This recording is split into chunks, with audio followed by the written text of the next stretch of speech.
Guten Tag. Right, hang on a sec. Let's get this thing set up because it's not quite set up yet, is it? Let's put that in there like that. Voila. And now if I go to the tube, I should be able to pin it there. Oh dear me. Now, where is it? There it is, there. And I click on pin. Voila, it is done. Oh, I thought I was going to have an interesting time. I upgraded to Sonoma. And nothing in Cubase worked, including Cubase. And I'm going, oh, Robbie's going to give me such fucking shit for this later. go, I told you, it's Cubase, it's Cubase. I can never do that. Yeah, like hell. Until you found what? Oh, I just ignored it all and just reinstalled Cubase and I'll be done with it. Sod it. Pain in the arse. So is it working? Yeah. Veer harmonic stuff, isn't there? It seems to be something down to Veer harmonic directly. Oh. Yeah. Don't know what that's all about. Well, that'll be. Who knows? Who knows? Anyway, I have been perusing myself this afternoon. How did the show go? Yeah. Perusing yourself? Mm. Standing in front of the mirror? Now I've been playing with things. So, yeah. How'd the show go? Yeah, it's alright. Oh, thanks. Well, it's all right, you know. But it was just all right. The thing is with Gearfest is it's quite small anyway. So it's nothing like Synthfest or Machine of Bristronica or it's not a patch on Super Booth, of course. But that's by the by. The main theme of Gearfest is gear, not just synthesizers, but all kinds of gear. Oh, a whole plethora. Yeah. So there are speaker manufacturers, there are amplifier manufacturers, there are microphone manufacturers, there are all sorts of things. And it wasn't. So the first thing I thought when I got there was like, fuck it, it's like deja vu. It's like it's like Groundhog Day, because all the same companies are in all the same places, and almost all with the same gear that they had last year. Yeah, I don't think anybody expected anybody to go to every single one as it happened. If you know what I mean. Because at one time a day, let's face it, you used to go to a gear show, and the next time you went was a year, 2 years later, or whatever. And you'd be going, oh, look at this, oh, look at that. So it was always a pleasant experience. But you know, you went to one not very long ago, and nothing much has happened since then. Well, exactly. Everything that was technically new at Gearfest, or at least billed as such, wasn't new. No. So I know a lot of but people. I mean, come on, Robbie, you're a man with your finger on the pulse. New is the first second it comes out, and then after that it's like And I know this is exactly. So it's too many too quick. Yeah, but it for me it was just like, oh yeah, it's the same people in the same places with pretty much the same gear, same people, the same faces. And we got there about 10:30, and I said to my son, I said, do we normally get here this time? He said, yeah. I said, it seems a bit quiet. And then as we were wandering around, I bumped into Paul Gilby from Sound on Sound, and we're having a chat, and I said, "Is it me or is it quiet?" He said, "No, it's a lot quiet." He says, "It should pick up after lunch," and it did. A little while. Yeah. But it just. Well, I suppose now. Well, I mean, especially for somebody like you who goes to all and sundry. The opening of an envelope. Yeah. It's more about just meeting up with the people that, whether the festival or whatever, the show is in X part of the country or X part of the country. Some people can get to that one but can't get to that one. So if you go to all of them, you get to meet and that was acquaintances along the way. Always good. I mean, it was great to catch up with Keith in Watford, Andy Brooks, Pete Catley, Carl Bedford was there. It's always he's brilliant. I love Carl to bits. Jim Glue was there. Oh, cool. Ian Cole was there. Neil Wharton was there. Have I missed any? Robert Native VS was there. Yeah. He gave me a toy. Do you want to see? Okay. Was it one of those ones that's on his OnlyFans page? Oh, yes. Yes, I remember you mentioning something along those lines before. So, I say. Wide in at some point. Simon Tucker. Simon is the incredibly generous gentleman who I'd never met in person. Yeah. But donated to me the egg monitors, the Munro, the whole Munro monitoring system. Nice. And those stands, keyboard stands, and I had no idea what he looked like or who he was. Just that we'd spoken a lot via emails. Yeah. And he's really, really. I mean, so if somebody's going to give you a couple of grand's worth of monitoring for nothing, they've got to be pretty nice. And he was. I would imagine so. Yes. Yeah, spectacularly nice. Really, really, very, very pleasant man. And we had some good conversations around. We kept bumping into each other, and it was really good. Cool. I sat through a panel. Well, it wasn't a panel discussion. It was because there was only sound from Sound on Sound. This guy, but it's the guy that did the or has done the Dolby Atmos mix of The Rise and Fall of Ziggy Stardust and the Spiders from Mars. Right. And I don't know the first thing about doing mixes. I'd just like to listen to them. Yeah. But he was really very engaging, very nice, sort of softly spoken guy, but really sort of went into detail about how he did it and how he worked with Ken Scott, and how Ken Scott is just like God. He said, he called up, one of the tracks, and they just set everything at the same level on the desk, and he said that was the mix. It was perfect there, just everything at the same level. That was perfect because because Ken Scott was also the engineer. He engineered his own stuff, so he basically recorded everything as it should be recorded, and therefore it just worked. But he was talking about doing all that, so that was very nice. And Korg weren't there, which they normally are. No, and apparently somebody said they were meant to be there and weren't. Oh. And I heard some interesting tales about Korg, which I shan't repeat publicly. So that was interesting. I also spoke to my friend Barry at Modal, because Modal were there, albeit in a very small manner and with the support of the new distributor. Well, the fact they were there was... Yeah. So they had the Carbonate there, and they had, I think they had an Argon and a Cobalt. But some very good positive news. Again, I can't share it because I did sign an NDA with them, and but no, fans of Modal will be tickled lovely soon.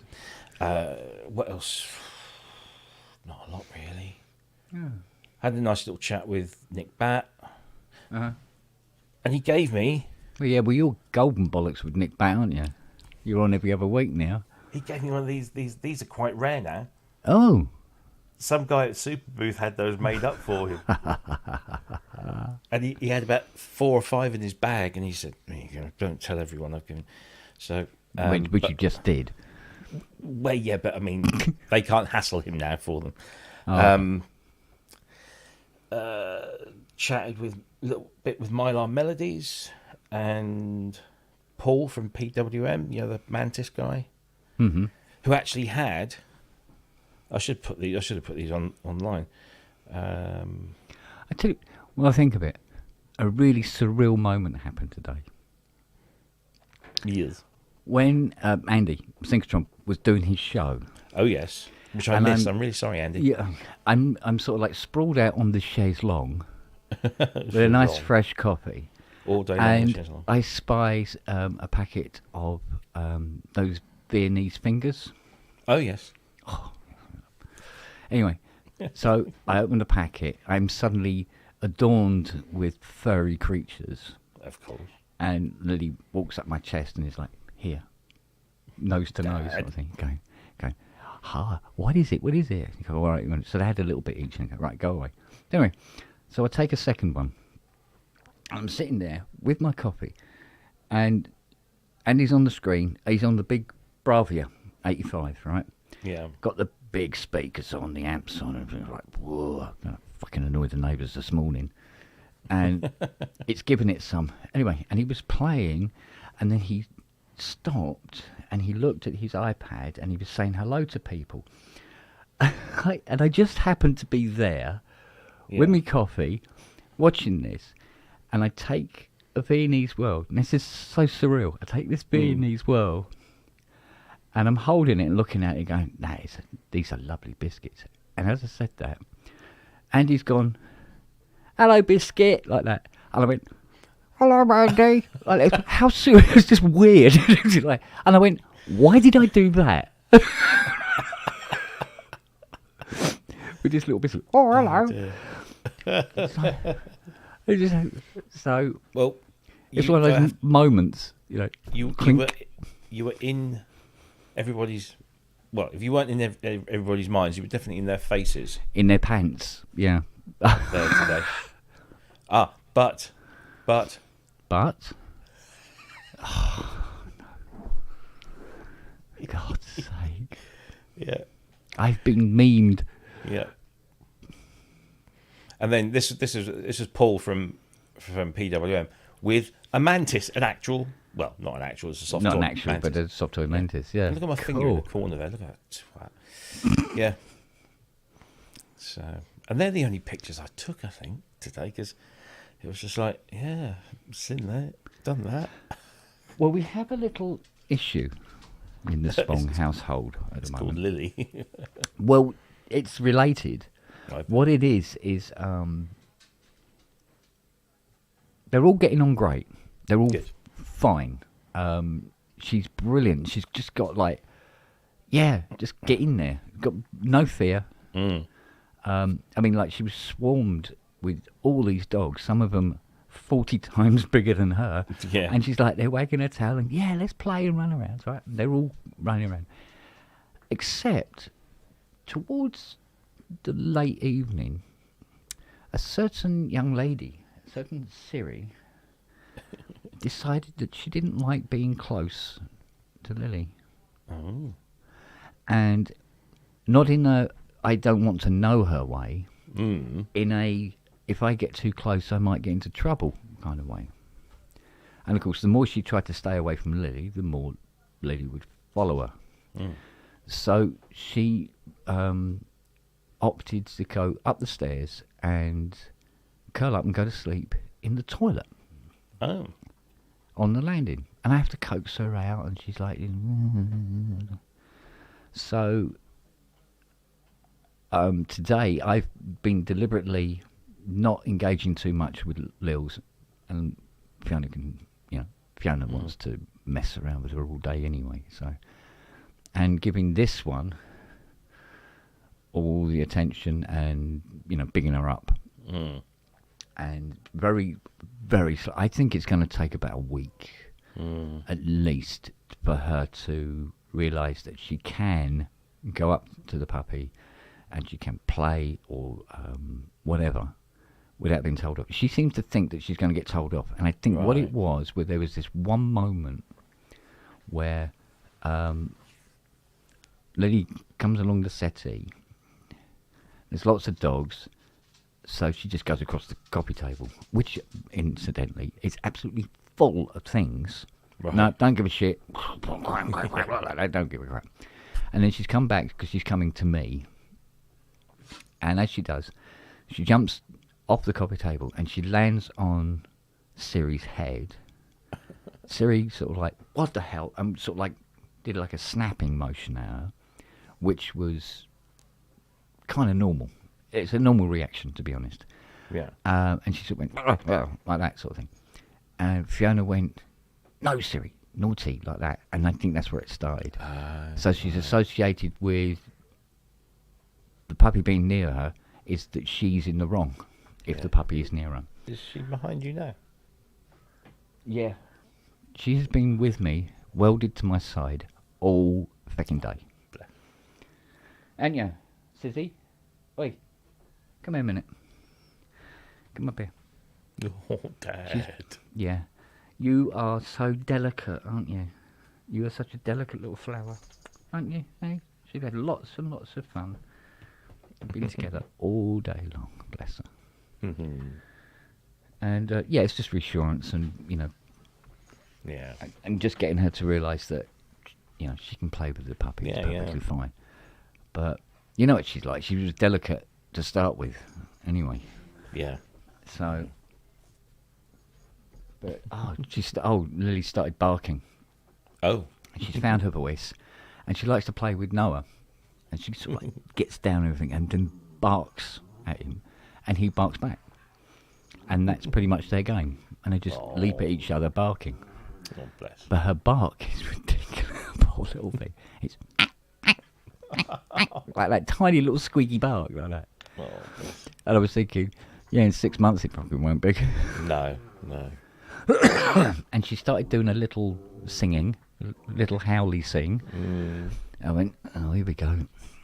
We're going to have all that. Well, as long as it's not like, that thing that huskies do where they do just that horrible scream. Yeah. I go, no, we're not having any of that if we can help it. we can have a little and all this business. But, So, but anyway, so Lily was on the settee and she was listening to Andy's show this morning, and that made her just curled up and fell asleep on the settee listening to the show. So it was quite good. Yeah. So the dynamic is a little all over the place at the moment. Yes, we'll get there. We'll get there. I turned on Andy's show at 10. Yeah. Just as I was. Yeah, I saw you briefly. Yeah, I just got on the tube. Yeah. And Newbury Park is above ground, and I managed to send a message before we went into the tunnel. Yeah. And that was it. Yeah, because it's quite funny because he goes, can't stay long, just going into the tunnel. And I put, is that a euphemism? But I think you've gone into the tunnel by then. Yeah, probably, yeah. Yeah. Yeah. You get a bit of respite as you come up at Leighton, and then you go back down again. Yeah. After Leighton. No, is it Leighton or Leytonstone? I can't remember which way around it is. And then you come up again at Stratford, and then you're back down, and that's it. You're in for the rest of it. But O2 is supposed to be putting Wi-Fi all the way through the central line and then across the whole network, but I couldn't get anything. I think it was... No, Virgin had done it. What's a mush? Mel Geltroyd was saying it was cheaper for her to fly to Manchester than take the train. I was speaking to this guy Jonathan Miller, who is a media and PR film director. He does media and PR for a whole bunch of music tech companies. Yeah, and we've known each other for ages. And he came across and found me, and I said, "Oh, have you in town working or anything?" Because he lives up in Newcastle. And he said, no, he said, I had to come down on the train. And he said the train ticket from Newcastle was only just a fraction more than his flight to Berlin for Superbooth. Mental. Absolutely mental. I'll tell you what I have noticed. Look at that. Sonoma.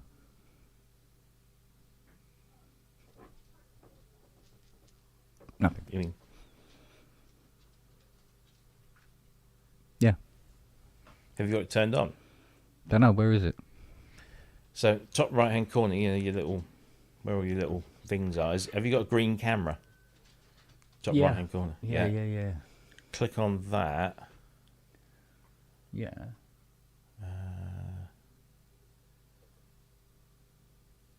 Then click on... There should be a tab for your browser. So if you're using Chrome...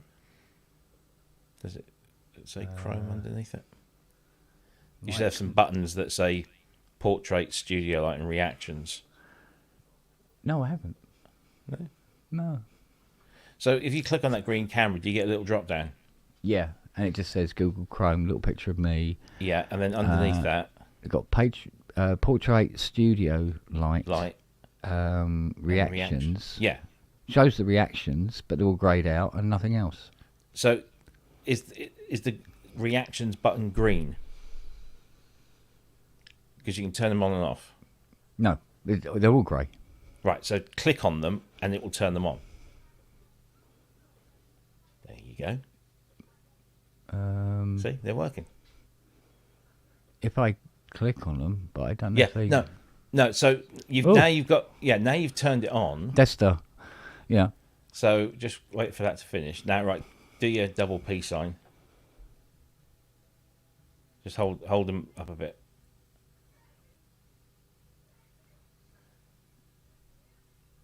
There's no green. It's all grey. If I click on them, they act. No. Next to the word reactions, there's a circle. No. Click on it and turn it green. Oh, hang on. Let's have a look. We'll let Matt in a minute. There you go. There you go. Oh, there you go. Oh, well, that's no fun. You have to... Oh, Christ, now what have I done? That's no fun. You have to turn them on. Yeah. See, like that. Weird, because I didn't have to turn them on the first time I installed Sonoma. No, it would have done it automatically. Not this time. Should have done. Oh, well, half the stuff didn't work, so... Oh, there he goes. You can also do a manual. And now, from Wembley. Yeah. That one. Or that one. Oh, he's back home already. Oh, look at him. On fast train to Sheffield. Hello. Fucking hell, it's Fred Titness.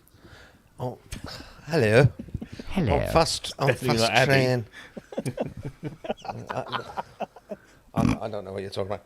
Yeah, I just got back. Yeah, it was quite an easy journey back. No hassles, thanks to Neil. Thank you, Neil, if you're in the chat. If you've got back Yeah, there, he's there. Yeah, so thank you, Neil, for driving us there again. That's very kind. Well, a nice day actually. Yeah. But have you had a post-mortem on it yet? Well, Kent asked me what I thought, and I just sort of said, yeah, it felt like Groundhog Day. Because like everything, even this shocking food service or lack shocking. thereof. Shocking is an understatement. Every year they managed to fuck it up. It was pathetic. Yeah. It was so bad. I mean, honestly, I can't believe it. Oh, anyway, let's I'm not going to be writing to my MP about this. Okay, I wouldn't. I'll be writing to Talyard. It's shocking. Yeah. I mean, you know, did you find us when we went? Because we went down to the cheese toasty van. Yeah, you had your toasties. You know that, yeah. But we only had cheese. They were offering ham and cheese and leek, I think it was. And me not being partial to vegetables, I said, can I have 2 ham and cheese? You know, not for me, one for the boy as well. Oh, no, we haven't got any ham left. So you can have cheese and leek. And I'm like, and she goes, it's really nice. And I said, yeah, can I just have cheese? So it's just like 2 pieces of bread like this with a bit of cheese in the middle. And she said, would you like some chutney? Which was, I don't know, French for Branston pickle. And she gave me a teaspoon. I mean, literally a teaspoon. There was about 5 chunks of something, and that was it. And that cost me, with 2 cans of fizzy drink, 18 flipping quid. What? That's a nice reaction, isn't it? £9. £9 for a For a cheap toasty. toasty drink. Yeah. Or is that? At the Gearfest show. You've been had, mate. But- I don't feel like I was had that badly. I just had to wait forever to You have had to wait over an hour for something that took 5 minutes to eat. That was ridiculous. Ridiculous. I see. Every year. So, if anybody's wondering, so Tile Yard is a complex of buildings, and in many of these buildings are music technology or firms, including Spitfire Audio, Pioneer DJ, SoundCloud. They all have their things there. And so it's not a proper venue at all, but they have this area upstairs. When I say upstairs, it's outdoors, but you have to go up some steps. And they call it, what do they call it? I can't remember. They call it now. It's got a name, and it's like a covered area with loads of kind of picnic benches. The grass court or the Something like that. yeah. And they've got 2. There's no grass. There's like it's like an L shape, and on one side of the L, you've got a bar that serves booze, and that's always fine. And then Beer was next nice, door, yeah. next door is a food thing. And for the last 3 or 4 years, it feels like it's like somebody's gone into a school class or a catering college. Would you like to play it, serving food to the public today? Because it has this essence of complete and utter amateurism. They have 3 people working. You have the hapless lady that's doing the front of house, taking the orders. Yeah. And then Whose English wasn't up to much. Yeah, 2 freaking Not that that's a problem. stoners trying to cook food badly and slowly. And me and the boy turned up, and it was just after midday. Well, yeah, no, it was about 12:30. And we stood looking at the menu. There was nobody in front of us. We stood looking at the menu, and we decided we were going to have these 2 taco things, whatever it was. And just as I walked up to the counter, she puts a sign saying, no more orders for the next 10 minutes. Apologies for your inconvenience. So I'm like, okay, all right. So looking that there was not many people around, I'm thinking, well, this is not a bad thing. It was I mad. bumped into Andy. Andy's got this little round disc like that's a supposed to flying flash saucer. and vibrate It when flashed your and- order yeah, is ready. exactly. And It flashed and vibrated 1 minute after I'd had my order. I thought, that can't be right. We No. pressed the wrong button. Yeah, we pressed the wrong button. And so, and then 50 minutes later... yeah, Could crazy. have stuck it down your seriously. trousers. Would have been more pleasurable Well, experience. that's exactly what Rabbit Fat Dust, Robert Fat Dust said. After Robert 20 Fat Dust said minutes of exactly the same. waiting, after 20 minutes no, of waiting, and there was a sign that said, we'll be taking orders in 10 minutes. So I left it another 10 minutes. The sign was still there. My 20 boy had people said to made an me, order. my boy had said to me, "Oh, look, I think somebody's just been served." So I go up, and she just points at the sign. I'm like, "But you put that there 20 minutes ago, and it says temperature." Oh, I'm sorry. No, but I'm hungry, hangry. Hungry. But the reason they were serving. Can you not bring your own food? Well, this is what Jim Glue people did. Yeah, Jim Yeah. did. That's what you So- should have done, mate. You knew it was going to be shit. Well, yeah. By the way, yeah. it wasn't Robert. It was Carl Bedford who said it. Yeah, it was Carl that said. What a ledge that man is. Yeah. Yeah, first time I've met him. What a laugh. Oh, he's brilliant. Oh, but apart from for me, I got to play on the OB8 without breaking it. I got to play on the TEO and really loved it. What did Fell you- in- yeah, fell in I'll say, what did absolute you love think with of the TO5? that. And Robert Schussler, native VS. No rude remarks. He taught me how to use the booklet, the principles behind it, which was fascinating. I would not have got anything out of it without him, showing you the routings and how and what and why. Really good. One of the best bits of the day. So thank you, Robert. If you see this, that was a valuable lesson. Buckler is not frightening, just a little bit intimidating at first. So that was good. I saw that Make Noise were there, and I'm thinking, but it wasn't. brilliant. There's some modules. So I went hunting out Make Noise. only to find it was this other company selling high-end audio gear like compressors and valve EQs, and I'm going, what? It says make noise. Oh crap! Yeah, I thought. It's ridiculous. I wanted to go and talk about my modules and say, yeah, let me have a go on let me have a go on the Brookser, let me have a go on the DXG low pass gate. And no, it's tube compressors, mate. Did you get to play with the Polybrook? I didn't get to play with the Polybrook. No, I did not. I couldn't get anywhere near that. There was always surrounded. Yeah. You know, so I got another Astrolab today. So, I actually have an Arturia. Where the hell's it gone? Is it on there? There it is. I've got the Juno. Oh, very nice. Yeah, there must have. So I picked up another Mini Freak. I've had that ages actually. So yeah. They must be doing a range. I must collectibles. When I speak to my friends at Arturia, I said, next time, when you send something over, just chuck a handful of all of those in there. I like things like that. I like collecting trinkets. Yeah. So a really funny day, because it was like, I think you summed it up. There's just less of everything, including people. Yeah, less people. And I don't think I'll bother with it next year. No, that's what I said to my boy. I said, I don't think we'll do this next year. Because even though it doesn't, all it costs me is the travel, which isn't much. Because it's just a short drive down the A12, park up for £3 at Newbury Park, and then, the tube on back, and an Uber, because I couldn't be bothered to walk today. I thought if it starts raining like it did last year, I'll get soaked. So we just got an Uber from King's Cross. Well, Neil said he got on the Polybrook 12. So yeah, well done.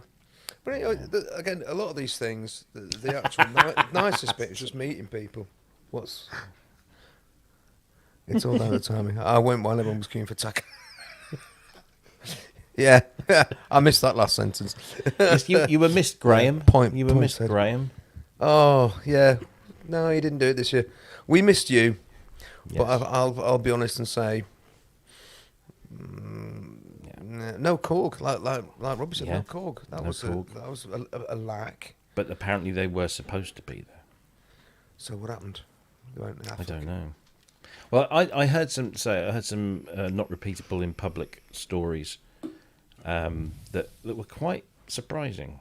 This is public, so don't repeat them. So that was interesting. That maybe that was why Korg weren't there. I don't know.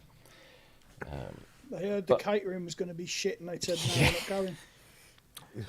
But that the talk that the guy did, who's done the latest Atmos mix of Ziggy, was very interesting. Hearing how he does what he does and why he does it and why he thinks things work, and lots of that was quite interesting. But other than that, it was just like Groundhog Day. It was just like same people, same places, mostly the same things. But as Kent pointed out, I'm kind of spoilt because having gone to something like Super Booth, everything you see at Gearfest was at Super Booth. So in terms of synths. Yeah. Oh yeah, there's not many synths at Gearfest anyway. It's not the high-end recording gear, the speakers. It was interesting. I went with Jim. They had he went and sort of had a bit of a demo with the MUM speakers from. Is Kent all right? Are you having a migraine, Kent? Yeah, just waiting for this migraine because it's right in the centre. So I try to keep looking past it. It's all right. It's just fading out now. There you go. Oh. I'm fine. Yeah, do you reckon if present day production Wagyu, that was it? Yeah. If you'd pressed them at that food preparation area, you might have been able to get a cheese and pickle sandwich that was at Super Booth. You never know, because everything else was there. The food was way better at Super Booth, I can tell you that much for nothing. Jeez. Dear. Well, I say that. I mean, we had to queue up for ages for bloody Japanese something or other concoction. Japanese pancakes that had no pancake mix in them whatsoever. What? And weren't Japanese. It's all, it's vegetables and everything kind of pressed together and then covered in sesame seeds and sauces and cheese and bits and butter. Look, they were nice, but it wasn't an hour and a half waiting nice. So the next day we went and got burgers, and they were It's like the ham roll I had today. I'm not kidding you. The ham that was in this roll, the nearest it's ever been to a pig was when a truck drove past the farm that was delivering this stuff. Because it was nothing's that pink and that smooth. Honest to God. So was there less I don't know. attendance and less? Well, it's your red.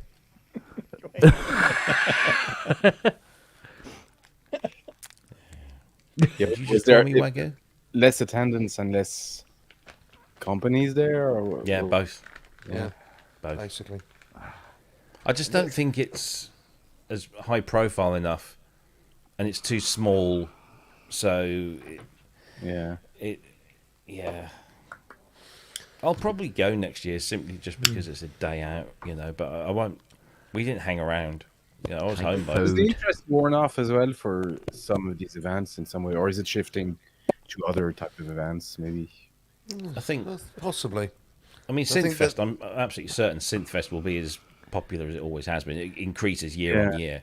I don't think Well- that'll be affected. I'll tell you what, Robbie, you can make it pay for yourself. You go up there and load up the VW with sandwiches Yeah, just and pull sell up them outside, at the something front. like Sell that. them, yeah. Yeah. Yeah.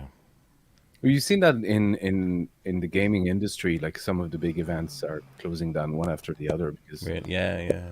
people aren't as interested to go there because they just can't find that stuff online anyway. And then the big companies don't go there anymore because it's just too much money for them and not Yeah. worth their time. They have their own audience and market already. So I'm wondering. Yeah, well, I mean, most of these shows now are staying open via the community of the people, Anyway, yeah. and hardly anything to do with the gear that's there. Which is Well, that's okay. I what mean, the it day could was be. about. Yeah, exactly. Yeah, exactly. Actually, it was the meeting up with people. Yeah. Yeah, that's always the thing. That's always number one. Getting, Well, that's my primary reason for going to Synthfest. To be But we fair. don't Coming see this you. year. Am I going this year? Yeah. Yeah. Goody. Is there a calendar somewhere of events? I'd love to go to one of them actually. But In the same week, actually, well, weekends apart, there's Synthfest and then Bristronica the weekend after. No, I went- Synthfest is 5th of October, isn't it? Yeah, That's it.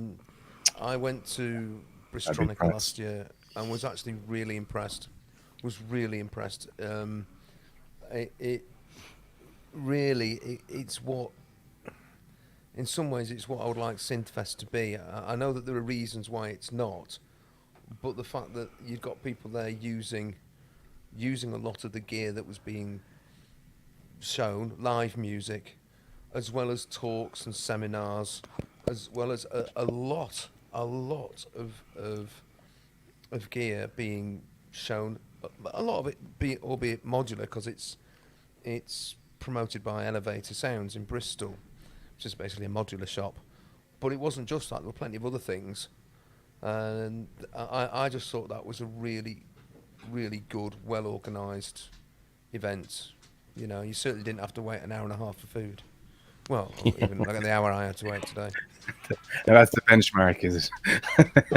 Yeah, I know you absolutely. wait for food. Wait a bit like that, yeah. That'll be my first Bristronica this year. Oh, hello. What we got? Oh, Christ! What's growing out of that? What's My that? hair. Green shit. Siri's interested. Green Tomato shit. spinach.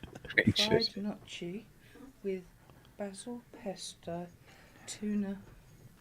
Tell Fiona she has to do that in a French There you accent. Yeah, Yes. you have to do Get that. in a Ollie to French say accent. it. So what is it again? It is shit. It is shit. It is That's shit. mad, I believe. Merde. It's mad. It is mad in a bowl. What else do you want, you English pig? Thanks. I love the flowers. We're getting Can they be in a old vo- French family calling over for about 4 days tomorrow. All right. I'm not looking forward to that. They're friends. I love them, but it's always weird getting people visiting you over from France because it's their first time in Ireland as well. Probably the first time out of the country, so they get critical about which weird things. You know, the color of the tarmac or the space of the lines on the road, that kind of stuff. You all talk funny. They're going to learn the word feck pretty quickly, aren't they? Shite. Introduce them to Simon. There you go. Don't. My 10-year-old now regularly walks up to me and goes, "I am a space lord," all the fucking time. But I've got a good comeback. I just turn around and go, "Yeah, but I am Luke's father." Yeah, that's why I call my boy Luca. Luca, I am your father. Kent, he told me it was the Mercedes Axe, AMG Axe that you mentioned. That sounds like it, yeah. Yeah, it's not there this year. Oh, okay. But he did see that Lotus crash. Oh, yeah? The £3.8 million Lotus, the 2,000 horsepower one that got 20 feet off the line, veered right and went straight through a hay bale and destroyed its front end. God. Beautiful. That's what the car show wankers do. Yeah. It's not supposed to be, pro driver doing that. Oh no, this thing was spinning its wheels off the line. It was just a cloud of smoke. You couldn't see the car. Yeah, it's supposed to be able to drive the car. You know, when you see the tits coming out of a car show in their Mustang, and they give it some, and then they curb it and snap the back wheel off it. You'll be going, yeah, wanger. That's why I buy my cars pre-crashed. Well, you see, So you're the one who buys my cars. I wouldn't do it in my Mustang because I don't think it's capable of it. I think something will snap off. But oh shit! This fish is still alive. I don't know what's wrong with this.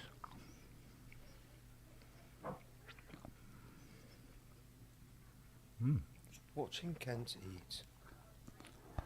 That's what we all live and die for. By the way, you're going to have to rerun last night's show because nobody was paying attention to either you or Kent. They were all staring at Lily.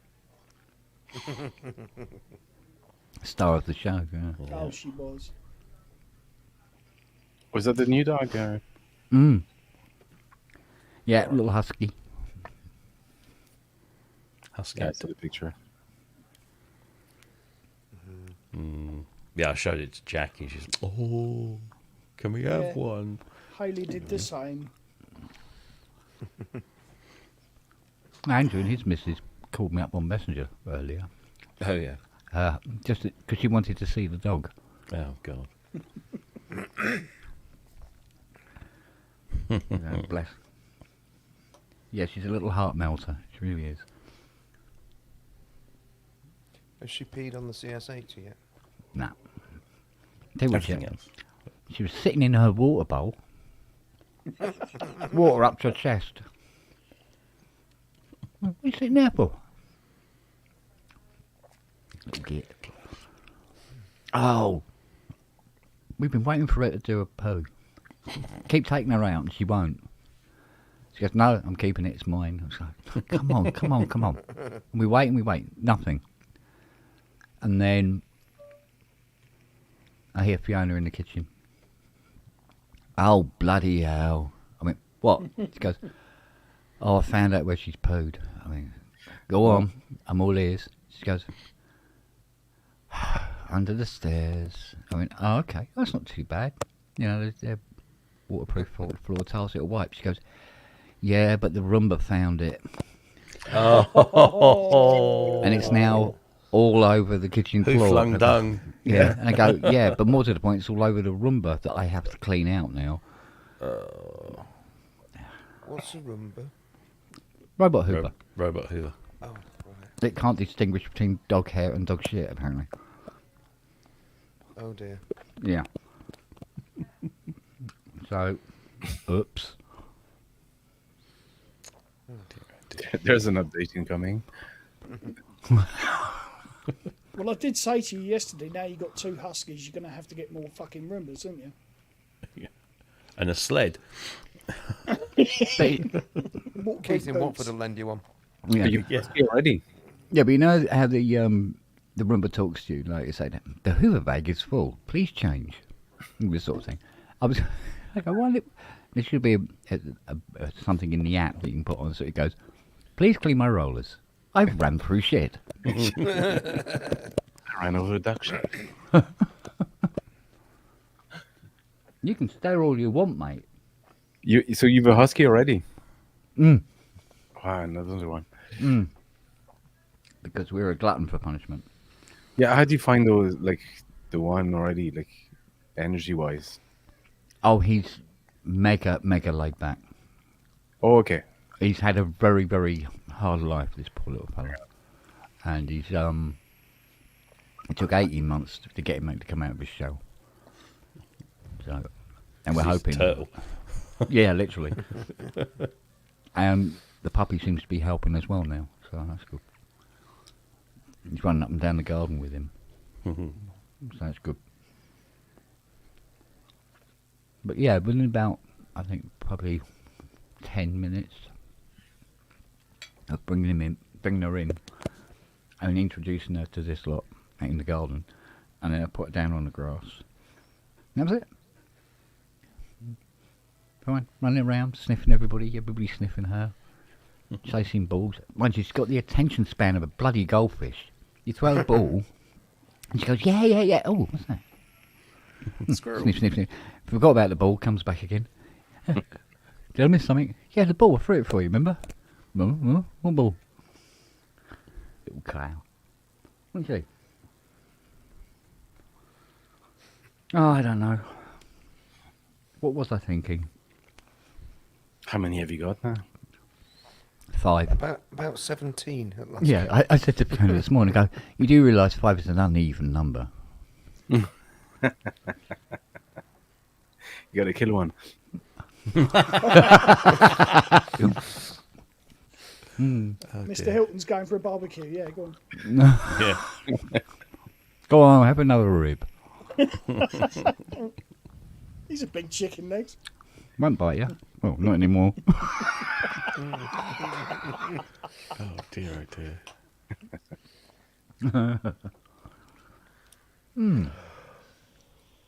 Oh my word.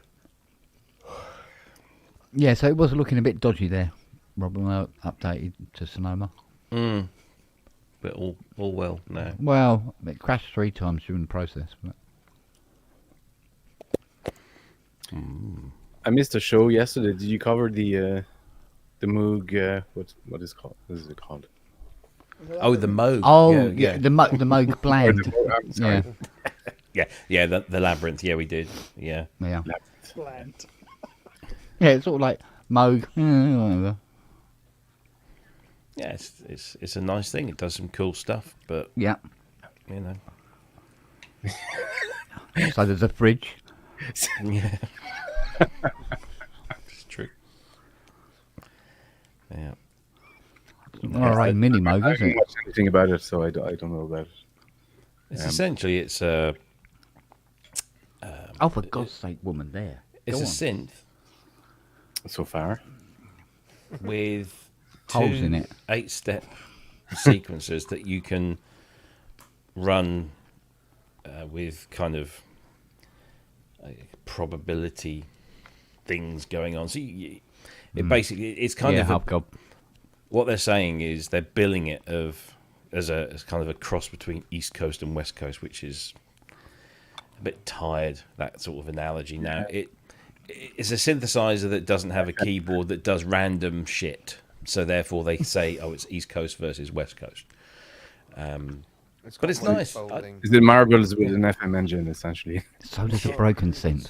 Yeah, it's got a wave folder in it, Okay. so Oh. yeah, you can use that sort You of. can fit more in.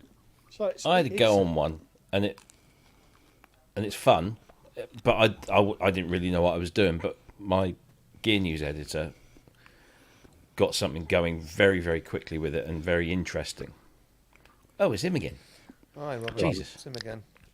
It's terrible, isn't it? No, the restarting is one thing. No, this I was never locking got up and then asking to send a crash report to Apple. I don't know what they're going to do with it apart from go, oh, another idiot is trying to put a new OS on his computer. That's all. I never Continue. got wavefolding. I know Well, some people- wavefolding just takes a waveform and Yeah, I know. manipulates it and makes it into something a little more interesting, doesn't it? Fits in a smaller space. Yeah. No, I mean, I know, I know what it does, and I was able to get cool sounds, but I never got along with it, like, musically. I was never able right. to really come up with something that I enjoyed listening to with a wavefolded sound. It looks exactly the same as some other Moog thing they did. Yeah, well, there's a whole family of them, isn't there? There's the Mother 32, the Subharmonicon, Is DFAM. vocoder ever going to be a thing? What they've got one, haven't they? Spectravox. Spectravox. Yeah, that came out in May. So I think is there 5 of these units now? Yeah, must be now. Yeah.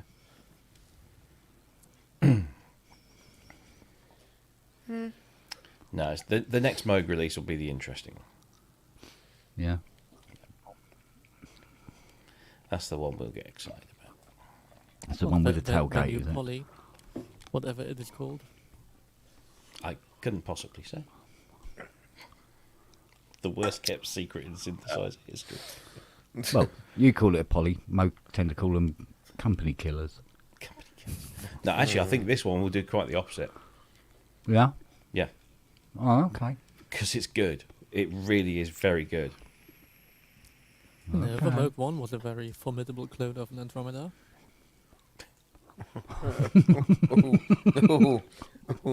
Now, this one, they've what they've done with it is good. Sorry, Shorty. It's not trying to be something mind-blowingly amazing like the Moog 1. It's kind of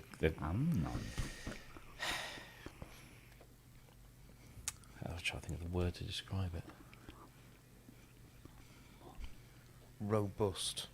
It's robust. It's simple yet effective. Strong and stable. Yeah. Just like our government. Yeah. Yeah. Can no longer make that It's joke. early to say. Yeah. So disappointing. I need to stop making that joke. I'm in board. That's pretty Yeah. stable.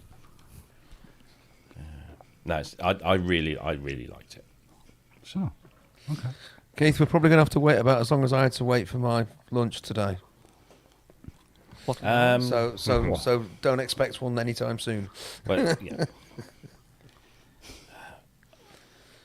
I can't say. But we might have a special I lined hope up. they don't. I hope it's not priced stupidly. You know, it's got to be in a similar line as things like the. What? It's got to compete with sequential. It's got to compete with the sequential stuff. It competes with. It does more than compete. Do you mean on price? Yep. Well, Really? Yep. There's a first. Unless they change it. 1,700. No, you're not allowed to say. Keep your mouth shut. We're speculating merely. We are merely speculating. Remember, it's a Moog, but Fourpence. Oh, so you need to add the Moog bonus of 1.2. yeah, there's a small multiplier that goes in there. So yeah, we no, should be good. I'm looking forward to it. Just need to kick their PR company's fucking ass. But that's another story. Yeah. Well, if they were letting professional gigging musicians play with one in front of the largest television audience in the world, for a single event, Yeah, how's it not going to leak out? I know.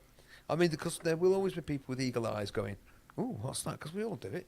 Yeah. So somebody will go, "Oh, that's a Moog. I don't recognise that." Unless they should. I mean, cover up all the logos and everything. Like they used to put the gaffer tape on the back of Rolands and Cords in the 1980s on top of the Pops. so you didn't know what it was. Yeah, you want to try getting Boost that your fecking mic up, stuff mate. off now. Boost my mic up. How's that? Is that better? It was. A bit too much. Wow. Sorry. I mean, this. Yeah. It's because you sat back. Yeah. I'm not a million miles away from it, but I do know you have to talk into it. Yeah. What, really? Yeah. Okay, Robert. Thanks. Yeah.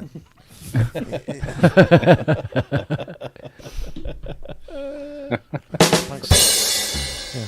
2 lessons in one day is quite enough. Thank you. I thought you're the teacher, you're used to it. And that's how you give a blowjob. Well, Three thank you lessons for in a that day? one, Ken. Yeah. Well, yeah. Didn't Thank know you for the that count. booklet lesson. It was great. I really, Oh, I did how actually I really, do it, really anyway. enjoyed that. That was one of the really cool bits of the day for me. So, Robert, thank you, because that was something I didn't know about that, and it gave me a much better idea. Not that I could necessarily walk up to a music easel now and go get some sound out of it, but a much better idea of what's going on. Yeah, so that was appreciated, very much so. No worries. Should probably start writing booklet for my attempted sales pictures. And You also said, like what was it? returning them to a state where they sound good rather than like just random things and not making noise. Come on, Robbie, turn on the polybrute, standing for Justin.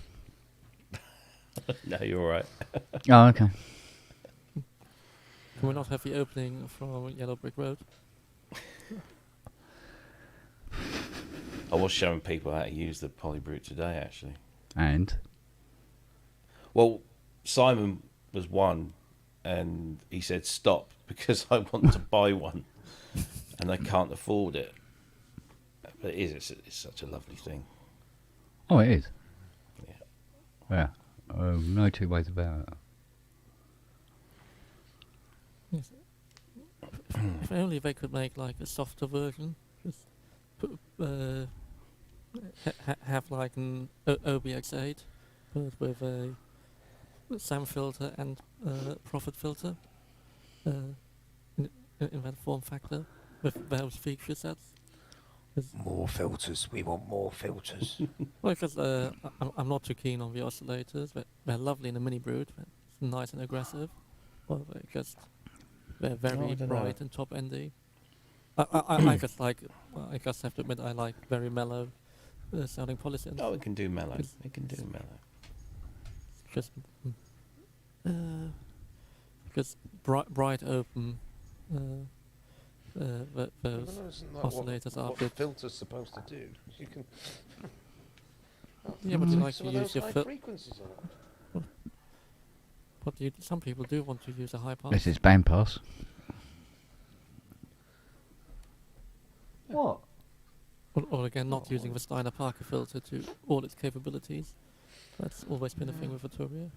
Because obviously the fun thing of a Steiner Parker is you can have the input into low pass, high pass, and band pass at the same time. Mm-hmm. That is the fun thing of that circuit. And its resonance is louder than the VCOs. Yeah, it's quite a screamy little girl when it gets going. Yeah, I mean that would be an amazing thing to do in a poly. I mean, it would probably be relatively boring ultimately, being able to mix the inputs and them. But it would be fun to see. Oh, don't say that. I had 24 of them set up for the anaglyph. Oh. That's no fun. It would sound stunning, Robert. Stunning.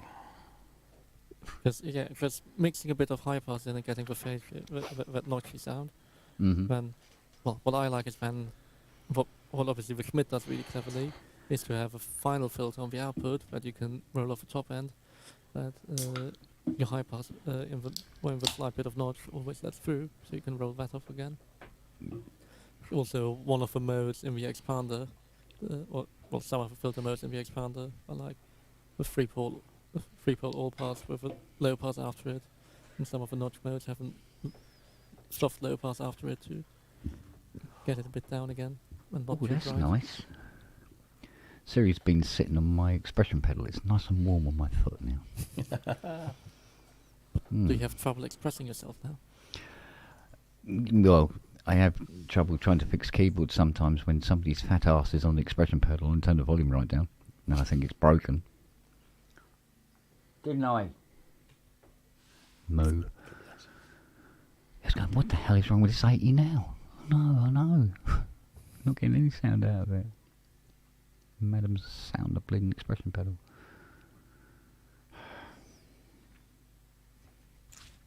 Hello, Nosy. You alright, mate? What are you doing up here? They're looking for you, Kent. No, they're looking at a certain bowl containing certain Frenchy things, aren't you? Certain substances. Yes. You go, nice. Yeah. Don't look at me like that. No, you're not getting around me. Enough.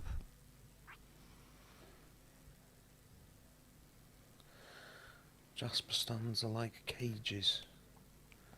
Are they? Cages.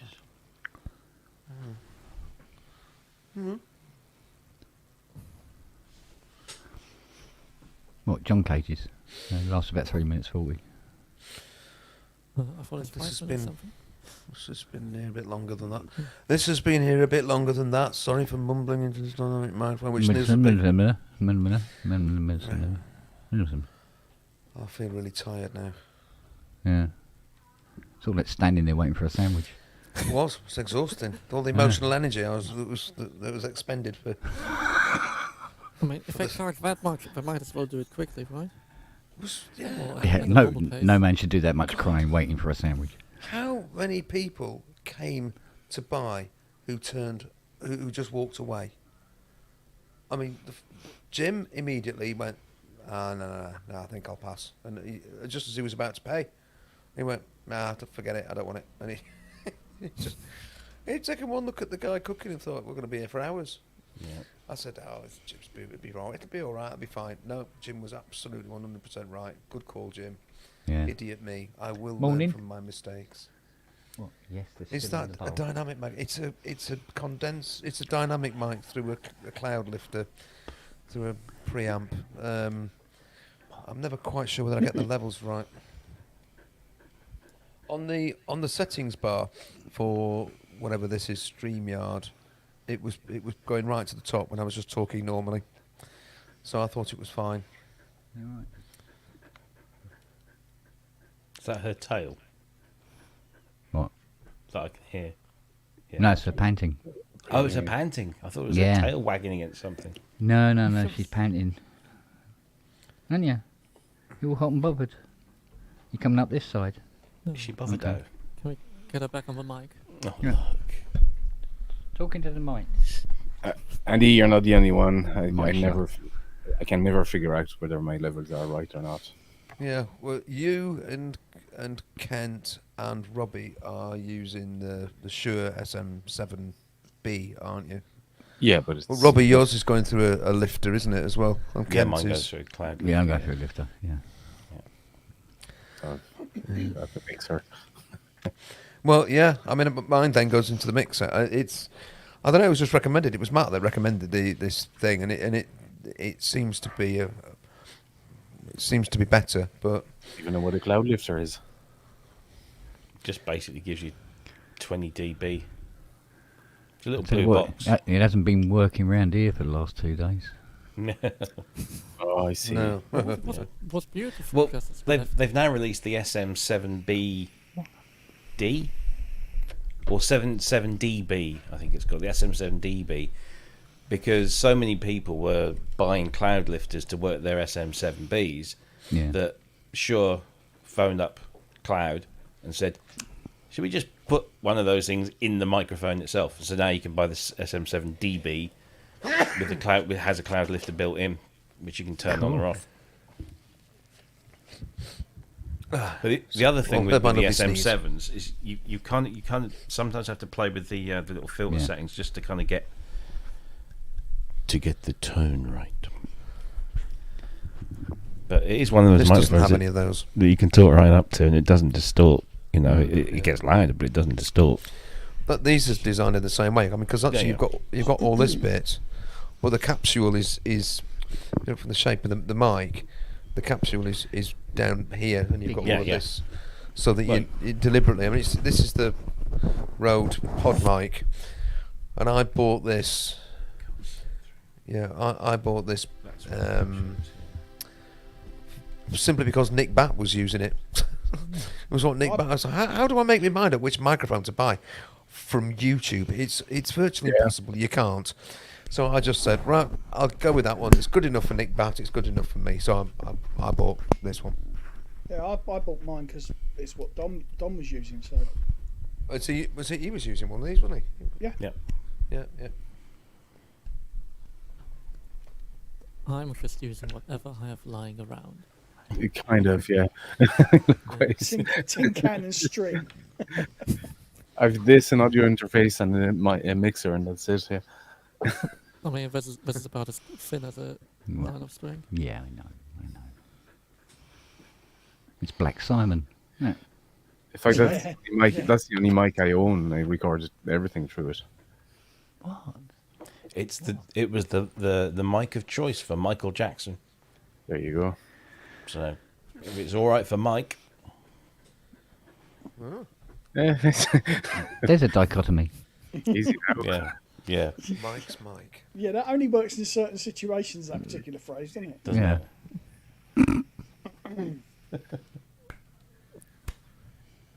Can have certain connotations attached to it. I discovered yesterday that there's a Rifa cap in the DX7. Mm-hmm. I didn't know about that. Yeah. There's a watch in the DX7. Reefer. Cap capacitor. They like to burn. Yeah, A lovely paper capacitors. Yeah. They make a lovely smell. You never get rid of that smell. Oh. So yeah, I changed that yesterday. But, I didn't realize there was one of those. Is that the one that's on the power supply? Yeah. Yeah.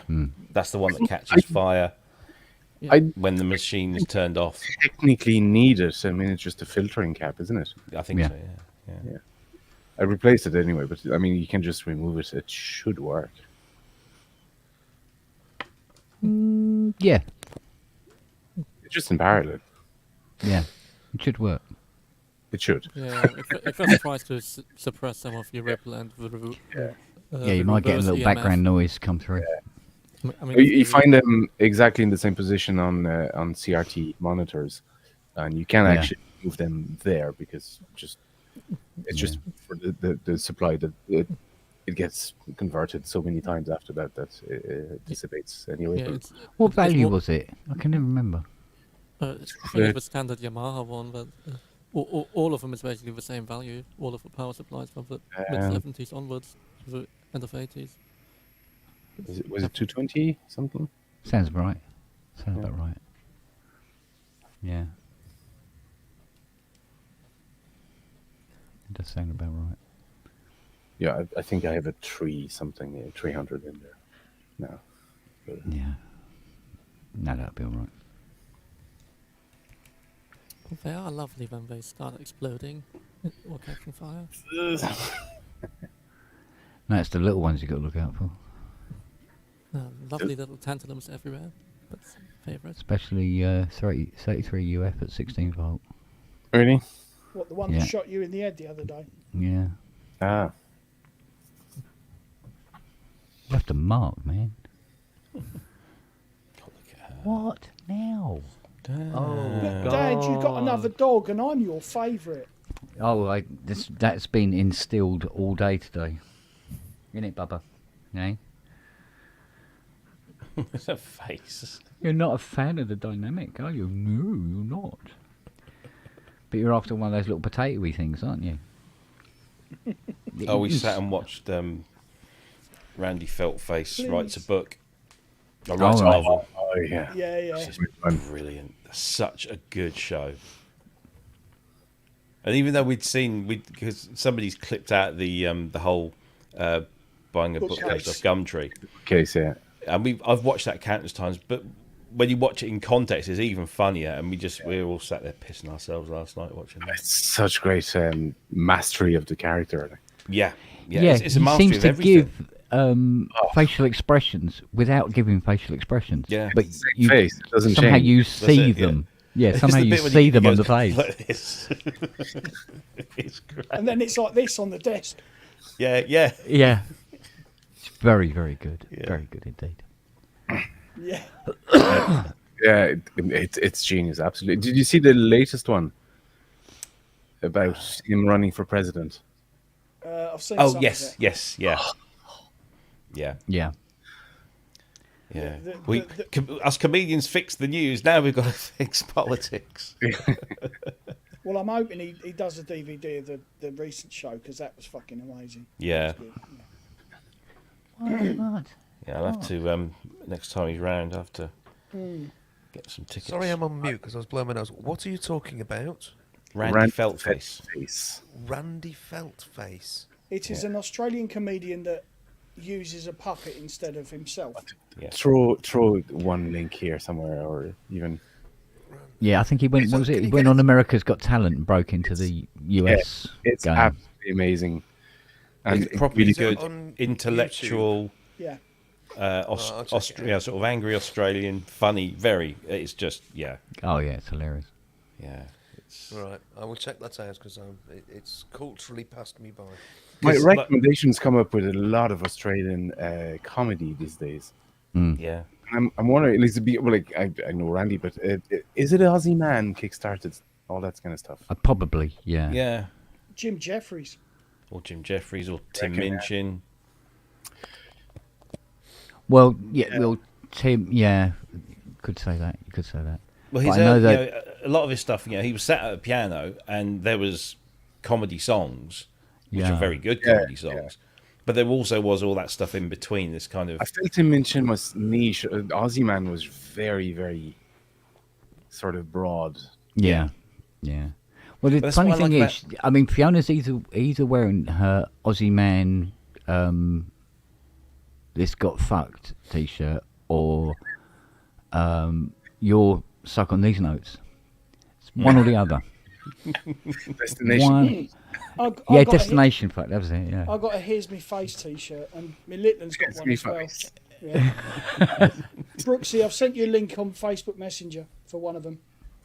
Thank you. You're a gentleman. I mean, if you watch anything, just watch him. The buying a bookcase off Gumtree. That's what I've sent him. Oh yeah. Buying a It's bookcase off 20 Gumtree. minutes of your life so very, very well spent. It is. Yeah. Genius. But you have to, if you watch the whole show, then you'll get the Ernest Hemingway gag at the end, which you don't necessarily get if you watch it on its own. Doesn't matter though. Right, okay. But it doesn't matter. No, it doesn't detract from the story.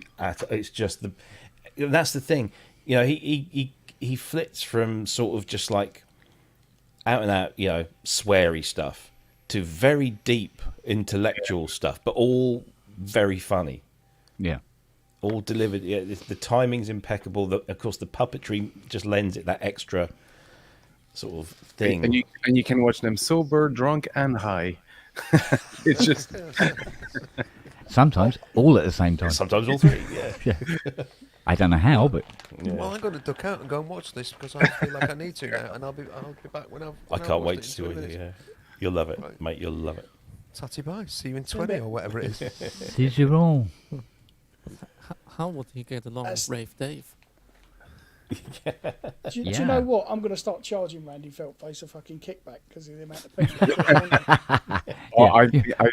I've been sending him to all my friends as well. Oh, it's Yeah, fucking unsigned promoter. I had no idea of the guy until a couple of weeks ago, and then Matt said, really? yeah, he said, I can't make the show or the pub or whatever because I'm going to see Randy Feltface. And I'm like, what? Was that a euphemism or something? I thought he's going to pop over his missus, and I don't know. Anyway, he said that, so he sends me a link. He sends me this link, and that was it. I was sold. Absolutely. How have I not? Why am I not aware of this? Yeah, so yeah. I put it on downstairs. Of course, Jackie's like, I have no idea who this is, and now she loves him. But both my kids are like, oh yeah, he's on TikTok. Oh yeah. Well, I'd never heard of him until Luke had said, Randy Feltface is doing a show. Do you want to go? And I was like, who the fuck's that? He said, look him up. And it was like, yeah, all right. Yeah. But apparently Luke's been to see him 3 or 4 times. It's, Yeah. what, you bastard, you never told me.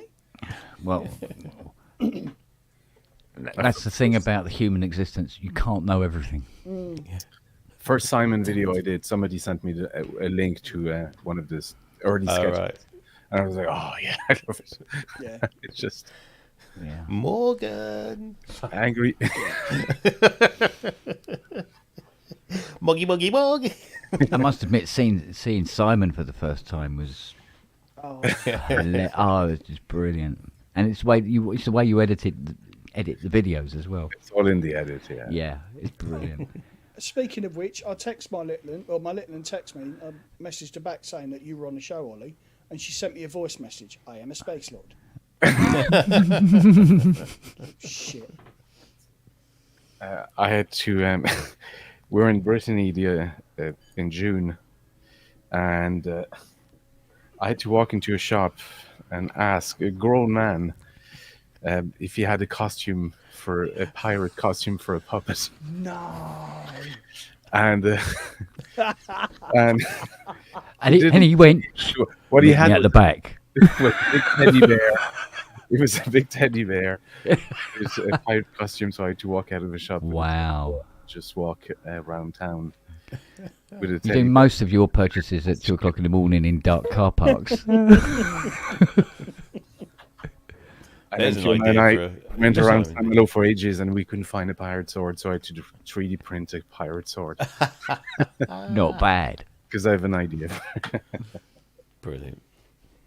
Yeah, years of learning music, and this is what. Yeah.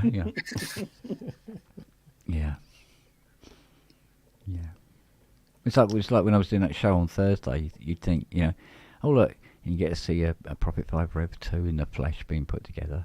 What was the talking point? Me sitting on my feet. Well, they thought you were after, Robert's audience. No, I think it's more Tarantino's audience. Yeah. Yeah, I can't remember who said it now, but somebody said to me, how do you sit on your feet like that with them flat? Doesn't that hurt? I go, no, I've been doing it since I was 2. Not a problem. He I has walk no like with my feet tendons. pointed in, but like I'm Japanese used to it. type of stuff. Mm, Oh yeah. just like that. But I can sit like that for like 9 hours, no problems. Well, not so much now. It gets a bit achy after a while. Fucking hell, 20 seconds, my legs are asleep. Well, now, because the floor in the workshop's quite hard, so I've stolen Charlie's dog bed. And kneel on that when I'm working on synths. But I tell you what, now, it's the worst decision the BBC ever made was to make people put black duct tape on the back of synthesizers. You want to try getting that fecking stuff off. Oh, yeah. High performance degreaser. Yeah, but you got to be careful because the paintwork underneath, because the tape is still on them, on half of these things when they come in. And you've got to be really careful with the silk screening. You need to drown it in degreaser until it goes through all the layers. Yeah. Well, actually, WD-40 can also sometimes do wonders. But yeah, drowning the thing, trying to get the top off so you can actually get into the fabric of the tape. You with nearly always have degreaser. to take the main board out because 9 times out of 10 the computer port is It's directly sticking out there. just underneath. It's like, Speaking Bugger. of which, you were talking about replacing your iPad battery the other night. yeah, Best method for getting iPad batteries out without splitting them is nail polish remover, but a Boots one, pink Yeah. one, and a credit card or a piece of like a Yeah. plastic like that, and drown the fucking thing, and take your time, and try and work the nail polish remover through the glue, and it will eventually lift it. well, that's what was brilliant about this battery I ordered. Not only did it take less than, Christ, I think it took less than 12 hours to get here from me ordering it. It came with a removal and fitting kit Oh fucking hell! with right. the little isopropyl Okay. bottle as well to kill off the glue underneath the battery. But Yeah, the battery's now gone because I think, oh Christ, it must have been about 2:30 in the morning because we watched it back on the security camera and it's sitting out on the like the garden table, and you just see. It went. Yeah, it went. Oh, you lucky then. Yeah, that's why I left it outside. I go, that looks like it's getting ready to go at any moment. But I didn't even want to touch it because I thought if I move that, just any change in the pressure system inside the black plastic, it'll. Yeah, but it went. So it's gone now. So I can take it out with a bit more carefreeness, shall we say? But 2 of the cells, absolutely fine. It's just this third cell just went, but it bent the screen. Yeah, it does. I could probably deal with this whilst we're talking about it. Yeah, just like that. Yeah, except the screen was sitting up even higher than that. It was really, and I thought that screen's going to go. And what happened was it actually tore the screws out of the aluminium that holds the screen in. They were laying in the bottom of the case when I opened it up. That's testament to the strength of the screen then. Yeah. If it's done that rather than. Yeah. And I mean, shortly before I turned it, took it apart. I did turn it on. There was 71% in it still, and the screen was fine. But it was a little like when you put your fingers hard on the screen, Pressure, you get that kind of pressure on the... It was just the pressure mark. Okay. Yeah, let's get that out before that snaps. Yeah. So I'll take that apart. Luckily with this iPad, the battery was very flat before it started exploding already. So it's actually... Well, my one's Sudo's an iPad 3 it's Pro, so it's a few years. It's a Pro. I think it's a Pro, yeah. Quite a recent one then. No, it can't be. So it must be a 3. Just a 3 then.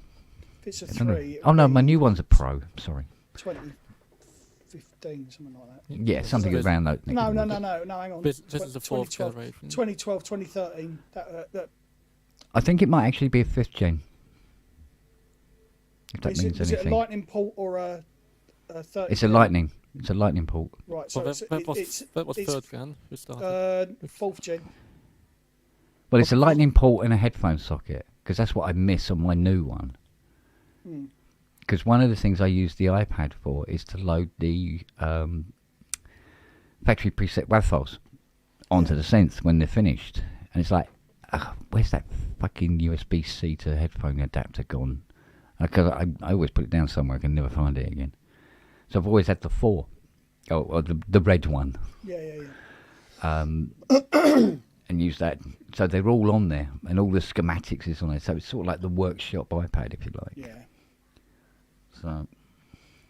Yeah, I've done a few of those, the batteries, and it's always fucking just, like I say, get all the electronics out and then load the thing with nail polish remover and just go slow. Really slow. Yeah. Yeah, well, I'll put this new battery in, it'll be fine. Yeah. But they say to cycle them, don't they? Charge it up, let it run right down and out, and then fully charge it without using it, and then you're good to go. Yeah. Because it sort of programs a battery or something. Well, I knew it was going, to be honest, because it was taking less and less time before it went, battery low. And I only charged it yesterday. And now it only lasts, I think it was about 4 hours before it was almost flat again. So. Yeah. So that's Excuse me.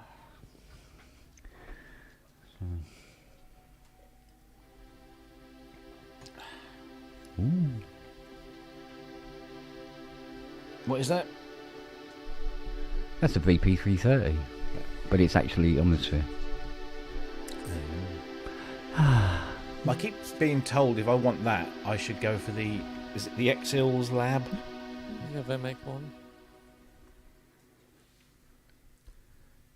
They've got some offers on some of their sound banks for the Chaos, which is their GS1 thing.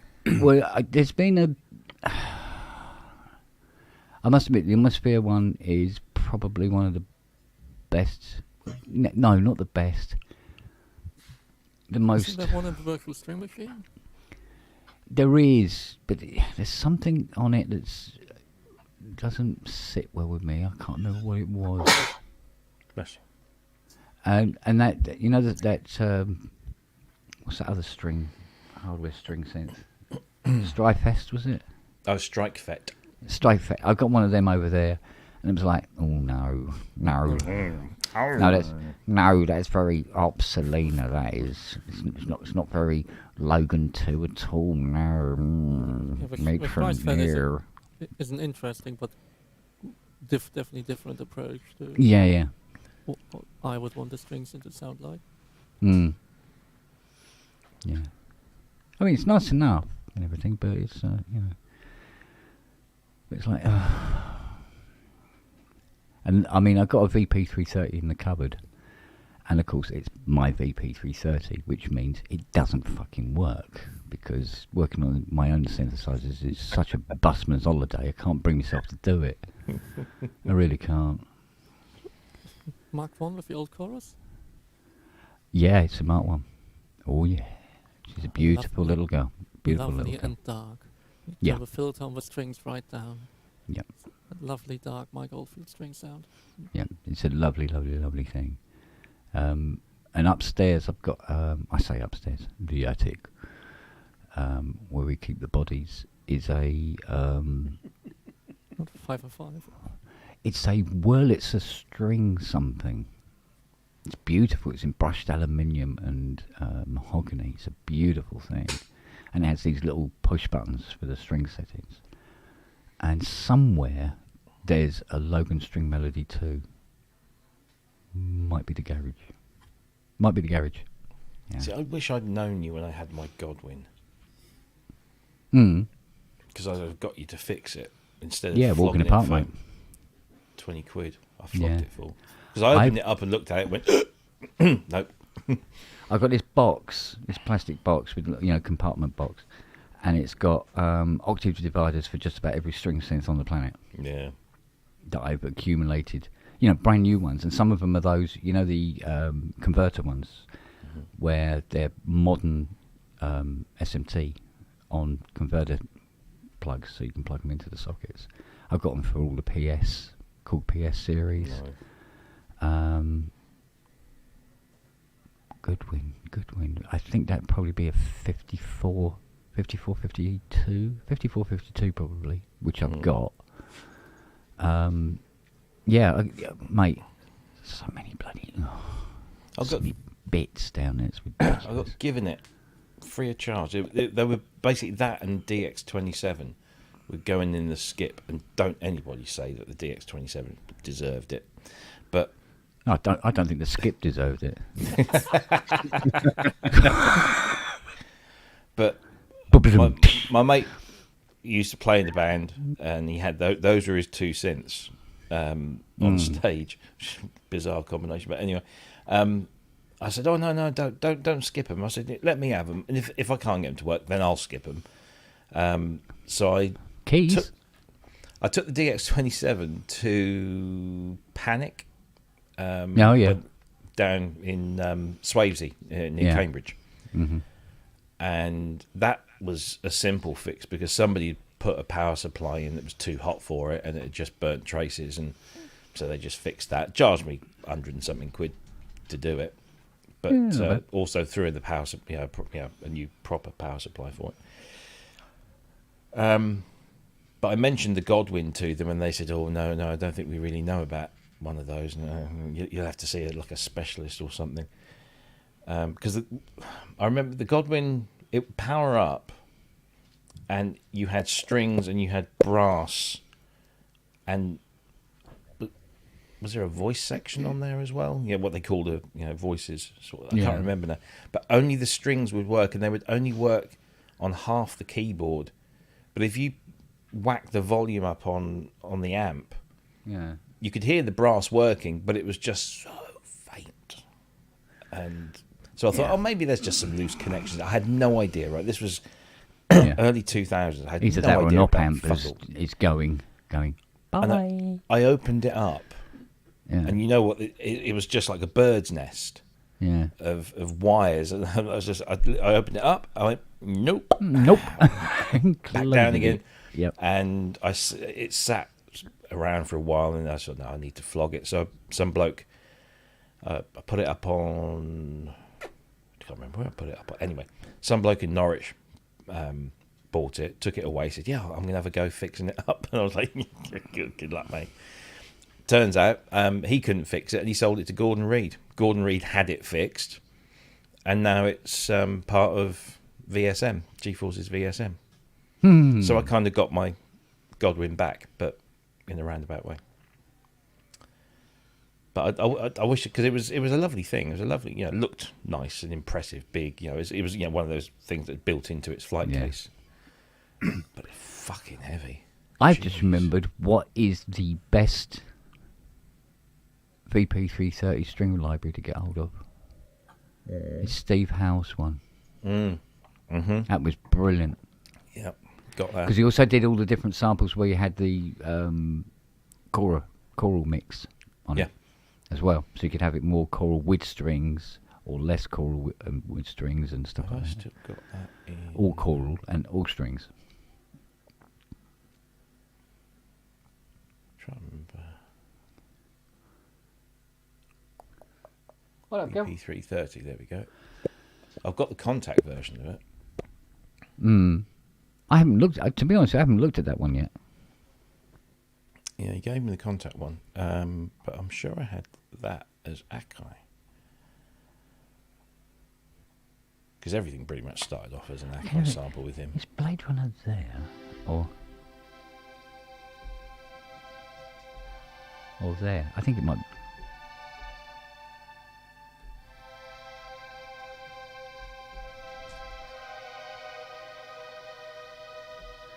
Why have I got notes dropping out on a software synth? It's authentic behaviour. Yeah. Yeah. Yeah, got dodgy key contact. That's better. Oh, do you know why? It was loading from the bloody external. That'll learn you.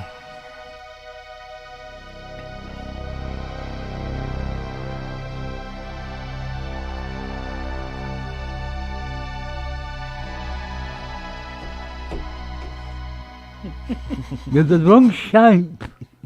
That sounds like me playing. See, you're not alone. I was wondering if I were ever to buy, considering I'll have post-processing afterwards, but a Juno, am I better off with a 660 or 106? Ooh. Oh, now there's a question. There's a $6,000 question. I'm post-processing stuff heavily afterwards anyway, but... Well, the difference between the 6 and the 60 is the presets. Okay, so 60. Although there isn't that many controls, you can whiz through it and get a new sound. I know, yeah. But... Like so. The 106 is a different beast. Okay. It would. The fairest thing I could say is personal choice. They both do their own thing. But the one thing you can guarantee between the two of them, or three of them, is that it's very, very, very fucking difficult to make them sound awful. Yeah. That's put the other on the pick really massively. Yeah. Which one has MIDI? The 106. 106. This is it. One of the box ticks would be on the 106. You will get the presets as well. Yeah. You do get the MIDI. Yeah. But you don't get the arpeggiator. You don't get the arpeggiator. But then, Fine. that said, the arpeggiator on the Juno is okay if you just want it to arpeggiate dead straight. You're not going to get any flavors with it. Yeah, it doesn't have a random. Yeah, but if you want it like just to be simple, it's absolutely fine. And actually, when you do key changes, it changes really nicely. Okay. As well, because there are some arpeggiators on some sense where you go to change it, and it sort of like, well, I didn't know you were going to do that. Therefore, I'm going to stick this note in for no apparent reason. Well, Thank you for calling. Roland got that right on even Cubase 4 and then 8 and So MIDI is just on the 106 then. Yeah, you can have MIDI on the 60, but it's a third party thing. Okay, also yeah, on that's the fine 6, too. It's very simple to retrofit MIDI. Yeah. Okay. But if you're getting a Kenton MIDI, it's many penny, Benny. What Wagyu has just pointed out, get a System 8 and you can have any of them. Well, 6 or 60, I think, isn't it? It's 6 virtual or ones. 106, yeah, Yeah, virtual, 6 trillion, but 106. Yeah, and they're close. System 8. Yeah, and the System 8 is Get a going Juno to be. X. Get a Juno X. Well, look, So I'm a really essentially nice- balancing sound and video stuff, like for what I do. Like I had a video recently with the DX7, and people just love seeing that synth in. Like, so I have to take that into account when. in that case, get you have to something. get a 60, Okay. Yeah, the 60. and one that and it's everybody the has. most expensive out of the three, Yeah. considerably. I thought the hype is a bit over again. Well, yeah, but it's still going to be more expensive than the other two, Yeah. and it's still going to be a chunk of change, as opposed to getting, like a virtual Roland version of it, which is significant. I mean, a System 8 is significantly cheaper than buying a Juno 60. But the 6 is so much better than the 60 because you have a fully variable high pass instead of the 5 settings.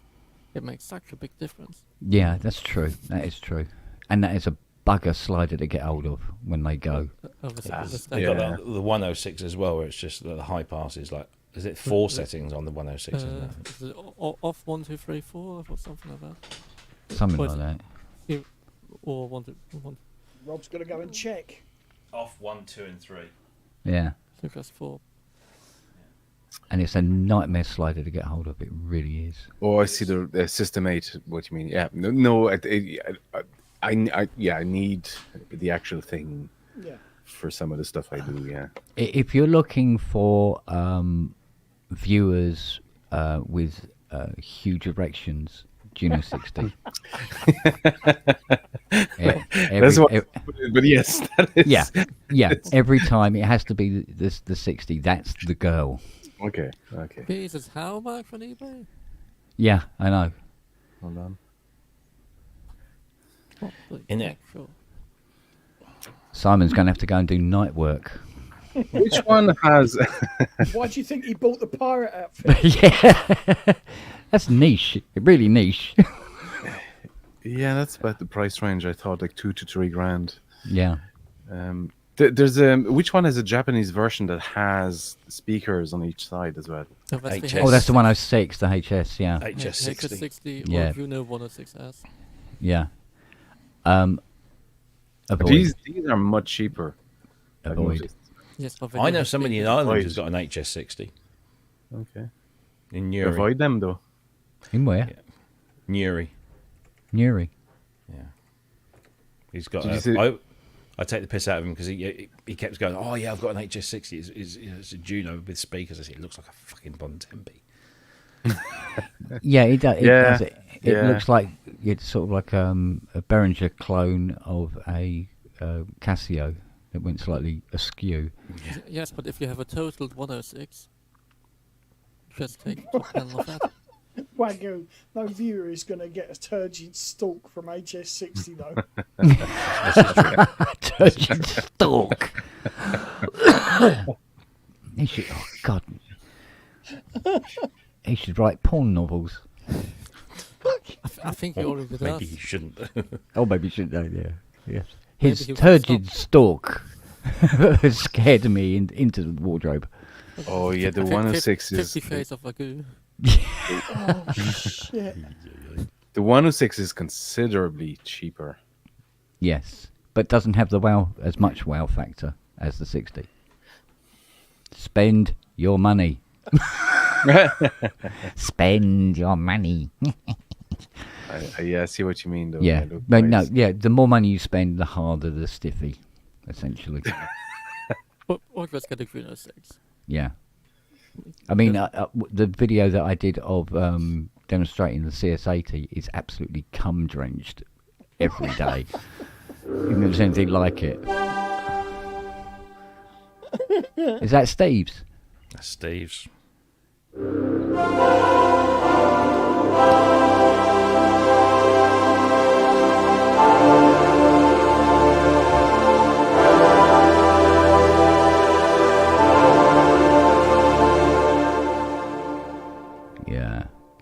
Give us single, choir, 8 voice, second C up. Oh, hang on a minute. You're asking me to do stuff now. Yeah, go for it. Come on, it's a nice skill you Perform get on monkey. it. So no strings. No strings. Male or female? Male. 8 foot. And ensemble, And some ensemble. please.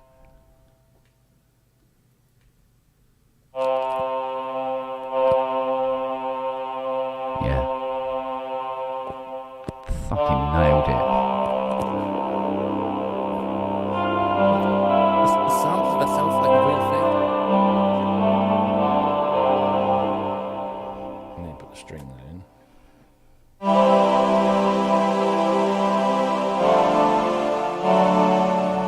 I can't do the Vangelis shit, so... Sorry, yeah. No, but having the modulation on the choir and not on the strings, and you got that lovely layer with one still and the other one's doing this underneath. It's lovely. Yeah.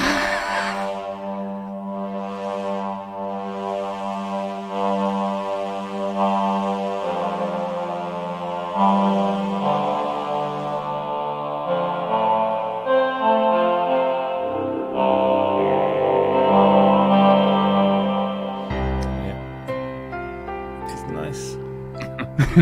I've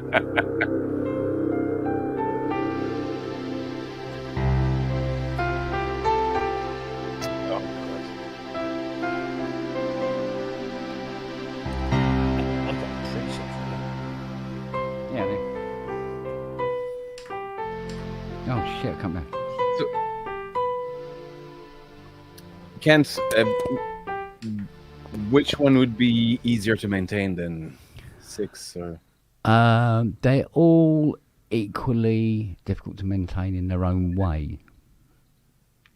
That envelopes number 6 and 60 are now becoming the issue. Yeah, they're a little rare. Not around here, but don't worry about that. The sliders will be are getting very difficult to get for the 106s, and not so much for the Juno and Juno 6. Interesting. Okay. Yeah. I'm assuming the 6 and 60 is the same.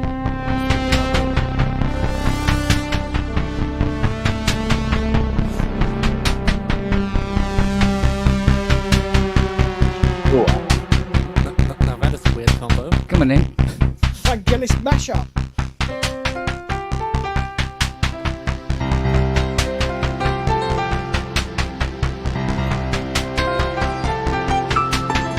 Les Dawson version. There's Dawson surprise.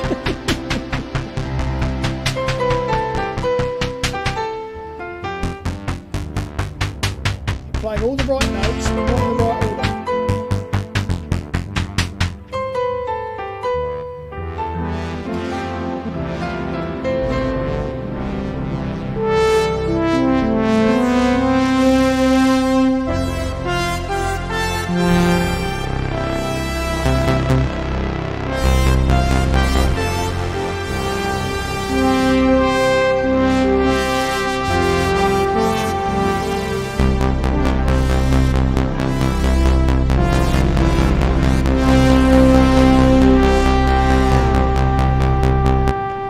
I'm filing a copyright strike. That sounds like my shit. I'll tell you what isn't. Full This is something. This is something he told me, right? When I spoke to him. Get out of my studio, bitch! Yeah. What the fuck are you doing here, bits boy? Right. Guitar 1 and 2. I think it's 4 foot on VCO 1 and 2 2/3 on VCO 2. And the track he done that does what was it now? Long March, Chung Ho, Long March, Chung Ho. yeah. The yeah, where's my pedal? Did you walk on my pedal, woman? That's the one. Right, and you think, all right, it needs the pitch initial, right, to get that glide, yeah. He said, no, don't do that. He said, you slap the ribbon strip. I went, no. He went, yeah. So you do. Oh God! There it is. And you do it for every note. You go, Sounds like a photo. oh mate, you little bastard. Thank you. So when I did my version of Chung Ho on SoundCloud, this guy hits me up, sends me in. I go, I can't get it sound like that on my 80. What did you do? What did you do? And I went, oh, I got lucky, mate. Because he did say, shh, don't tell anybody. Yeah, well, I'm he's not gonna telling watch anybody this who's got and an 80. He's going to watch this come and firebomb your house now. You watch. Thing is, though, there ain't that many 80s left now, is there? Yeah. So, but he was telling me about how he programmed a sequencer for Spiral and stuff like that. And I'm going, oh, please, just send me an email with the notes. And I'll just say all that. Never did though. But hey, but that was one little gem of information I got from him. I mean, Spiral for me would be one of the main reasons to have a System 100 bass unit and sequence. Christ, yeah. It's just, yeah. Yeah. That's what he said about the a lot of the tracks that he did is actually in 3/4 time. And he says because there's only 12 steps on the System 100 sequencer. He said it works out better doing it in 3/4 time. Okay. Work with what you got. Well, Synth waltz. What's the last song of the record? Was it 3+3 or is that called something like that? Ding ding ding ding ding ding ding ding ding ding. Yeah. No, that's the last one on the first side. That's Oh, is it? Oh, is it that long one? Dun, da, da, da, da. Yeah, it's a classic long melodic CS80 thing on the top of it. But, it's actually quite cool sequencing considering it's just done with a System 100. Yeah. But this is, I mean, it's one of the reasons why I fell in love with the System 100 because the sound is just so warm and rich. Well, it's it's a System 700 light, isn't it? That's the cool thing. It is, but it also isn't. It's like, as much as Roland, everything is the same. It's also everything is quite different. Hey, Justin. Yeah, exactly. Yeah. Of a filter being quite different to anything else in the 100, but the oscillator being the powerful old Roland design. Yeah. I mean, I always, I used to love it when a customer would say to me, "Go, oh, I've got System 100. It needs restoring and everything like that." I go, "Oh, okay." And is that the 101? And he goes, "Oh no," he says, "I've got the 101, the 102, 3, and the 4, and the speakers." And I'm going, "Yes." I said, "It will be ready for you very quickly because I'm going. Let's jump in the queue, mate, just so I can play with it afterwards." It's like, oh, I love them. But I could never bring myself. Well, I never was actually in the position to like go. Oh, here's $5,000. I'll have one of them, please. Like, $5,000 for one with speakers. Yeah. Well, back then. Yeah. I don't know about now, mate. I think that nowadays it's $5,000 for the speakers alone. Yeah. Well. Yeah. Jeez. But I mean that System 700 I restored for Daniel Miller. That I got a picture of it on my SoundCloud that I used for that. Uphill 700 track. Oh my God! I mean, once I'd gone through it and done everything, and I mean, you could eat your dinner off it. Although you'd probably get a punch in the face if you tried to. But and just the sound of that. I took all 9 VCOs and locked them, tuned them all together, and did like this bottom note on it just to see how good it would be in this unison mode. Fucking hell. Did the walls start rumbling? It took the wallpaper down. Mate, it was fantastic. The power was just unreal.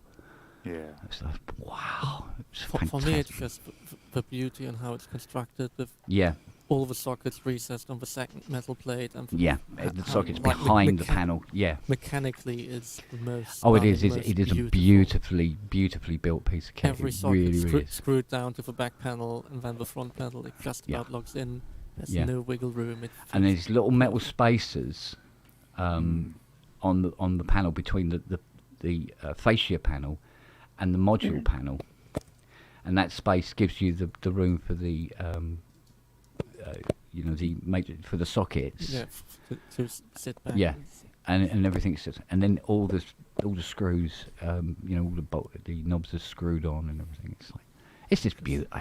It's lovely. But I think the last one went for, was it 130 grand? I think the last one went for. Yeah. What, did Hans need a fourth one? Well, he's still got the one I did for him. I mean, I saw it in there was a picture. I don't know what the hell he was promoting, something else, but it was right behind him. And I was going, God, it still looks as good as the day I sent it to him. He's really looked after it. But I can remember Mel saying he has like 3 now. He's got 2 in LA and 1 in Soho, in this place there. Bloody hellfire. I think he needs one more. Yeah. Well, but I mean, one of them he's owned since new. So. Yeah. Yeah. And I mean, he certainly had a better start than I did. Like, if you see the pictures of all 3, they all look stunning. Like, the one he's had since new, he definitely looked after well. Yeah, we know how much they were new when they first come out. 3.5 grand. Oh.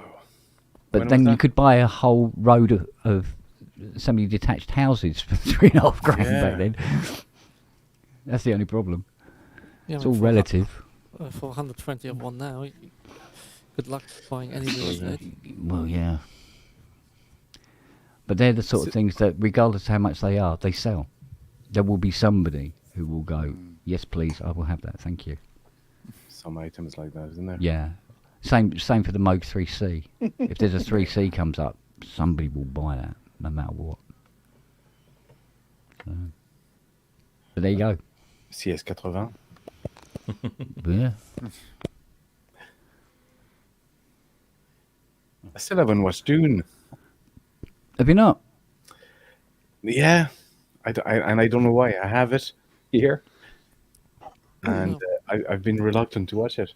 When are we doing the watch party in Kent's Garden? Yeah. There's an idea. Yeah. We'll just take the Sony Bravia out there. There's no problem. Get one of the plasmas from that I stored in Berkhamsted from work. I will borrow Ty's one. He's got a fucking enormous one. No, that's a big plasma, and the beauty is, if it starts raining, the water will just evaporate off it anyway. Yeah.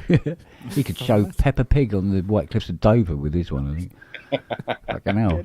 Yeah, let the puppy chew on the cables on that. Go on. Yeah, I'll tell you what. Do you know what? She was having a go at my USB cable on the back of the computer down in the front room yesterday. She was like... But what she does, she doesn't really chew them. She just sort of like mouths them. Our dog here, the new dog, we have her 2 years now. But when she was a puppy, she started just like gently chewing at the, that bar that goes across chairs. Like, yes. Yeah. Yeah, the only bit. Yeah. Yeah. I was just sitting for dinner one evening, and she'd been chewing very gently, or very like for weeks at this stage at this thing, and she came to the last bit, and I hadn't noticed. She was just in the chair, and next thing I just felt the 2 legs. Wonk. Yeah. She'd That's actually what that bit chewed. does. Yeah. Yeah. Shit. We avoided that. We just used to give lumps of tuba 2 to my staffing. And Yeah. you'd come in later on, it'd be fucking sawdust. Well, I know she's going to be a bit of a moo when she gets older, because all of the dog bowls in the kitchen vanished. I said, Fiona, all the dog bowls are gone. I said, really? She said, where are they then? They're all out in the garden. We caught him. Little cow. She had this little china bowl that Fiona put down for her to have her dinner in. And she eats dinner. And then she grabbed this china bowl, right, which is heavier than she is. And she picks it up. And she trots out with it and takes it outside. And she's taken all the metal, the dog's metal bowls out and everything. And she's taken them all outside and put them out on the lawn. I don't know why she's done that, I'm sure. Bless her little cottons. But no, it's really funny. She'll be walking across the back of the settee and suddenly, boom, gone.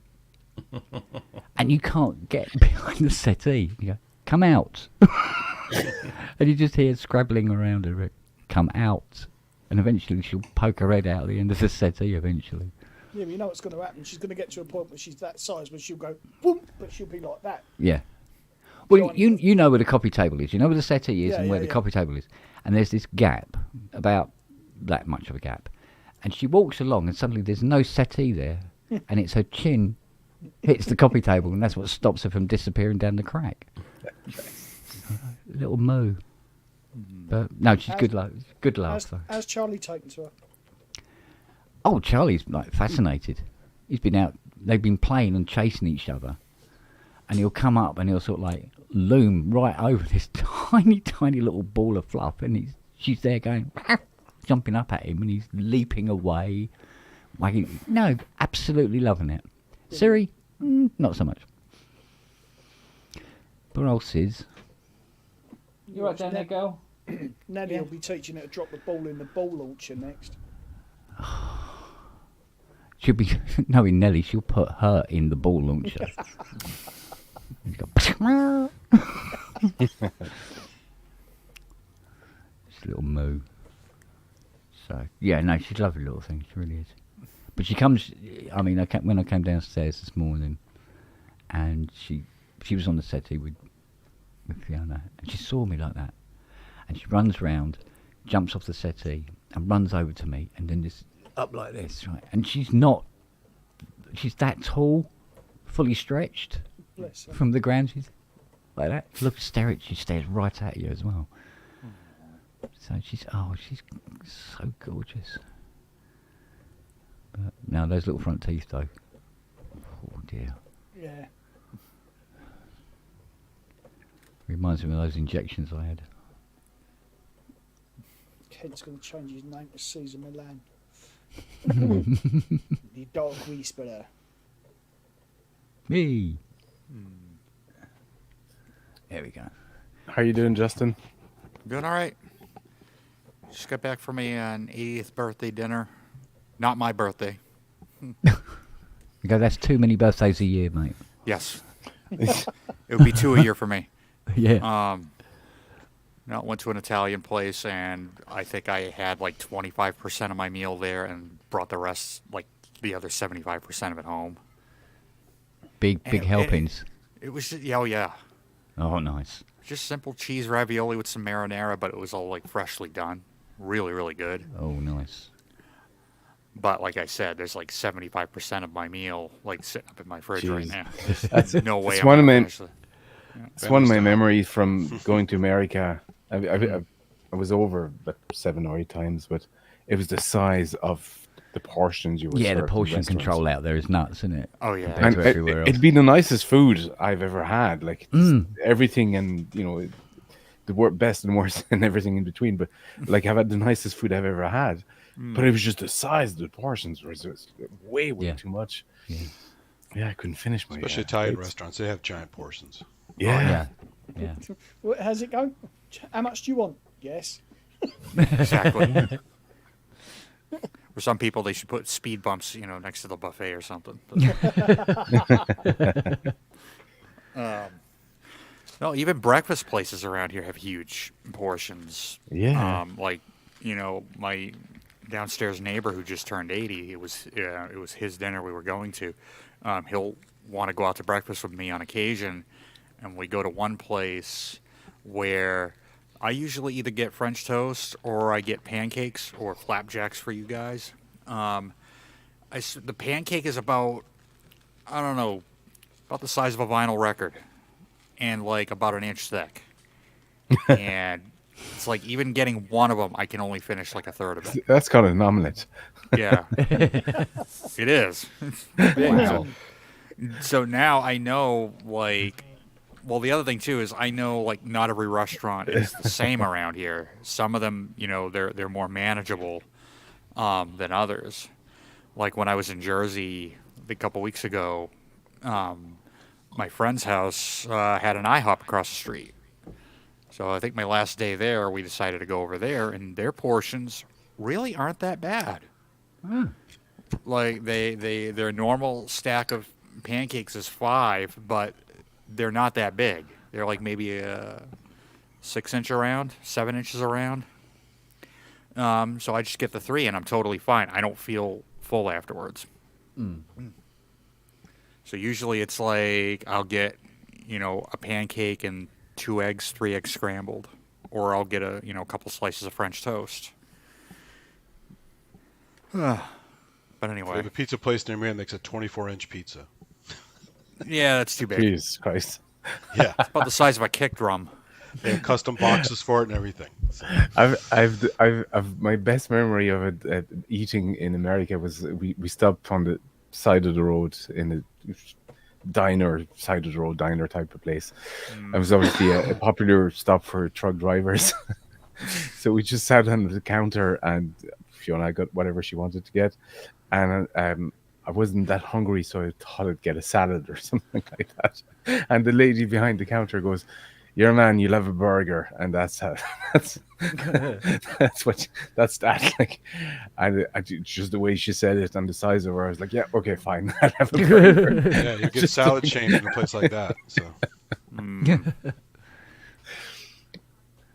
Oh man. But it was great. Like, people loved our accent over there, so we ended up talking to pretty much everybody everywhere we went. It was actually quite enjoyable. that's why we have a show here called Man versus Food, where he just has to try to eat something in a single sitting, as giant portions and stuff. I think we've seen that. It's pretty wild. Yeah. There's I drove past it going through Texas once in the Panhandle, and there's a famous steak place, and they have a plaque on the wall for everybody who finished their meal under an hour, not cheating, and the meal is also free. If you can eat this giant fucking steak and all the side dishes in an hour, it's free. And Yeah. apparently it's a kind of a tough steak. It's not Full even of a good full of steak. people going, challenge accepted. Oh, totally, yeah. Yeah. And then going, please somebody kill I mean, me. we have a restaurant here called the Heart Attack Oh, Grill. finish your meal. That'll kill you. The place is dressed up it's like a 50s diner, but people in like nurse and doctor outfits to serve you. I'm listening. And they have Okay. these giant burgers that are like 3,000 calories or whatever. Oh, And that's too the much. giant fat people love to go there, of course, because they cater to them. Jeez. And one guy literally died from consumption there. So it wasn't quite as funny anymore after someone finally died. Oh, I don't know. I mean, So what are the booths the size of Abe Lincoln's chair from the Lincoln Memorial? Are they that big?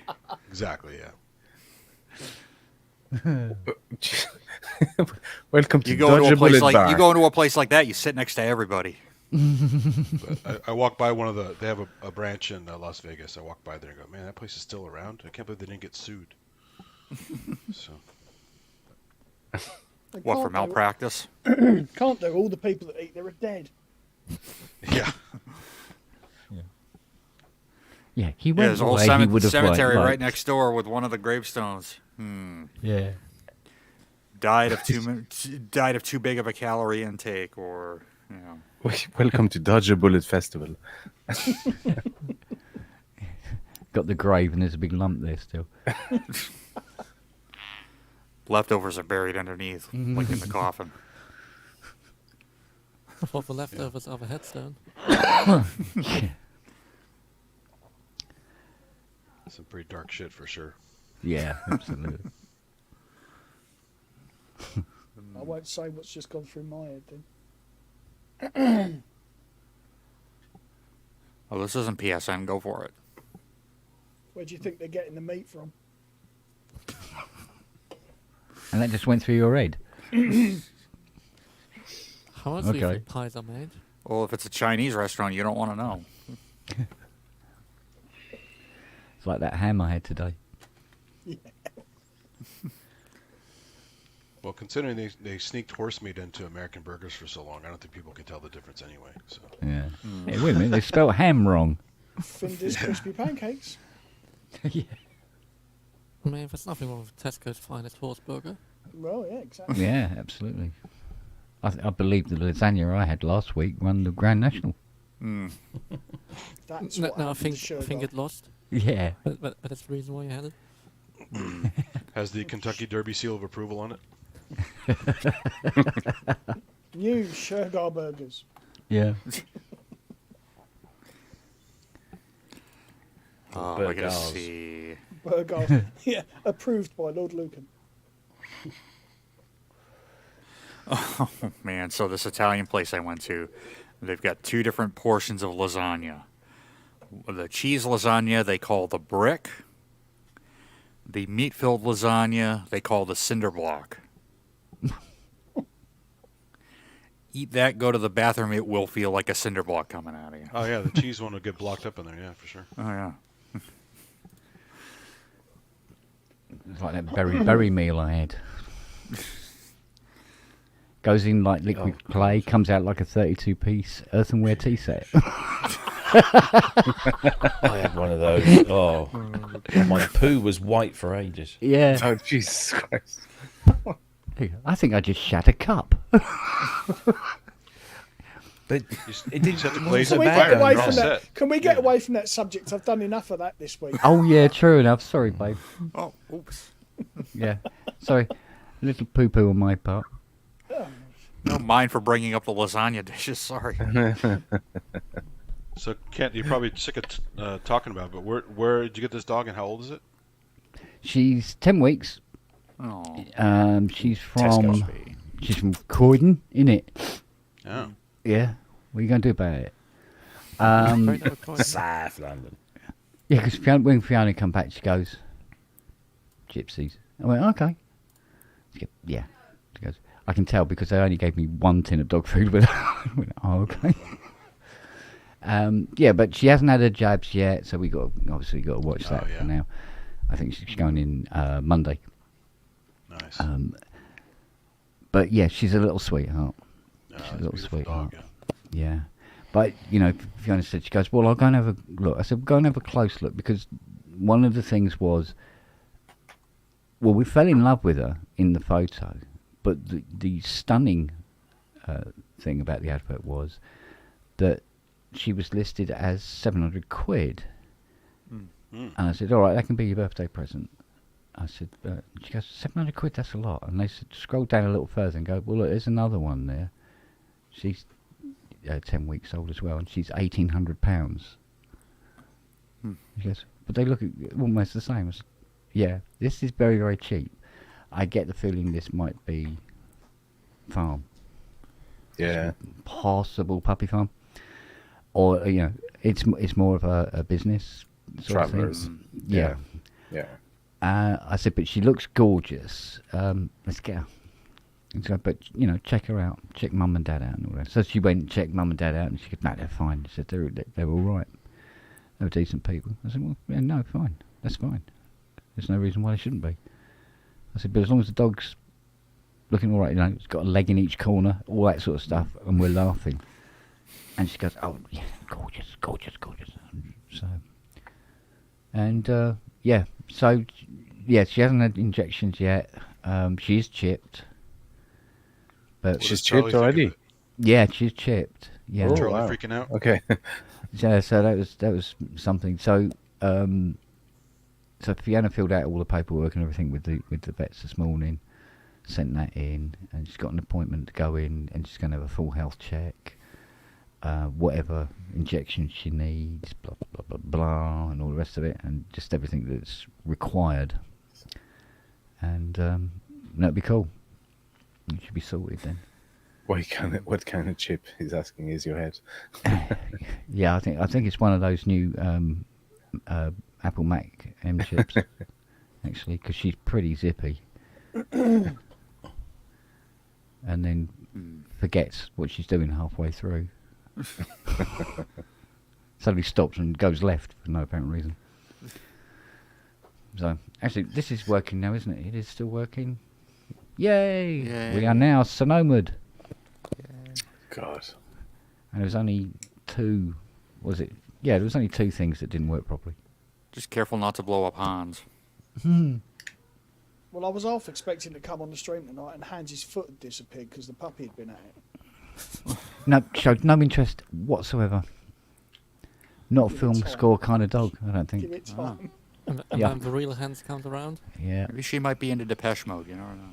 Oh, What about all your wires and stuff? It's going to be chewing those. oh, mate. At least it's all the wires that I have found are now up off the floor. Does that include the ones out of the Kraftwerk vocoder? You know, I put most of it. Well, I put it back in the case anyway. It's close. Yeah. I mean, there's things that dogs pick and chew, but there's that. Yeah, and this is why she's special. She goes, "Ooh, that looks valuable." Little Okay, Moog. need to start And guess looking. what? Hopefully she It doesn't doesn't work discover the any egg. worse than it did before. Trained her early. So Rev 2 Profit 5, no problem. Yeah, don't worry. That's down in the workshop, locked up. That's got to go. I think it's going Monday. I will take that photograph. I'm taking that photograph for Hayley tomorrow. Thank you. In all its glory. 'Cause I was saying to Robbie about it because I was taking photographs of it as I was doing the process, And then you forgot, didn't you? and then I started to forget to take photographs, and then it's sort of like suddenly, oh, it's done. It's like, shit, I'm not taking it apart again. So I love 5 voltage regulators. Bloody hell. How many dead oscillators? None. Oh. All the filters working, all the envelope generators working as well. It was an absolute godsend, and it still remembered all its presets from whatever album it was last used on. But So we keep and it some there, funny presets on it as well. Stuff I've never heard a Rev 2 do before, which is quite weird. So yeah, I mean, there's going to, at some point that it's inevitable. Something is going to fall foul to this puppy at some point, and it's just open season on what it might be. But we're trying to be vigilant, but One day it's just going to go, I think I'm going to make this thing fail. All right, yeah, done. it's just she picks. I don't know. Things that you think she'd be interested in chewing, she's not interested in chewing, and she'll go for something very mundane. Give it time. Yeah, exactly. I mean, she got underneath the Carvera and she pulled out. Oh, mate, there's this shielding when you use the laser cutter, and it goes inside the see-through case, and it's to obviously diffract the laser. Although we just throw a quill over it normally, it's just easier because the dogs love staring at it. And she's pulled all of that out, and it's like tools everywhere. Nothing's chewed, just pulled everything out because she wanted to get into the back of this cupboard to see what was at the back of the cupboard. She's pulling all this stuff out to do it. So we're constantly going around tidying up stuff at the moment. Like you put little dog fencing everywhere. Yeah, well, you see, the one thing we are a little concerned about is, I think I'll probably put it up tomorrow morning. We've got some chicken wire. Yeah. To put around where the AC unit is down by the workshop, because she can get behind there, and then she can get down and underneath the workshop. I have to there's quote the no Blues way in Brothers. hell she can get back Chicken out. wire? Yeah, we wouldn't be able to get her back out again.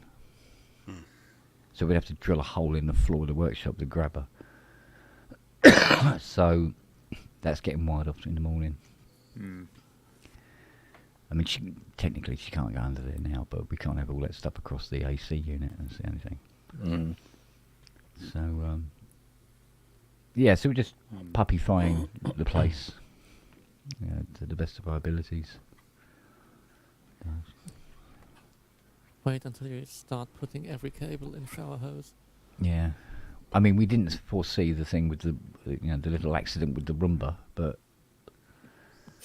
we now know. Wait for it to dry. Yeah, just wait for it to dry. Because Fiona has fortuitously offered me the opportunity to have the job of cleaning out the Roomba tomorrow. How kind. Lucky. Yeah, which I thought was really nice of her. Yeah, sharing. Yeah. It pissed on the Roomba? Yeah. No. It fed the Roomba. Yeah, Oh, it it vomited done the Roomba. done a Oh, big nice. poo under the stairs in the Oh. yeah, and the Roomba found it. Oh. And you go, oh, I can Nom, clean nom, that nom, up. nom, nom, Except Soft it didn't. puppy stuff. Yeah, Yeah, exactly, it didn't do a very good job of it, and there It was smeared it around. yeah, it was everywhere. It was fucking everywhere. What have you not considered a Roomba that does wet and dry? Yeah, it was quite funny though because I think it was Nelly. She would come into the front room. And she goes to where the Roomba is and goes. My man walks off. And, I don't like the smell of your Roomba anymore, mate. Wow. Yeah, so we went. That was a problem. Didn't think of that. Oh well. I'd love to see the next release note on the update patch. Yeah. Please check the app for shit. Yeah. AI-controlled camera detects dog feces. Yeah. That was funny actually because when we called up the security camera to see what she got up to last night, because she did go out for a little while, because she watched Charlie go out, and she goes, "Oh, I can do that," and she just ran at it and went, and leapt through it. And she goes, "All right, she's outside, she's in the dark." So we turned the camera on. Fortunately, it's got the infrared on it, and we're watching her. Oh my God, was there a bit of that garden she didn't check? She got everywhere. She was trying to climb inside the water fountain. You know how small that water fountain is, on the bricks? She's trying to climb in there, right? It's just her arse sticking out with her legs up in the air like this, And she goes around, she went into every... I said, mate, we've got to clean all this decking off. We can't leave all this stuff out here. She's getting into everything. So I got all the CNC and everything under plastic because of all those, all those connector cables for all the servos for the CNC machine that goes to that big controller, which is on the decking. It's like, God, she starts biting through all that. It's like, Jesus. I don't even know. Can you buy RS-232 cables anymore? Are they still available? Yeah, that's what RS is for. Yeah. Oh, that's true. Yeah, of course, yeah. Surplus stores and stuff. Yeah. I mean, That's I all have just bought some, some connectors at least. Right, gentlemen, I'm going to bid you all good night. All right, darling. See ya. Take care. See you See you, later. Matt. See you later. Stay healthy, young man. I am. Good Cheers. man. Good night. See you later, babe. I'm just going to duck out for a bit as well. Yeah. Yeah. What, ruin the symmetry of the picture? Yeah, sorry. God damn it. I might be back later. All right, dear. See you, Robbie. See ya. See you later for a bit. Yeah. Oh, steady. Well, for the sake of symmetry, I might then also do an Ian, have some food, and come back later. Oh, they're dropping like flies, mate. What Yeah, happened? but I should probably have some dinner at some point. Yeah. And it is about dinner o'clock. It's almost like one of us has done a really bad fart and everybody's just trying to leave without giving it away. Someone got some shit in the Roomba, it looks like. Yeah. Yeah. Uh-oh, here comes the Roomba. Everybody leave.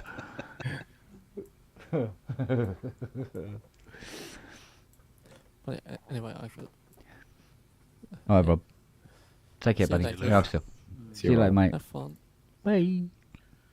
So, Kent, did you buy that Marco synth yet that was on Rancy's show? No. Wasn't that ridiculous? This is funny. Yeah, well, you always go with a bit of weirdness, I suppose, just to make Got a things lot of more attention. I interesting. mean, yeah, we talked about Yeah. it for 20 minutes or something like that. Yeah. No, I'm looking forward to this ambient zero thing I bought. Because normally I'm not that taken with little boxes. What do you get? The ambient zero, the Sonicware. Okay. As long as they're more friendly, because like the 8-bit warps is actually pretty easy to use, but most of the other stuff in that form factor is not so friendly. Yeah, but I think working with those kind of sounds, just messing with it would be good enough. Do you know what I mean? Instead of you're specifically trying to get a particular bass sound or a particular trumpet sound or something. This No, is but I mean, like if you you made just it too mess hard with to it change anyway. algorithms and stuff, then it's like, Yeah, I know what you mean. Oh, I see. Okay. I'm looking at it now. No, I must admit, I listened to that video on the show and just sort of like went, oh, I like that.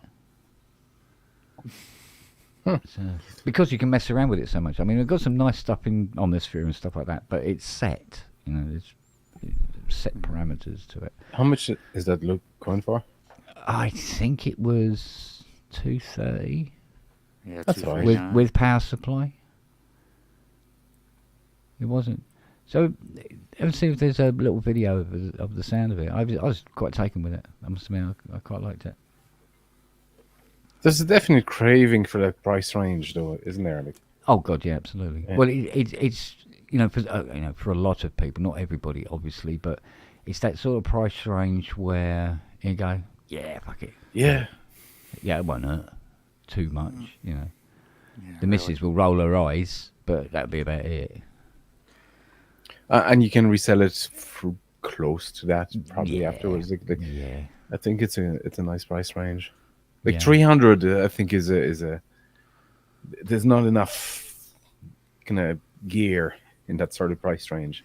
Yeah, I think Roland was on a roll with the boutique stuff, however flawed that is, but there's definitely demand for that. yeah. From somebody other than Behringer. Yeah, exactly. Yeah. 'Cause, I mean, how many modules, like, the Model D, how many other ones do they have in that price range with that form factor? Like, a lot of them. Yeah. I thought actually the Model D was actually quite good, but most of the others I'm sort of Yeah, like, I like this one, yeah. nah, not particularly bothered with the others at all. They haven't really interested me for whatever reason. I have a slight interest in the Pro 800, but not enough for me to pull the trigger on it. Yeah. Well, it's like that Prophet 08. I had to put a new encoder in during the week. It was all right, but I mean, It's missing like this- something. Yeah. it was. I don't know what- very empty, shall we say? Yeah. SMT has made these just very empty boxes now. I don't know why a Moog doesn't get into that market. They would clear out. Well, doesn't the Prophet 08 have digital oscillators, analog filters? But that price range, Yeah. that sort of 300 boutique format. I don't know. I think there's a kind of a Moog see themselves as being in a certain place in the market, I understand, yeah. and they go, oh no, we better not do anything sort of like cheap, and harm the brand. So Yeah, I think yeah. Moog has always been like that sort of I was thing. going to say. I don't think it would. See, I don't think it would harm the brand. Well, no, but I mean, but it would go against that kind of Yeah, I know. business philosophy. So they wouldn't, sort of like something they wouldn't do simply because, it'd be like Rolls-Royce doing people carriers. It's sort of like, no, I know, we're not yeah. doing that. That kind of thing. Right, but then again, look who owns the company now. Well, yeah, but sometimes needs must, devil drives and everything. But they don't want to appear to be in a lower market. So which I've always had that feeling about Moog. I've always had that kind of persona. Yeah, Paul. But there again, Roland were pretty much like that to start with as well. Yeah, and they did really well, I think. They weren't exactly cheap, but what they were producing was just so good. Yeah. And it's just like, no, mate, I'm having that. Don't care. The Korg went sort of halfway there, but just actually produced really cheap stuff. Yeah, they did this. They were covering They do doing this, top and and under. now They they're were- just kind of doing. yeah, they're this. just like doing that now. Yeah, so- it's like a dive bomb kind of. Yeah, so they were covering several markets and they were doing quite a good job because they were quite prolific at one point. They were sort of Oh, like, yeah. Gosh, yeah. the manufacturer for quite a while. And then things started to go a little awry. So, and Yamaha sort of like they're just stalwarts of they just do their thing and they just just trundle along. I think the reface was their idea of doing sort of budget. Yeah, and I'm not sure that did them No, I don't think good No. long term. I don't think No. so. 'Cause Well, I mean, it a wasn't quite mate of mine got budget. one of those little refaces, and he got the little CS one, and he said, "God, what do you think?" And I went, "This is the people that built the CS80." Yeah, and they come out with But this. they put quality into it. It is one of the best mini key things out there. So Oh, agreed. No, I agree totally. But it's that thing of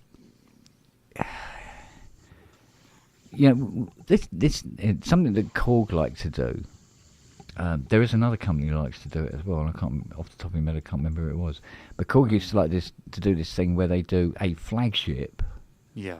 and then they do smaller variants of that flagship going down. Yeah, Now, you're getting more bang for your buck. no, 'cause actually, it's thinking about it, R&D. yeah, Yamaha. You got Yamaha. the CS80, Yeah. and then you had, you know, the 60, the 50, the 40, you know, the 30, the 30L, blah, blah, blah. Work your way down to the, you know, the CS01. Yeah.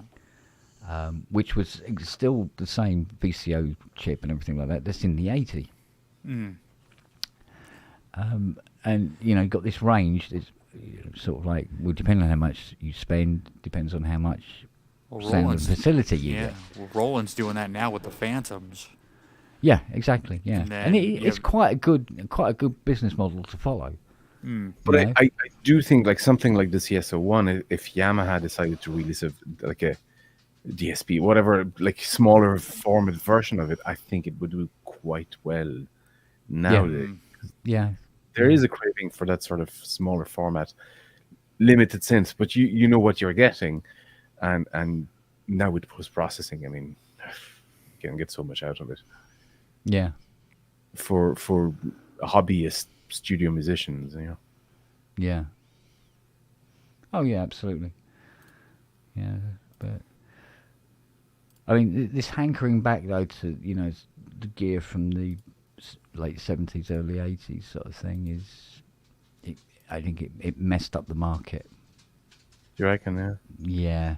Well, you know, there was a lot of love for all this older Yeah. gear, and they go, well, we can't remake this old gear because it would cost too much. Because they would, you know, most of it was really, really beautifully built. You know what I mean? They lasted 50 years without any trouble. You know, there was no knobs snapping off them and stuff like that. I mean, this is why I think the 2600 made such a big impact in its cloning form, Oh yeah. because it's Yeah. a relatively straightforward synth to redo, but it's also very clever, and because it's semi-modular and all the rest of it, it's got a lot of use in today's market. But I think it's easy to lose track of, like, a lot of people are trying to get into synths and they don't necessarily have the knowledge to understand what a VCO even is or that kind of stuff. Like, I think where Roland was really clever with those kind of small boutique formats is that Yeah, it was certainly cheap and accessible to actually see what, okay, I have a VCF here, I have a VCO, or DCO, whatever. It's like, now I understand what all of these are doing, and it was like a good entry into synth, yeah. as opposed to putting a $1.5 grand into Yeah, but it was almost incidental, because I think with Roland, with the boutique stuff, is what they were actually really trying to do was satisfy the hunger of the people who couldn't afford the the $3.5 grand Juno 60, and make a little baby one that they could have. As you know, it is close, but it's close enough not to have to matter too much, and the price makes it not matter at all. Yeah. And which has always been the case. You know, it's, you know, go, oh well, you know, these clones, they don't sound exactly the same like as the original. We go, yeah, but there's a reason why there's this 20 grand between the two of them. Exactly. You know, something's got to give, isn't it? So, you know, if it was, you know, perfect representation, it's going to be, how did they do that?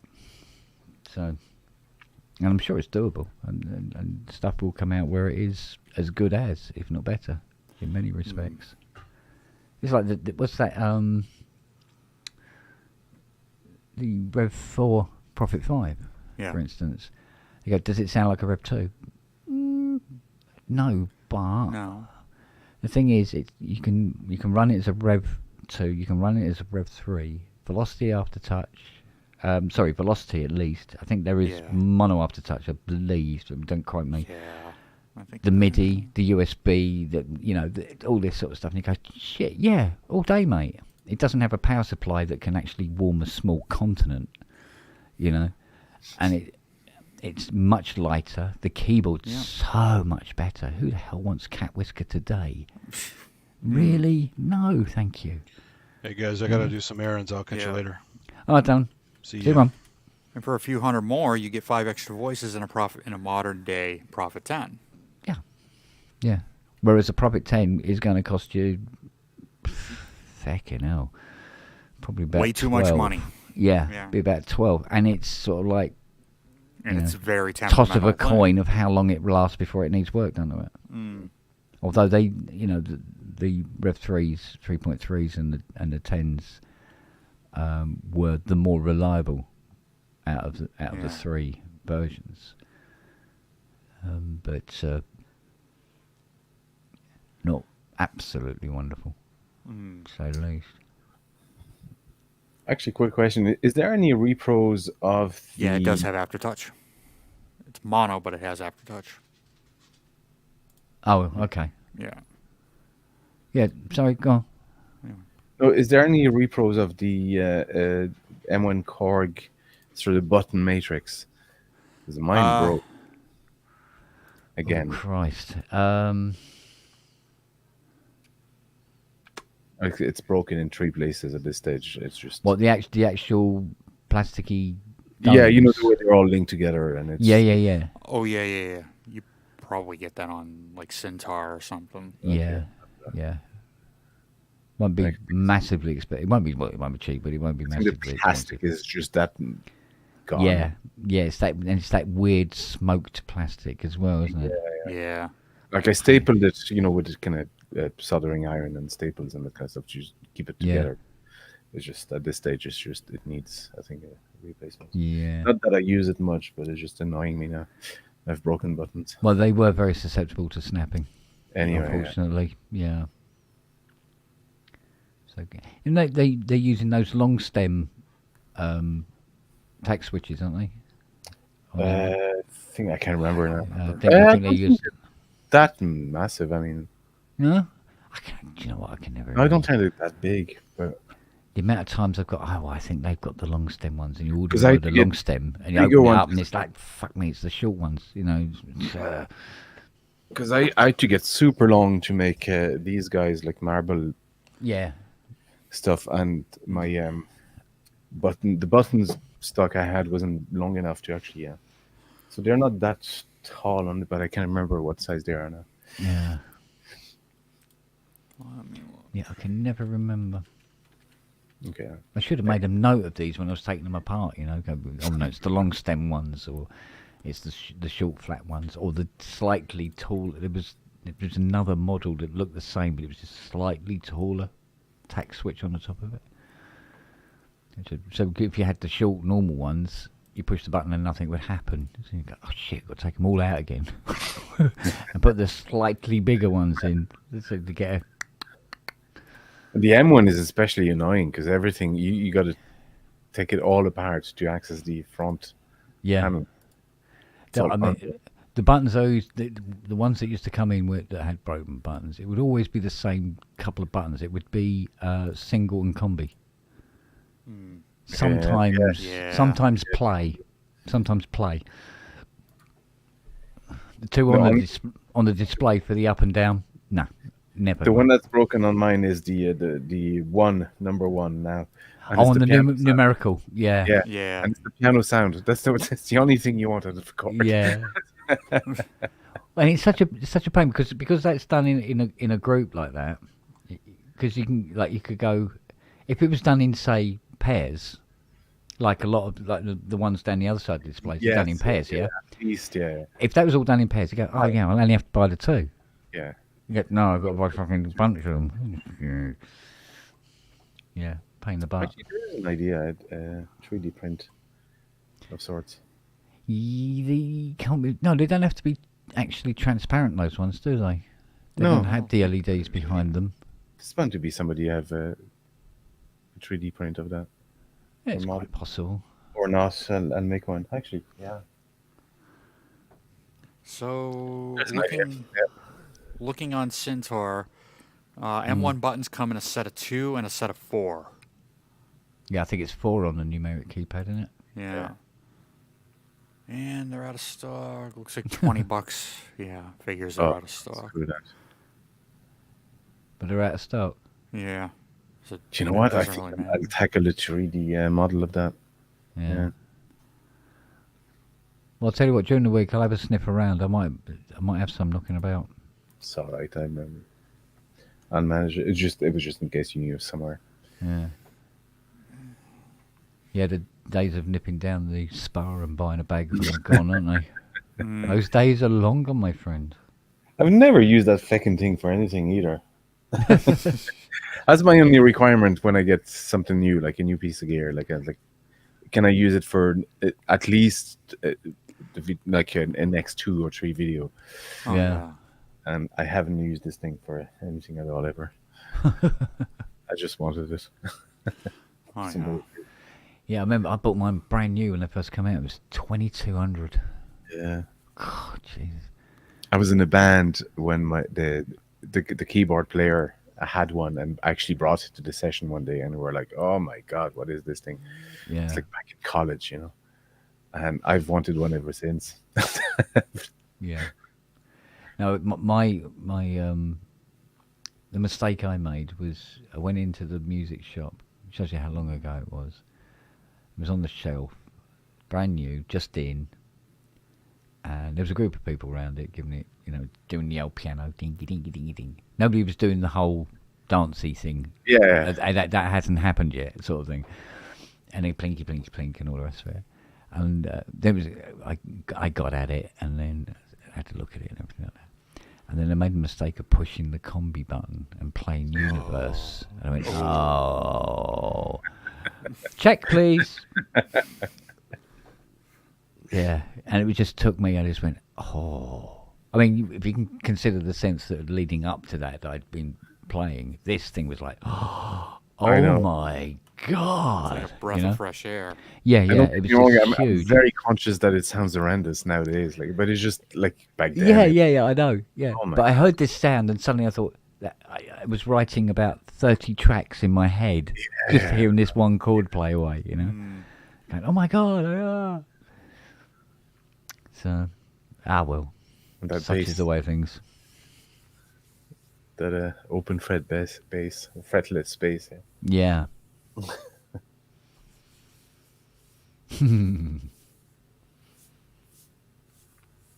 There you go. I think there's an idea for Korg, for a boutique sort of format. Yeah. It's like you re-release the M1. It's all samples. That would be Isn't it done? Yeah, it's done in Is it? software. software. Oh, No, I'm so. talking hardware. Yeah. Yeah. I don't think. Yeah, they haven't done it in hardware. I don't think they're going to either. No, I don't think so. But Yeah, because they could literally bung that onto an Adreno. oh For all my intents God, and purposes, it'll go off the shelves. Because I mean, it's essentially, just digital being reproduced as digital. Yeah. You should be able to nail it. Yeah. Yeah.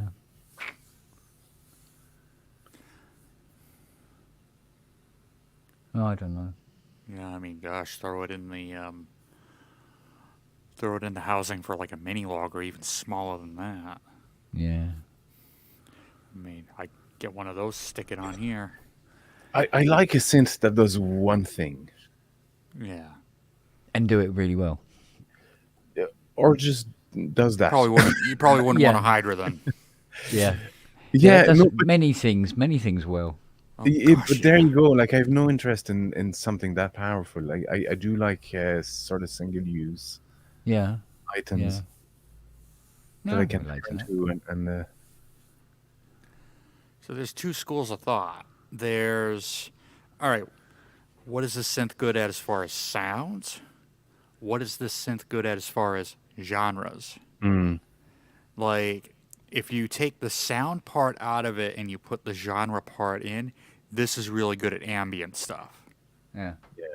So there's your one thing. Especially with, like, when you start throwing in the poly aftertouch and the fact that in the case of the Deluxe, you get two complete Hydrosynth engines, layered or split, with that arpeggiator and with all the modulation you can do on it. Think of how many really cool evolving pads that it does. But again, like I said, two schools of thought. Yeah. I think for me, it's because I come from the more traditional instrument kind of realm, so I know what a mandolin is good for, what I can get out of it, what I shouldn't be getting out of it, but can get out of it, that kind of stuff. Yeah. And same with all those instruments. So I do like a synth to sort of behave that way. Like it's good for that, and let's see what else I can get out of that maybe. But I know I can go to that little item for that sound of that vibe. You got the security of having this one thing over here I going, guess, okay, security, I know yeah. it can do this. I'm just curious, so what if I do this? And then, ooh, that might be a little something too. Yeah. Well, that's purely the reason you can't really see it, but above the montage is a Roland VR 760, which is the Nord stage before the Nord stage. Yeah. I only got it for one thing, and that was the organ. There you go. Yeah. Meanwhile, there's two SRX cards in there, and they both have some killer sounds. Doesn't mean I'm going to use them. I might pick up a JV or an XV5080 or something like that, and just dump those in there, and then just leave this alone as an organ. But yeah, that's the way that I play live. Is I like having multiple keyboards live. I like, all right, piano here, organ here, analog synth here, or a couple of them, a mono, a poly, and then everything else like mellotrons, pads, digital sounding stuff, everything else over here. That way I know where everything is. It's a lot of stuff to set up, but it's organized in a way where, all right, piano's over here. Oh, if this fails, I can just pull a piano over here. I get backup. Yes. Yeah, I mean, because I'd only have maybe one or maybe two keyboards at any one time. And so I know what you mean, Ollie, about just having one machine doing one thing, and just having it do well. I mean, that's half the problem I have now is, you've got this sound overload. We can have all these different software and stuff. You have so much stuff. Well, Atmosphere alone. Well, yeah. Like, But it's it's hundreds and hundreds and hundreds of these different VSTIs and stuff like that, doing all sorts of stuff all over the place. And I have trouble remembering what it is I own. There you go. Yeah, people go, have you heard bloody blah? I go, I don't know if I have it or not. Exactly. I mean, Ty, bloody hell. He's in his own world, whatever. Oh, yeah, it's ridiculous. When he opens up his, he showed me it, when he opens up his contact library. Yeah. It's just the names in a little line. It just scrolls forever. Just scrolls and goes. So you don't even get the pictures, just get the name. And it just goes scroll. He's got to have 100 terabytes. It goes on and on and on and on. It's just ridiculous. And that's just the contact stuff. Then there's all the other third-party libraries, and then this and that. It's oh my God. I'll go through full paralysis anyway. Yeah. I can't have too many VSTs anyway for my stuff. People won't see me playing the instrument, so it's like, I can't even go near VSTs really. Yeah, I mean, there's VSTs that I have on here. I think there's one here. Let me show you. I think it's this one. I think I was messing with the sound on this one. Where is it? Oh yeah. Oh, nice. And that is lovely. One of the presets from Equator, and you can use that. That's the one to use on the Rolly, so you can then put glides and all sorts of effects and stuff depending on how you play it. But just the sound straight, it's like, 30 years ago, you would have killed somebody to be able to get that kind of a sitar sound on anything, But but it's so, it's so nice, It's just, and it's just one of 2,000 preset sounds that are in Equator. That was 160 quid or whatever it was. Although I think mine was bundled with the Rise when I bought the Rolly Rise anyway. And it's just like, wow, how do you know? I feel sorry for people who are trying to bring out new stuff now, because it's the wall of competition that's already there. You know, trying to punch through that to be noticed, it must be really, really difficult. Oh gosh, yeah. Yeah, you do. Yeah, that's right. Used to get strobe with it as well. I don't know if strobe's still knocking around, but you get what's the other one? There's another one, another plugin. Can't think of it. No, it eludes me. Let me have a quick look at my Rolly thing. It might tell me.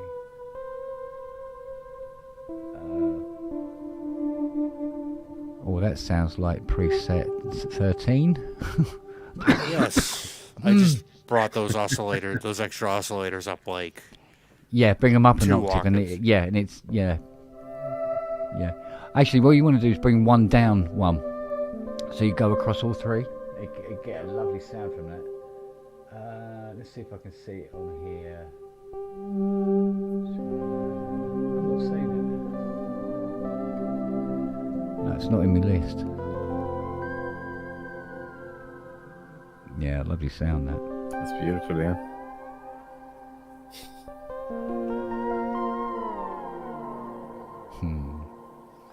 Yeah, so Oh yeah. yeah, this is it. You can have this sort of like sensory sound overload. And it's just like Cypher 2. Thank you, Steve. That is it. That's what it's called. It's not funny enough. It's not in the dashboard list, but I know I got it on there somewhere. But yeah, no, it's you can have too much. The other cool thing about having one synth or one instrument for one thing is I can justify buying more. Because this one does something that else. too. Exactly, that too. Yeah. Well, for me, it's quicker with writing. And all right, I want to get this sound. Okay, I'm gonna just go to my 2600, or I'll go to the if I want a specific sound. If I'm in a writing mode, I'll set everything I've got up and be like, all right, I want this sound. All right, chord karma, and preset this one. All right, there it is. So knowing your gear and knowing where all of your sounds are, it just makes for a quicker process when writing, and you don't lose, inspiration. Like I've got a habit of coming up with a chord pattern or whatever in my head, and then I got to get that down. I got to get that down. By the time you fire up a VST or whatever, what was it? I lost it. You lose that. Yeah. And then you wait, and then it comes back to me at like 2 a.m. when I'm upstairs, half asleep. Well, if you're lucky, it comes back. Yeah, if I'm lucky. Yeah, that's why you need sort of like that, the immediacy of something like an upright piano in the corner. Oh yeah, and stuff like that. Upright piano and a pen and paper where you write it down, or even if I've got something with like a simple, song recorder, like even if it's an arranger keyboard that's got a record function, where I can just hit the record button, play it, and then turn it off. I bought a Roland E36, really for that purpose, and also to use it when I teach. That way, I've got two simple keyboards for myself and the student. But it's got a very simple song recorder function where I can just start a drum pattern, start playing, put the idea in, and then done. Yeah. Wait, Tracker Jack brings up a good point. That sort of thing of like, if you pray for rain, you've got to put up with the mud. Browsing through 2,000 snare drum sounds. It's stuff like that. Yeah. And you go, yes, I'll find the one I need, or the one I think I need out of 2,000, when in actual fact you'll go through the 2,000 and go, no, maybe I'll go back to 16. I think the 69th one I tried might be the better one, and you go back and go, no, maybe not. Whereas if you had, say, 2, you go, you want that drum sound, that drum snare sound, one, or that snare sound. And you go, yeah, I'm happy with that one. Yeah.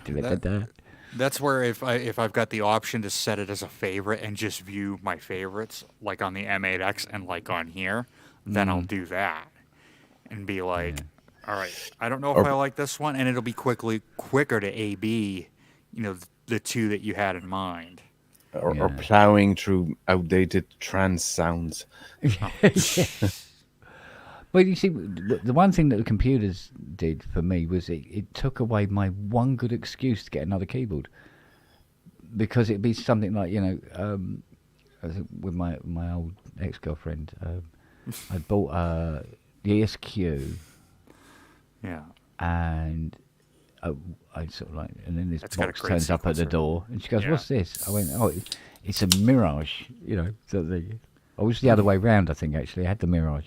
I go, it was an Mirage, and then you ESQ1. got the ESQ. Yeah, and she goes, "Why?" I said, "Well, the Mirage can't do the sounds that this does." She goes, "But when you got the Mirage, you said there wasn't a sound that it couldn't do." Yeah, but this does it internally. It's very hard to explain. I'd have to play it to you so you could understand. You play it to her and you go, and like, sorry, not getting this. I would have said, "Oh, this does one thing the Mirage doesn't. This has a sequencer in it." Yeah, exactly. Well, technically, yeah. I mean, the 333 note sequencer, which was completely volatile, and you had to get the stop button exactly, otherwise it wouldn't loop. Yeah. Yeah, fun. Whereas this, you could quantize it and make it into bars. It's like, and it would sync to a drum machine. Wow. It was easy to use too. Yeah. Oh no, it was beautiful to use. It was a fantastic little piece of kit. It really was, and it had a decent sized display. That's another thing today, though. Really, some of these displays. I mean, fuck off. Why are we still at that? Yeah. Yeah, when you the stuff, the little clips with the magnifier with the light in it, so you can work on electronics, and you need one of them to put the box under, so you can see what I the need display one for says. this. God. I need one for this. Really? Like, I could barely, well, I've got 20/70 vision. Oh, okay. 20/40 with my glasses. Yeah. If I'm on a good day. Yeah. So I kind of have to like get really close to even read what I'm doing on here. Yeah. Actually, I would say this isn't bad. It's these ones where I kind of have to go, all right, that's this. Or I just got to get freaking used to it. That's all. No, Andy. Yeah, it's. I don't know. But I would say easily I use 20% of the equipment that I have in this room. Regularly. The rest, some of it may use occasionally, and some of it I haven't been near. And that seems incredibly wasteful to me. And yet, you go, oh yeah, well it's here now. It's wired up and everything. So, because I haven't been near that system 55 for months. Just haven't been near it. I keep meaning to, but that doesn't get the wedding done, does it? No. Yeah, I've always been sort of careful getting gear in terms of justifying it for the channel. It's like, will I use it for at least for one cover or more or that kind of stuff? Like, so I've sort of used everything. The only thing I haven't used was that N1 so far. But whenever there's an urge to get something new, I'm like, do I have a need for it now for the next cover or for the next piece of music, and will I use it down the line? Absolutely. And at the moment, most of the time, I'm like, no. Which I Come hate on, myself Andy. for, 'cause Andrew, sign in, will you? For God's sake, woman. Come on. How was Randy? Oh, that's Andrew Longhurst. I thought it was Andrew. Yeah. Well, yeah, that's one of the reasons I got this was, and anytime I think about getting a new piece of equipment, I think about, all right, how much am I going to use it? How is it going to be practical in what I do, whether it be writing in the studio or playing live? In this case, both. Yeah. Like, I'm definitely using this live because, number one, it sounds great, and number two, it's pretty much going to replace the DeepMind 12. because I think I'm going to get more out of it live. And same thing with the VR 760. That's going to get a lot of use live. Whereas the 2600 of the Model D, probably more so in the studio, and it's good just to have them. But the other thing, too, is I didn't spend a lot of money on either of these. So even if I don't touch this for a couple of months, I mean, I've had it for maybe, a year and a half. I still keep thinking and looking at my stuff and be like, all right, how much am I going to use the ESQ1 or the 2600? And it's like, I can't bring myself to sell it even though I'm not using it. Yeah.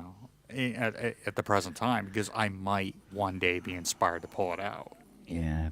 That's why I have a wardrobe full of keyboards. You never know. Yeah.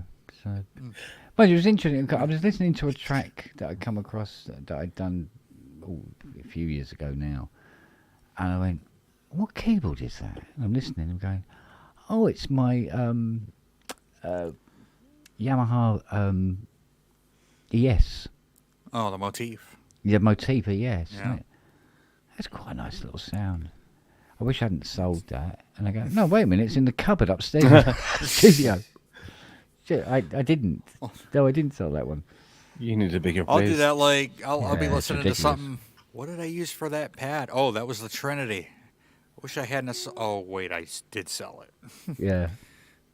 Actually, Yeah, but I just it's like, I must admit, like, sometimes I listen to stuff that's got the Oasis on it, and I go, oh, yeah. put in Oasis. And then I go, oh yeah, but Hydrosynth, Yeah, Hydra. Yeah. and M8X. But do you know what's weird? It doesn't seem to matter what gear comes in here. That girl, Yeah.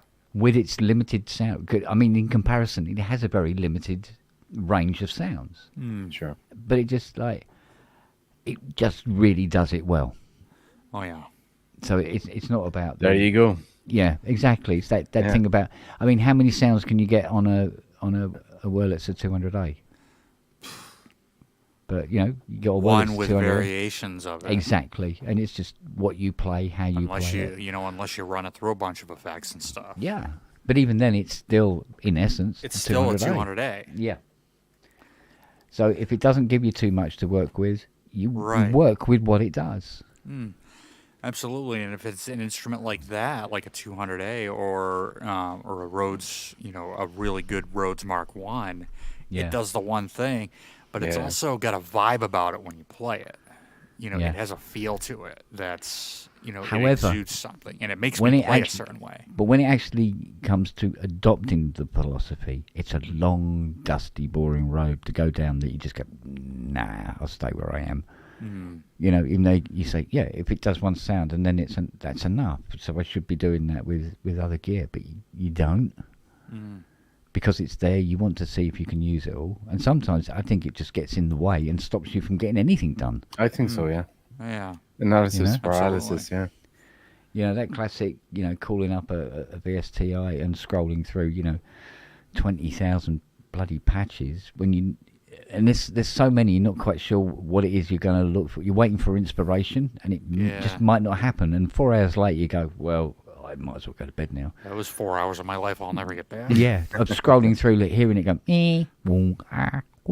it's like, there's better things to be doing, But it's a discipline that you have to teach yourself, and I'm shit at that. That's my problem. I fall into all those traps, all of them. It's like I was going to download that STEM software for the MPCX, and I'm thinking, I haven't turned that MPCX on for about 4 months. So I put that STEM software on it, and then not use that. But it'll be on there. Just in case. Just in case I still don't fire it up and use it. God, how many plugins have I bought like that? But, I thought it might be possible that it could do something useful, like separate violin from cello from viola. when in actual fact it needs something a little bit more drastic to be able to differentiate between the separate tracks. Because everybody's going, no, I won't do that, mate. I go, well, so what's the freaking point? Because if I want to deconstruct Grieg's Morning, for instance, so I can learn all the individual parts, if it can't separate all the instruments out from each other, then I can't see the point.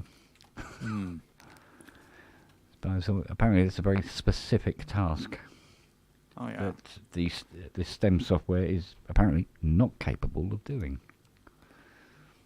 So, oh well. Yep. Means I've got to sit down and learn how to read music. Who's time for that? Gosh, yeah. I still can't. I can't either. No. It still looks I mean, like I've epileptic fit ant on the paper. I have some music theory. I understand sort of 101s, but it's more the reading and writing. I'm just it's not worth my time. I'm much faster with hearing stuff and replicating it, and yeah, I've always worked like that, so it's working for me. But it's just reading music, I just can't. No, I can't do it. Yeah. Oh yeah. Oh, My reading. mum was Gosh, she was quite relatively proficient at it. Not what at least reading the actual line and then have the chords listed underneath. Like that organ playing type of music. Yeah. And she was she taught herself to be quite proficient at that, and I just no. I remember my first girlfriend in Ireland. Her whole family could play piano really well and just sight read pretty much anything you put in front of them. They were quite technical, and they had absolutely no love for music. Interestingly, if you put if you got them to listen to a piece of music, they couldn't actually replicate it. Because I'd be playing Irish music all the time, learning stuff from here, and they couldn't actually decipher it. Yeah, it's funny. It's like the other side of that coin, isn't it? It's really weird. And they were amazed that I could actually just learn tunes just by ear, and I was amazed that you could actually just play any bit of music that you could. Yeah. But it just they weren't. They had actually no love for music deep down. Like it was just something they did.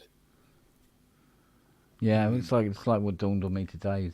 It turns out to be the best STEM software on the planet is there. Yeah, it's the only thing that's the only thing that will be able to do it properly for me.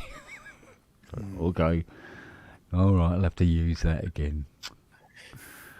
No, I'm not advocating that you shouldn't learn theory or anything like that, or at least learn to maybe decipher music to some extent. But I really couldn't. I just really couldn't do it. It takes time. And now, I'm so long in the leg now. No hope. Well, I think understand music theory is really handy in general. Anyway, it does, and at least if it's purely from a descriptive point of view, but it just yeah. What are you, MIDI controlling a Genos 2 in the other room or something? Got a Genos. You swapped it out for a Genos 2. Good man. Wow. Can't play that fast. You'd hurt something.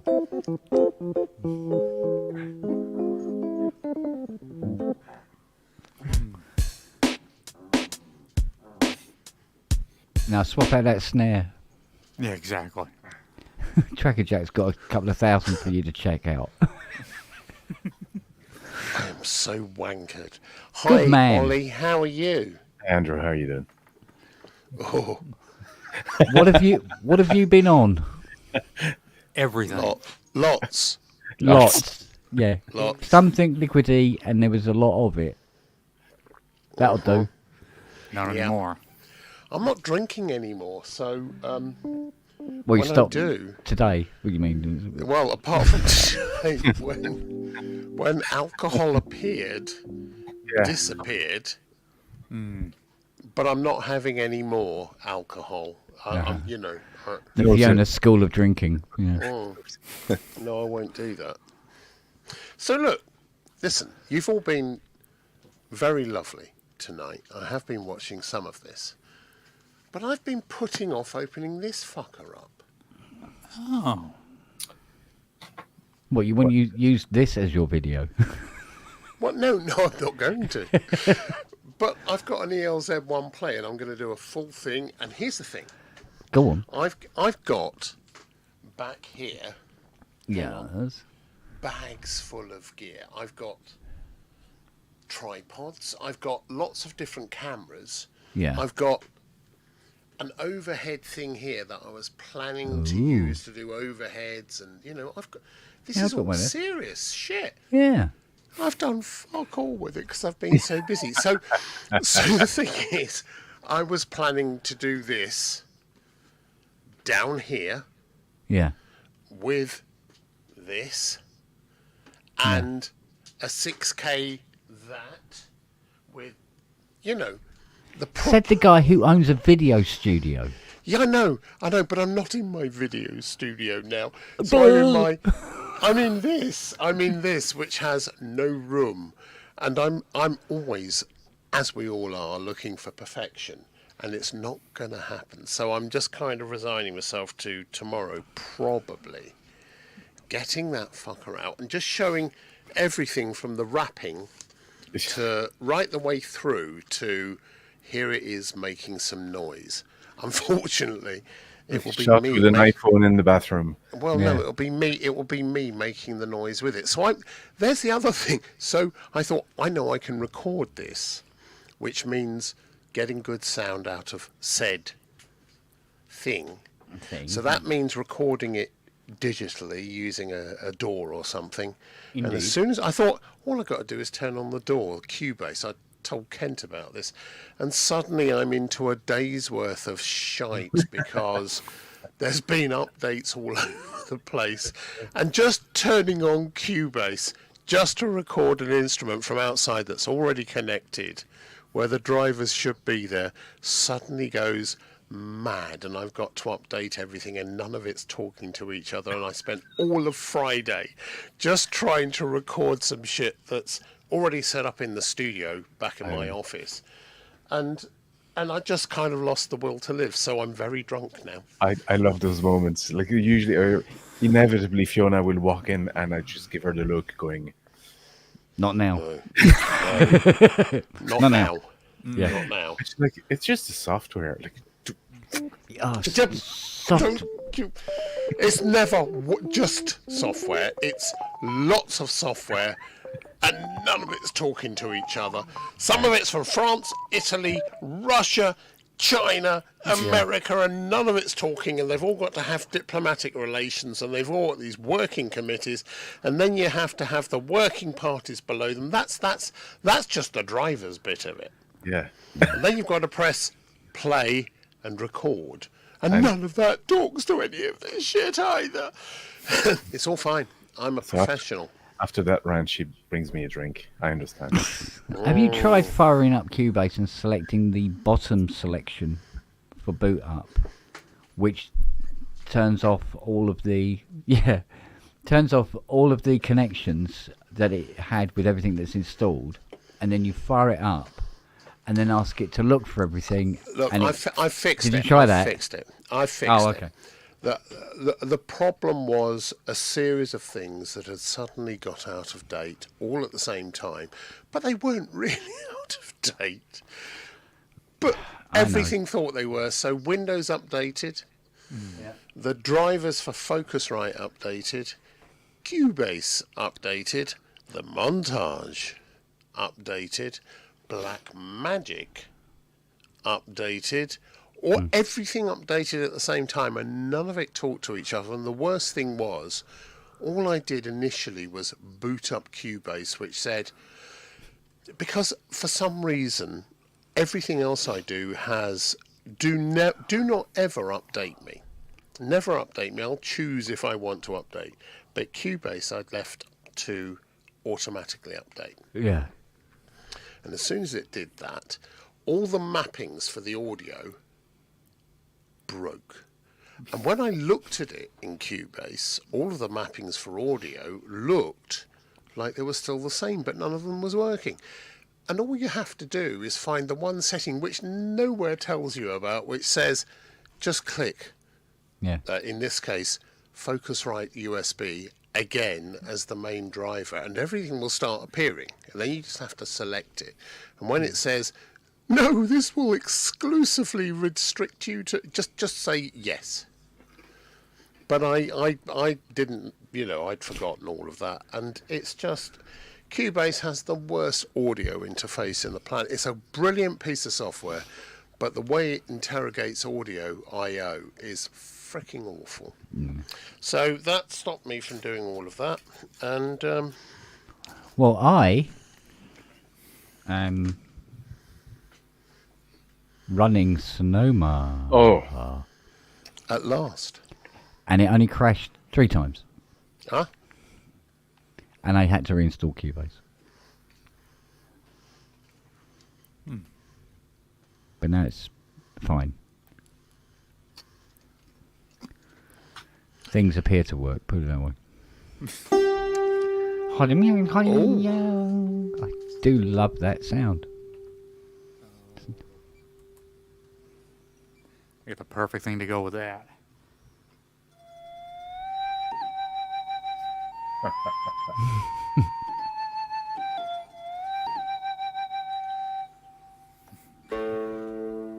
Oh, clear. It's close.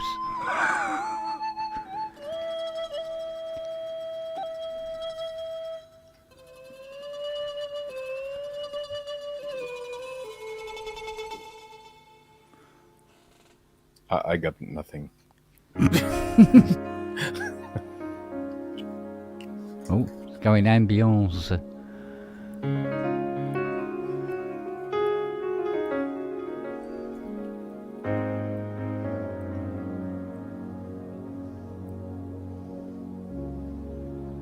That's nice.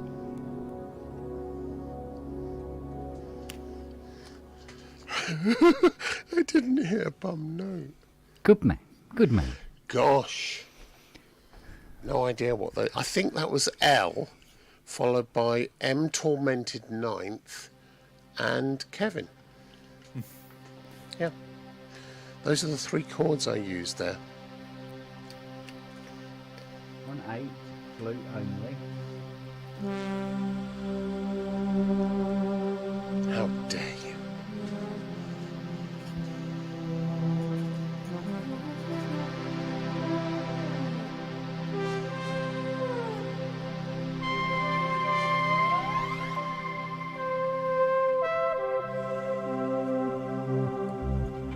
Yeah, I'll show you as well, Andy.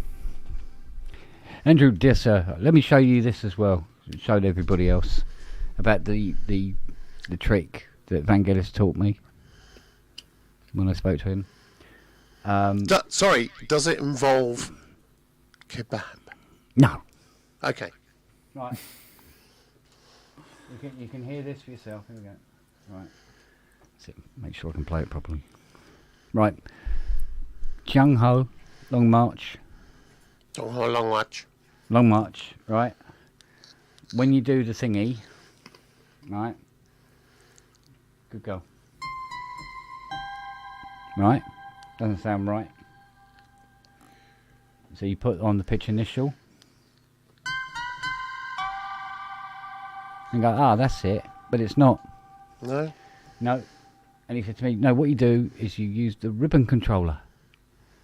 And you swipe it. So you go.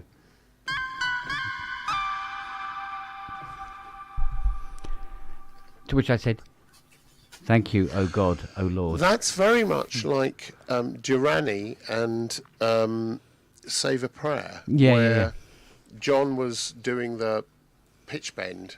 Boing, boing, boing. It's the same thing. Articulation in performance. I didn't make the show yesterday because I went and saw Richard and Chic at Westernbert.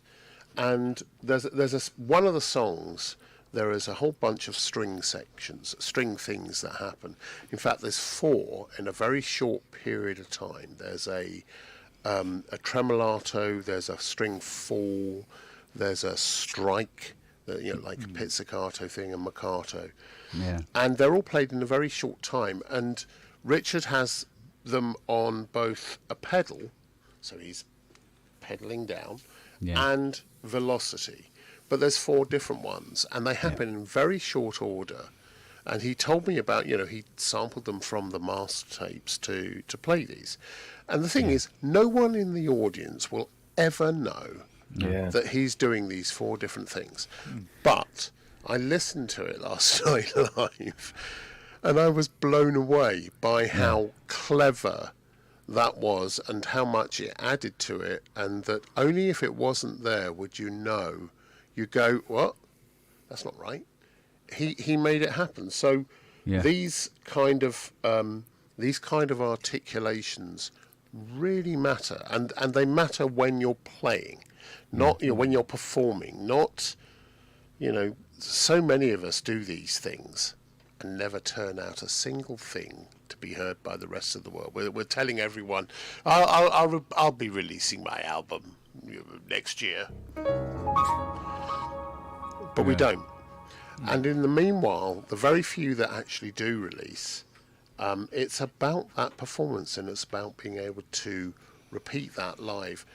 I was blown away by Richard's performance last night. I thought, no one else noticed it, but because of what we do, I did. Yeah. I was just kind of, wow, that's really clever. I watched him really programming that. Have you? Yeah, we're having one of our long-winded messenger video calls. You've got wind. Yeah, and he was up in his room. Thankfully, he didn't break it. Yeah, and he had the Phantom there, and he was programming all this for the string falls and stuff like that. Because he used to have to try and make it sort of work in a very half-assed way before, whereas this Phantom was letting him program it all this Well, he was stuff able in. to record from the master tape some of these things, and I think often when we're trying to replicate something not because necessarily it's the right thing for a live performance, but because in a live performance it makes the whole thing seamless. It makes the experience which people are expecting seamless. And so what you don't want anyone to do is to go, what was that? Oh, fuck, he's here. Yeah, I know. But that's not why he did it. The main reason he did it is because Bye, Robbie. Which was weird. I hadn't thought about this. He said he was using the Phantom X to do all this because the Phantom X was the one keyboard he could get in the different countries he would be playing in. Yeah. So he's got 8. It was available because he'd have that set up because he never takes the keyboard with him. Oh, really? Hired there, and then it's not hired. They actually bought 8. So there's. Oh, they have now. Yeah, but before they used to have hired them in the countries, and sometimes they didn't have we got the Roland JD blah, but we haven't got the Roland JD blah blah. And he's going, oh fucking hell! So I'm going to have to work out how to do this, that, and the other in Let's Dance, as opposed to how I would have normally done it and stuff like that. So because they got it set up in such a way that he could have the same setup no matter where across all of them. Yeah. And then, like I say, they eventually bought a bundle of them, and they can have them there ready to rock and roll when they arrive. Easy answer. Backing tapes. But then it stops becoming a live performance. What's really interesting, there does come this thing when you're performing live, and I've been through this several times, where you go, well, perhaps I can add an arpeggiator. That's still live, isn't it? Well, yeah, that's still live, yeah. And I've got this sequence, these drum loops. If I play them back, do I play them off a sequencer? And how do I, if I want to change the arrangement, what do I do? And then if I spin it in the backing vocals, I can have them on a key, or I can have them played by a sequencer. At what point does it stop being live and stop allowing you to do that live performance, to make it a performance rather than just a playback where you're doing the top of the pops thing, just going, you're miming, essentially. It doesn't make any odds. Richard's not content with just playing the keyboards. He then picks up a guitar and starts funking out, and you go, "Oh, stop showing up, you bastard!" Yeah, and he did. You talented and bastard. That's my job. That's the thing with performance. It's about being able to. It's being able to gain the trust. It's a bit like the election we've just had, where you're being able to demonstrate to the audience sufficiently that the people playing are actually playing the instruments rather than playing along to a backing track, which is absolutely rigid.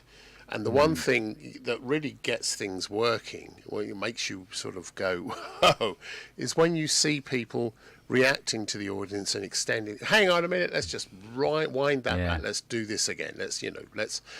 That's kind of cool. And I have to say, Richard and the rest of the band last night were cool as shaker. They did that. That was all played. It was all played, and I love that. I love that in a live performance. Not taking away from people doing EMOMs, but just be honest about it and say this is live. When it goes wrong, it goes terribly wrong. Well, so do the EMOMs. So do the EMOMs, mate. Yeah, they do. Personally, I would be shitting bricks if I had to do an EMOM. We could go, if it's going to go wrong, it's going to go wrong.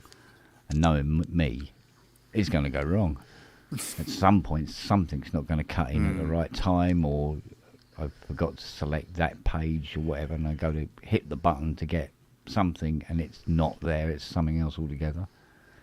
And when you have really good musicians around you, they cover that. That's when it really works. They just cover it up and they go, that wasn't right. Let's carry on playing until it all comes back into. Oh, there we are. We're back in sync. Yeah.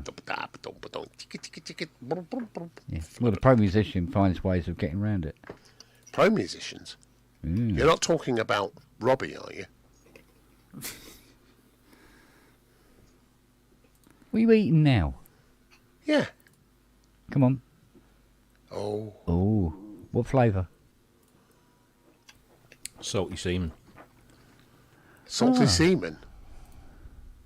Well, there weren't, but he was a little excited coming up the stairs. Vitamin E. I brought back some camembert crisps. No, for Christ's sake. Camembert, I understand. They're gorgeous. Really? I have nothing said about them. They're beautiful. Oh my God. Not like plain Sinful. socks wrapped up in a sock. Like, yeah, exactly like that. Yeah, got it. Like sucking shit through a tramp sock, lad. Still beautiful. Really? Oh, okay.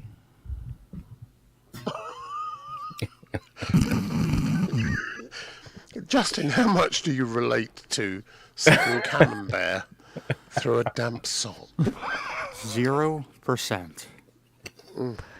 It is an acquired taste. Yeah. Uh-huh. Yeah. Dot. Uh-huh. Okay. How was the show, Robbie? It was one show, yeah. Right. What, today? No. No, it was more popular than one show. 4 months ago, the other one. Do I have to go through it again? No. It was like Groundhog Day. How was the show, Robbie? I see what you did there, sir. That's right. Good. That's right. No, it was good to see all our friends, but other than that, it was. Meh. How was the show, Robbie? That was one too many, wasn't it? No, you done it. No, that's no. You see, I failed there. See, that was 3. See, thank God we've got. Jimmy would have only done it twice. So. Ollie, save me. I got camembert crisps. How are the crisps, Ollie? Sock. I've That's got the one. edited It's a version. bit crunchy, but it's down here somewhere. Yeah. Oh, actually, I feel a crushed bean fetish coming on. Hang on. There you go. Ooh. Have I got any crushed? Oh. I can see me face in the bottom of this cup.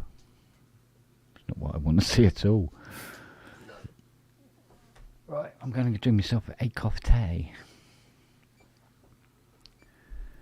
I like the stuff you were talking about, you know, with Richard and what he was doing live. But essentially, it's pretty much.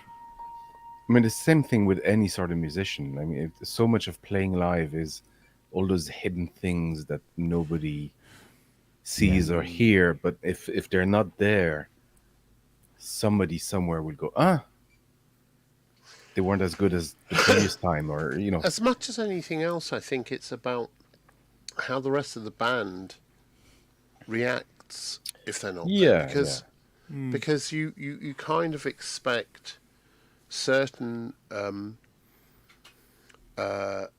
there's a certain tactility about tracks which when you're playing live you expect to hear it, and if it's not there you're kind of you're looking to bounce off it, and if it's not there you're kind of okay, and if it's not there then you create a new thing. You kind of go, okay, well I'll just do this instead. So it's odd, and watching people reassemble stuff without using multi-tracks, without using just backing tracks, because at that point, as soon as you're using 2 backing tracks, you might as well use them all and just have people there going. I mean, you know, you have a laptop. So it's kind of, where do you draw the line? And it's always a difficult one playing live. It's always a difficult one. And I think some of the best times playing live are when you do screw it up and you howl with laughter and look at your bandmates across the stage and go, oh Christ, I screwed that up. Let's do that again, or let's just take that round to the next thing, or let's go to A, or let's do. It's that stuff where you can pick it up and just go, oh right, okay, and the rest of the band goes, yeah, right, we can pick that up. You know, that's kind of the cool things. That's the cool beans. That's fun, and the audience loves that.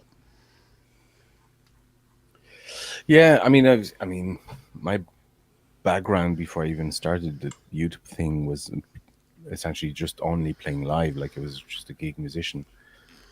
And I mean, playing with the same people all the time does help, because when you expect the tunes to go one way or whatever, like they just know how to bounce off your mistake, you know how to bounce off their mistake, you actually know what they found hard to kind of play, and you sort of anticipate that and can know exactly how to kind of compensate for where they could actually fail, you know, when it comes.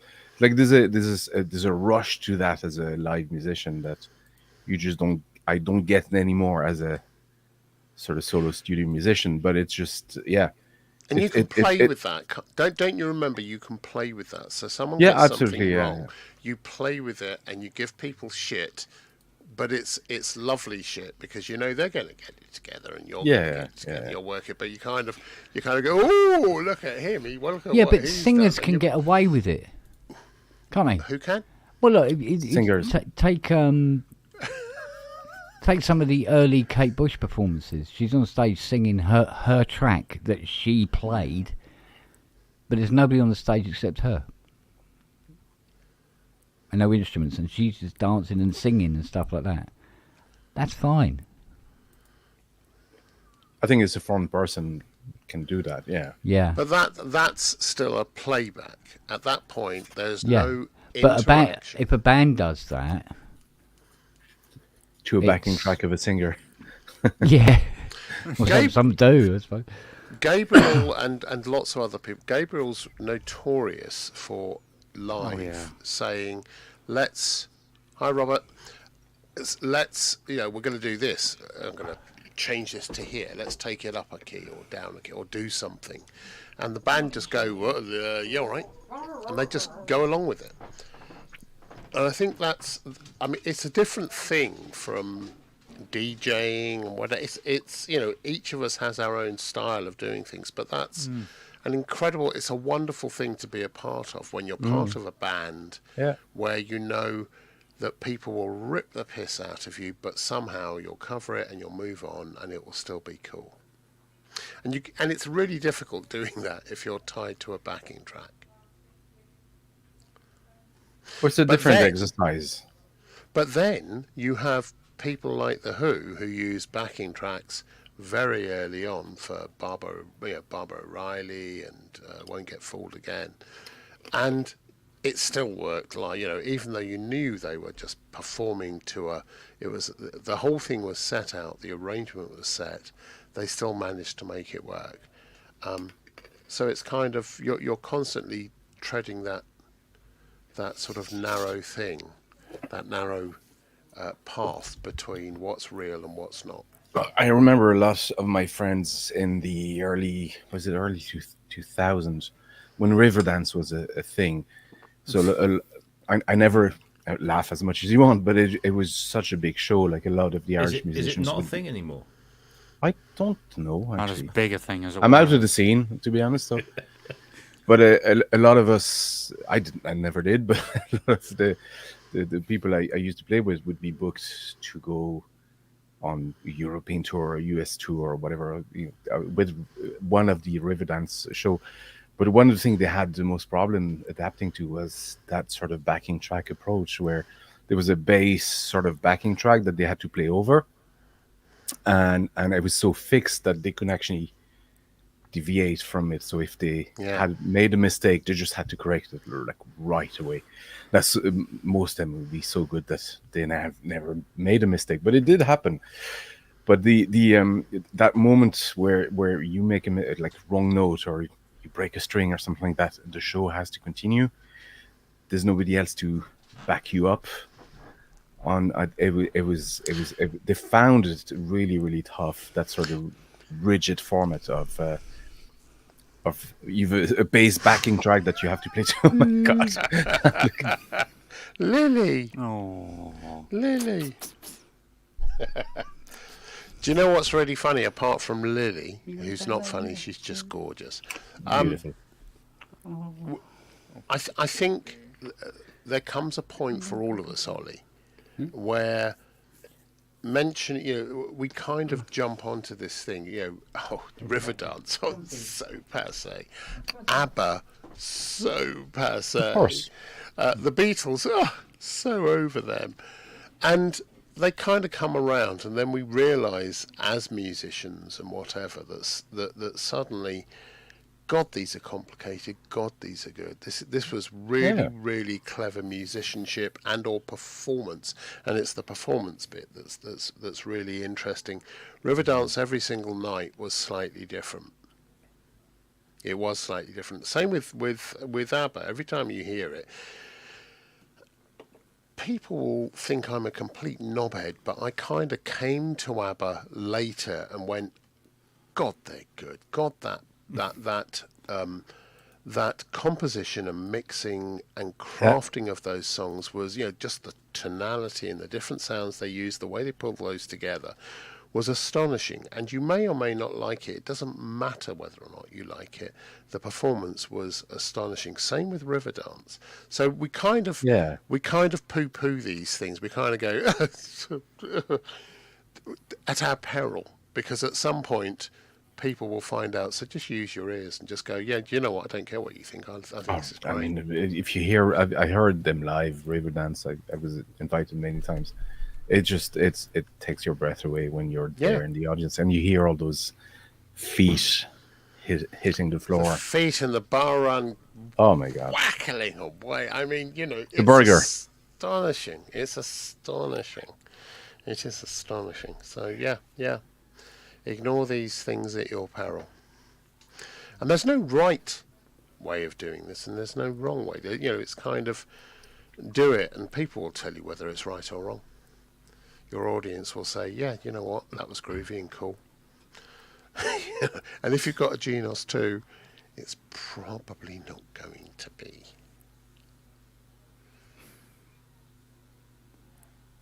Unless Robbie's playing it. What do you think, Robbie? Not a lot. Okay. Not a lot.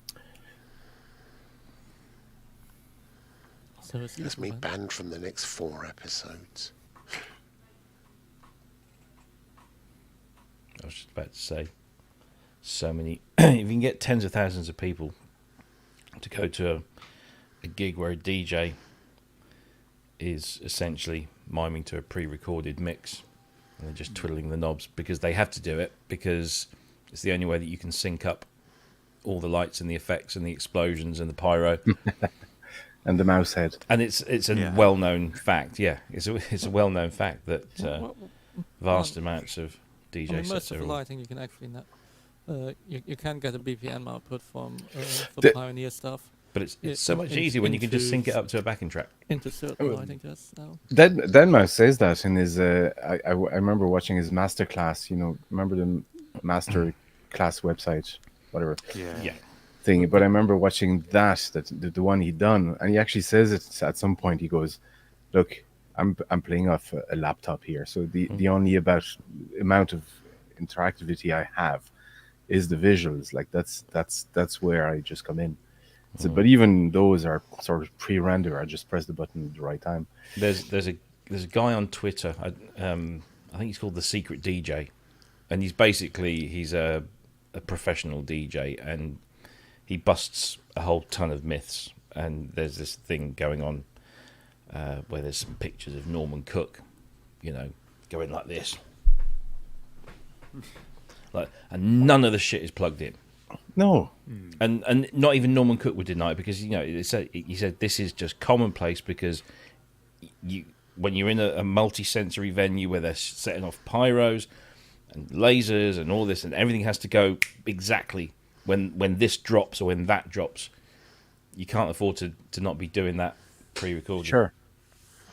But you have to know, as a DJ, what is going to work with the crowd and drive them and understand the curve of that interaction to make that work. So you can mime it. Yeah, you've done that back at your home on your laptop with. Yeah.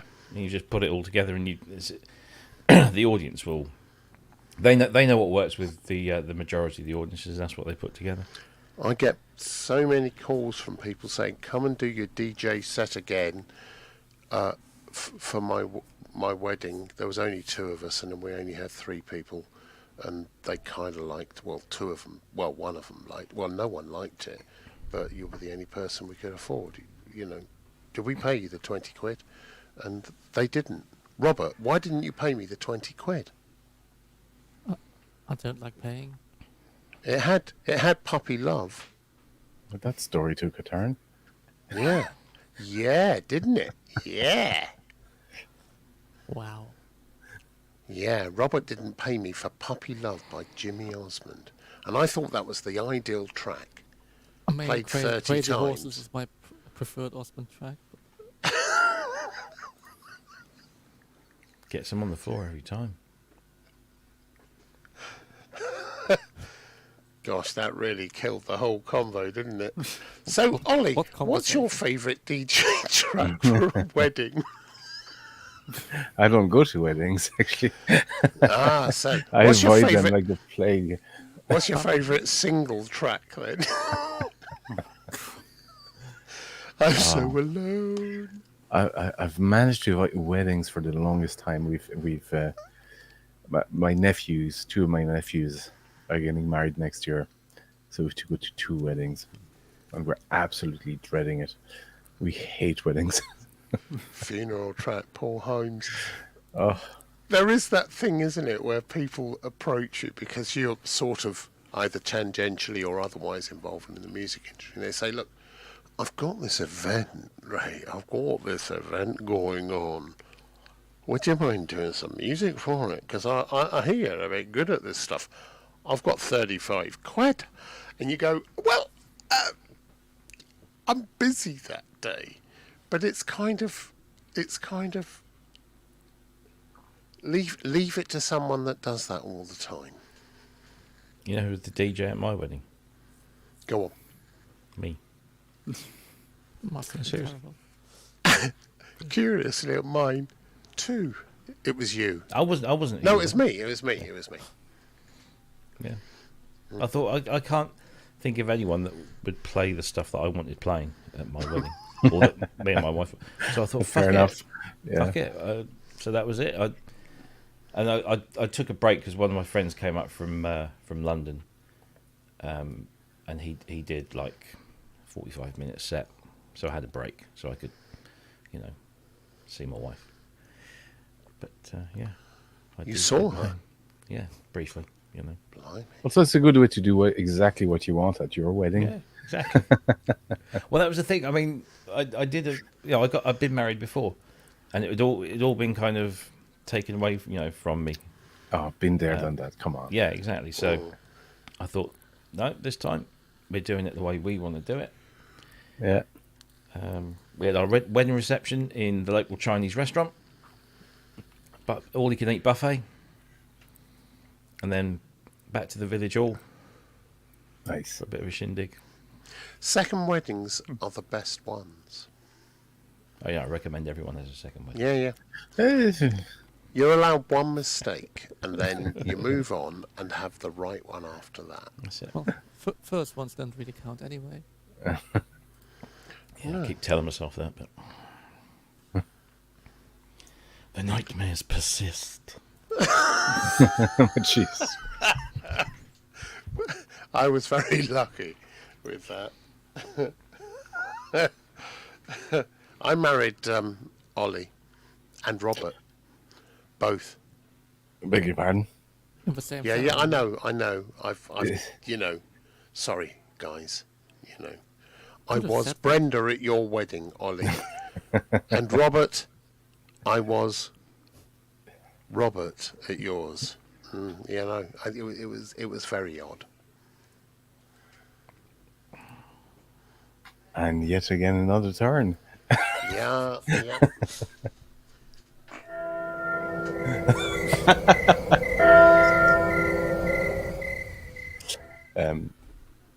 There was no DJs or reception. We got married on the beach in California. California, eh? I met anyway. I asked Fiona, to marry me, but my parents started kind of planning all this kind of weddings, and we were like, oh, I can't fucking deal with this. Like, we'd have to go to France and Ireland and all that. And I remember texting Fiona, and she said, "We go away, beach.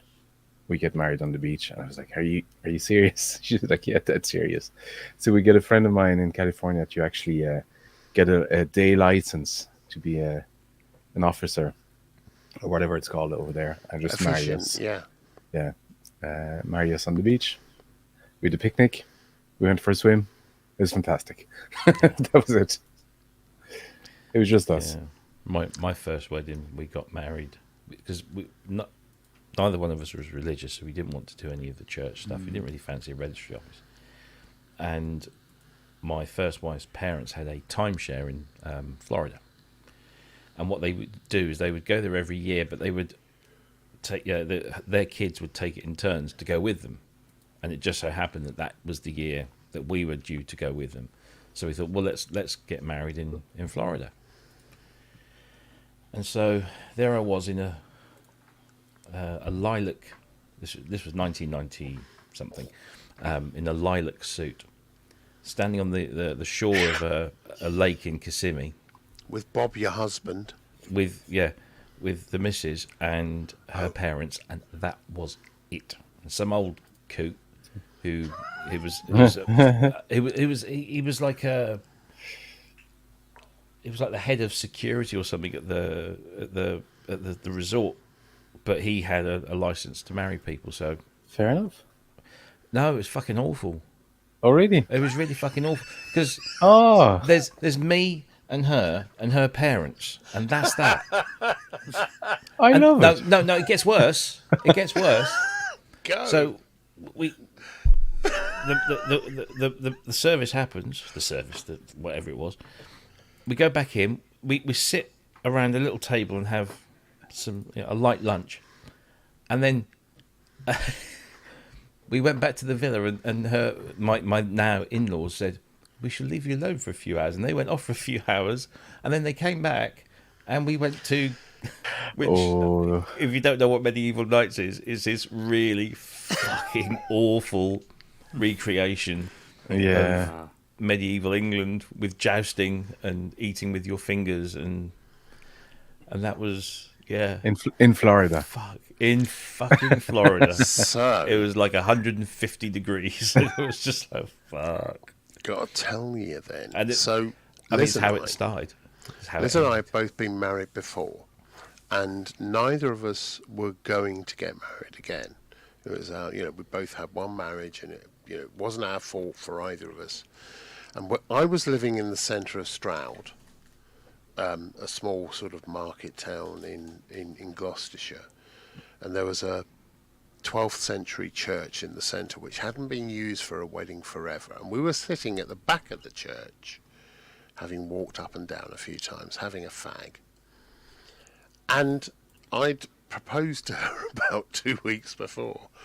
And we're both looking at this, and we both kind of decided that what we were going to do was go to Las Vegas and get married in a chapel, because we both knew that we couldn't go into church to get married because we were both divorced. So we were sitting there, and we both assumed the other one thought the same thing, which was you don't want to get married in church. And I can't remember which of us said it, but one of us did, which prompted the thing, what, you really want to get married in church? Well, actually, yeah. I'd like to, but I know we can't. So we went round to the front of the church, and there was a notice board there, and there was the name of the vicar, Father Barry, with his number. And so we rang him and said, look, we quite want to get married here. And he just said, come round. I'm just round the corner, literally 50 yards away. So we went and saw him, and he said, yeah, neither of you were to blame.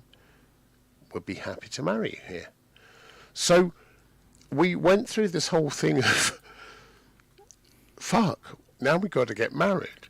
And we contacted all these people we knew and said, look, we're getting married. The big hall in the middle of Stroud called the Subrooms, we assumed would be thousands. It was right outside our front door.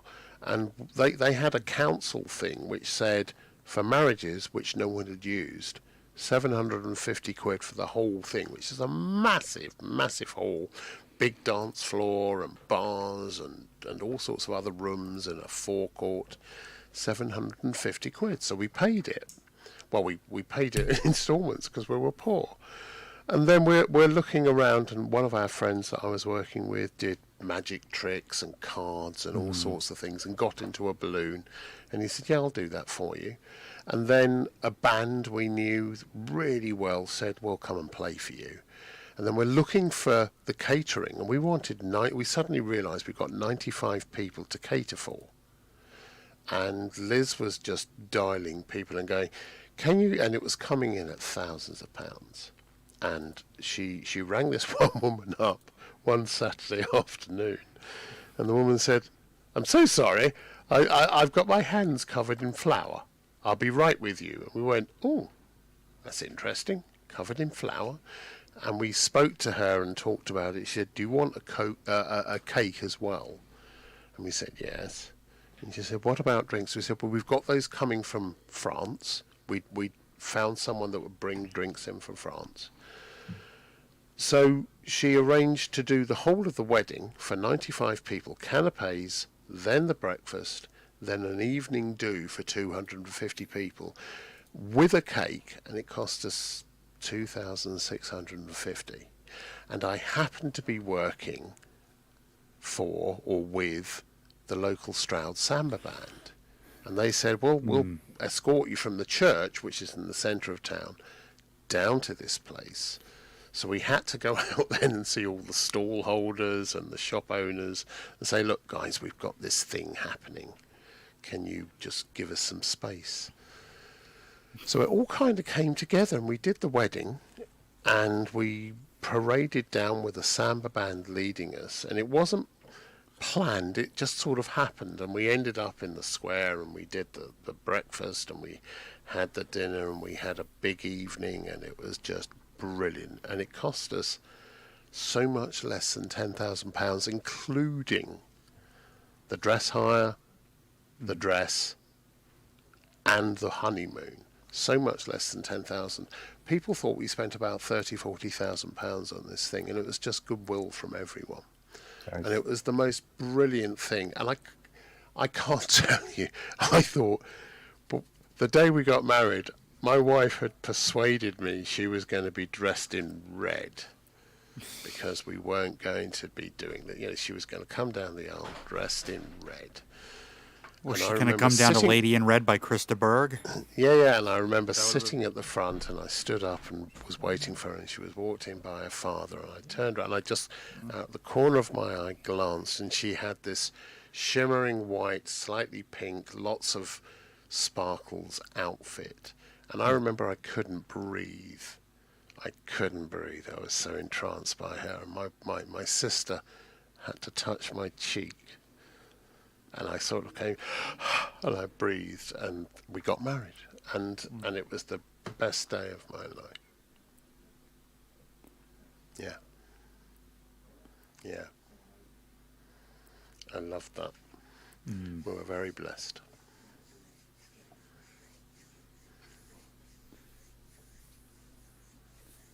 And we've been married 20 years, about 2 weeks ago. And last night we went to Western Burt to see Chic, and Richard Hilton very kindly gave us some guest passes, so we celebrated there, and it was really good fun. What a band. There you go, that's a pub. Kent's back. Yeah, and Robbie was a complete bastard about that. Yeah, you're right. He hates dogs. Yeah, that was out of order, Robbie. I only said I couldn't eat a whole one. Yeah. Oh, not this bloody dog casserole again. God's sake, let it go. You've done the recipe twice now. You know that soup is preferred? Cow tastes better in soup than in the casserole, in my opinion. Ay. Penguin of Death. Penguin of Death. Yeah, Penguin of Death. Indeed.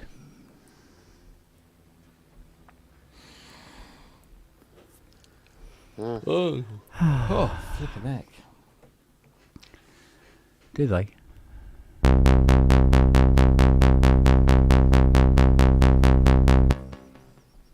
Bum, bum, bum, bum, bum, bum.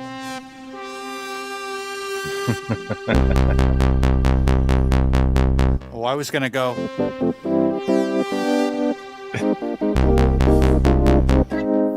Well, you'd be wrong, wouldn't you? Yes. Wrong key and everything. Good God, sir. Yeah. Welcome to Windows. I thought it was goodbye Windows. Well, for most of us, yeah. It is now. I'm going to go. Have a good night. It's getting far too musical around here. Au revoir. Good to see you, Ollie. Have a good one. Bye. Take care. Yeah, Thank you. take care, Bye. babe. Look out, yourself.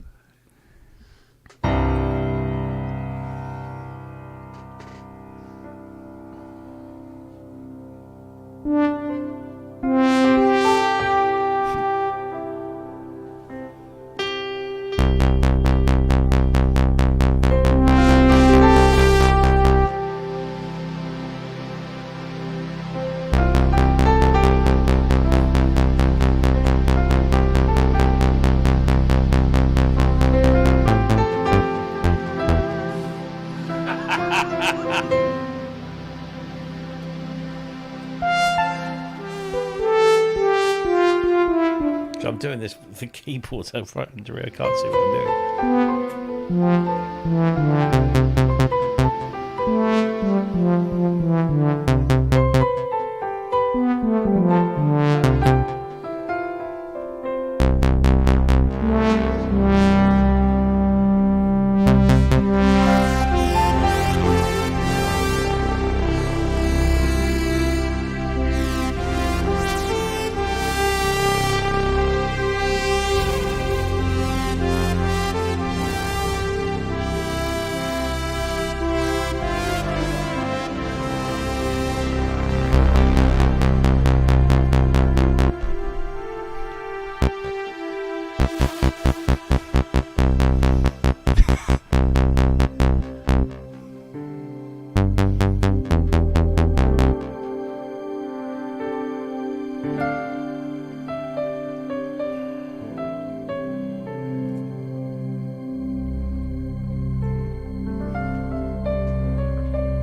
I don't know in that key, I don't think.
So weird trying to transpose something you've always played differently.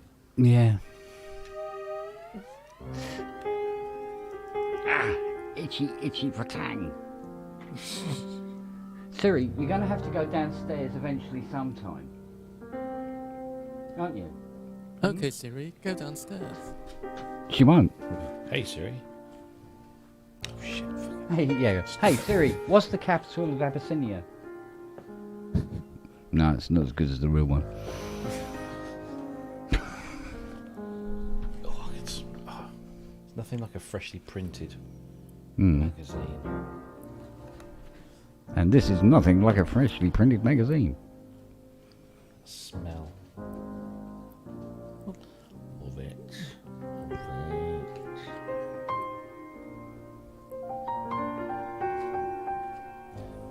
I still don't know why I get this pretentious fucking min drag of a thing, but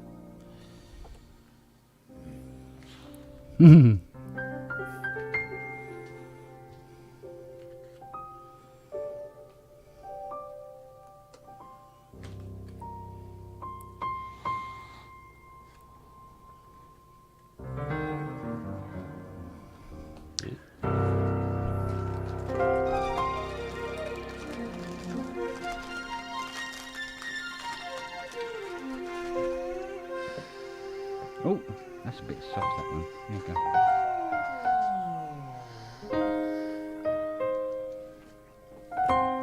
Seriously, what is the matter with you? it's that Paul. What's that? Lily. Seriously. Num num. dodgy name. Mative VS? Mative? What? Robert? What? Mative? You're the first one to notice that today. I'm It's been like I'm struggling. Mative? What are you struggling with? Killing Life. pronouncing it. Hair. Yeah, Robbie. Nose. Siri has got serious arse. Just turned her nose up at a chocolate biscuit. Oh wow. She's really, really ranked out, mate. What is the By matter? Lily. Come here. By Yeah. Lily. Yeah. Come here. Come here. Come on. Up here. What is the matter? Sweetheart. Come on. Oh, come on. Jesus. Come on. Where? Center top.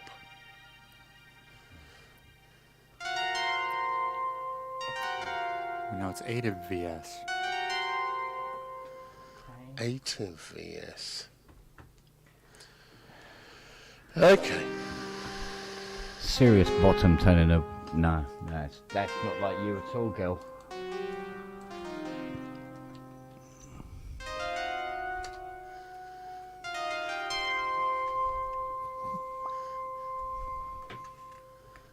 Are you missing 2 letters? Okay. That's Rotum. Spelt the singular of the rotor.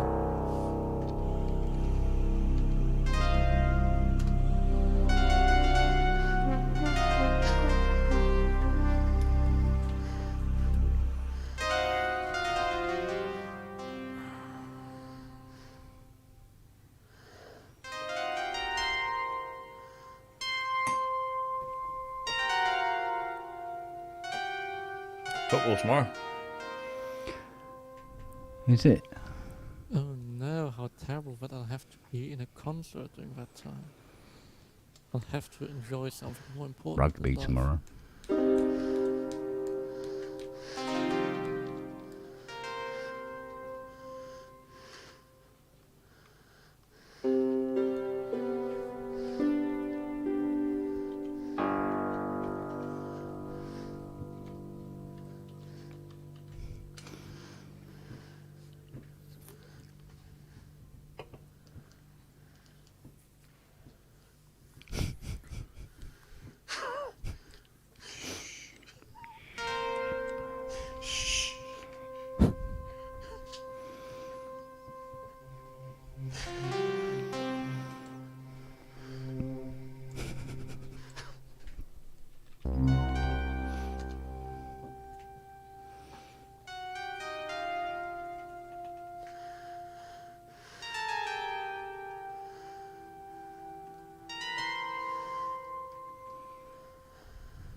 That's all I've got.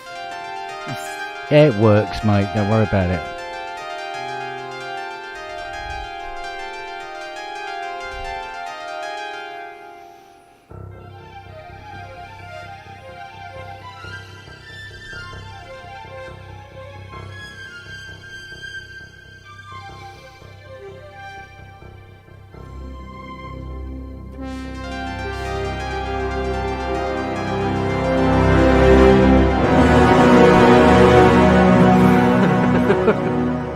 Get it out of your system.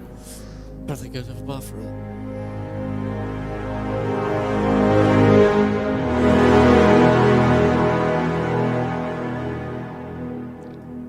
Oh, it's like having a What really comes after decent that? shit in the morning, that is. What comes after that? Breakfast.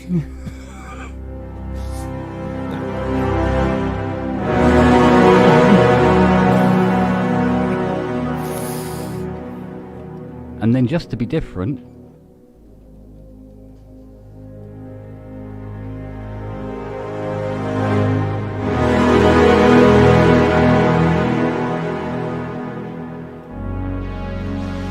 but you never guess what it does next. surprised me. Yeah.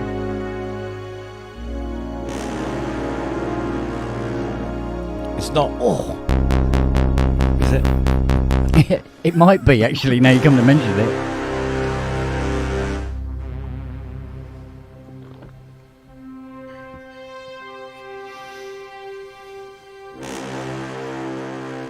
No, that's pistachios, definitely.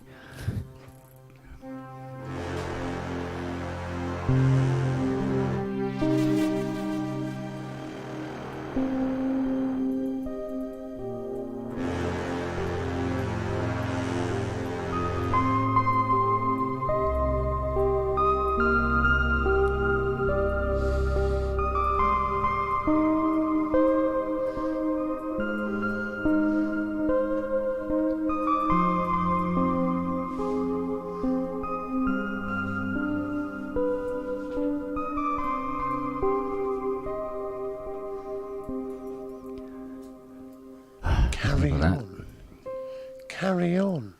Oh, That's God, lovely. no. I've got to set up all the kettle drums and the strings. No, just carry on.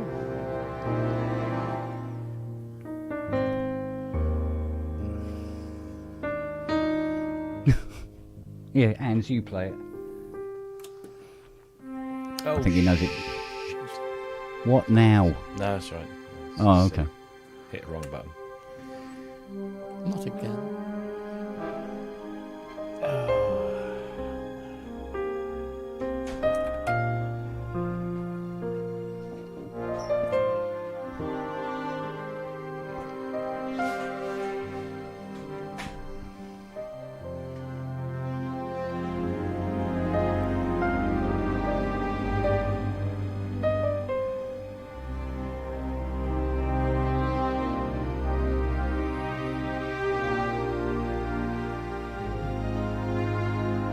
Such a beautiful album.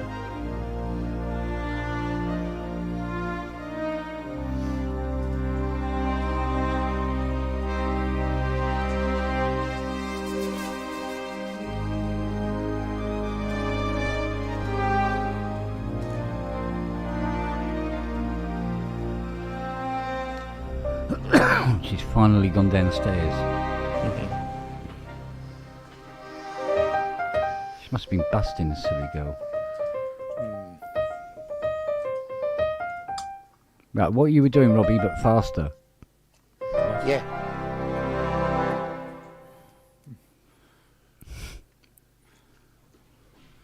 Robbie, What? I love you. You're my favourite.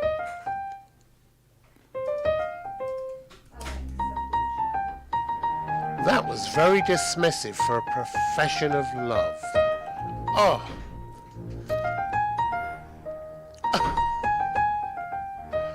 Wounded. So so Andrew, you'd say you're the owner of a lonely heart now.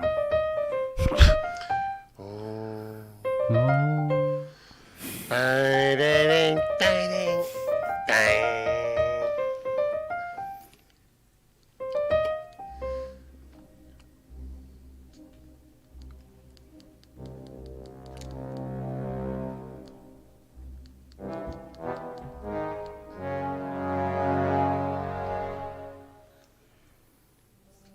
That wasn't C. Ah, but it was.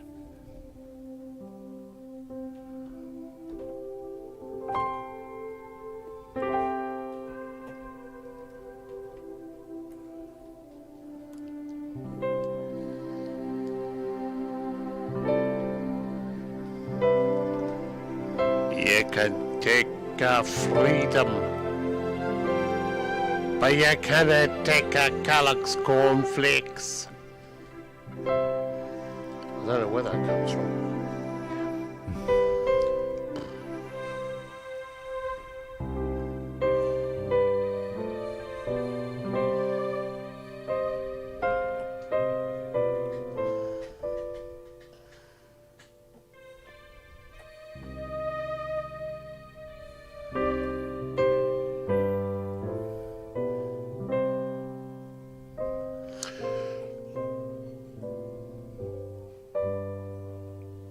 So, Robert, if you could have any puppy in the world called Lily, what puppy would you have called Lily?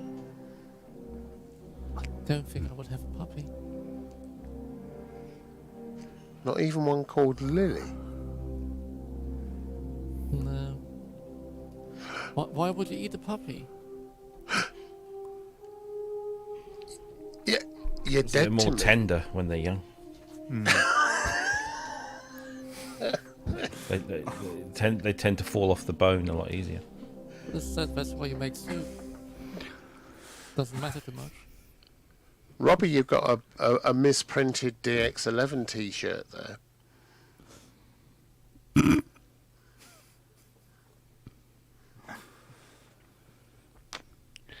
In actual fact, no.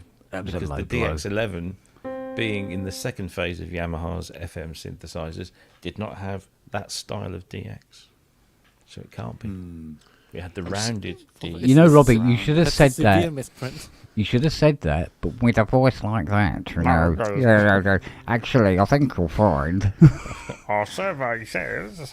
I'm so grateful for your advice. The Gregarian knot was actually a clove hitch. Computer says no. If you notice...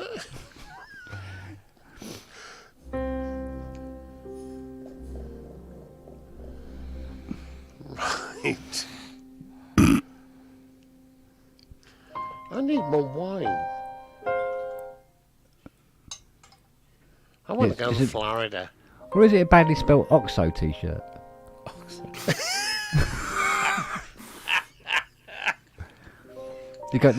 We ran out of zeros. Sorry, mate. Oxy. Put a pie. We only had ones left. Oxy.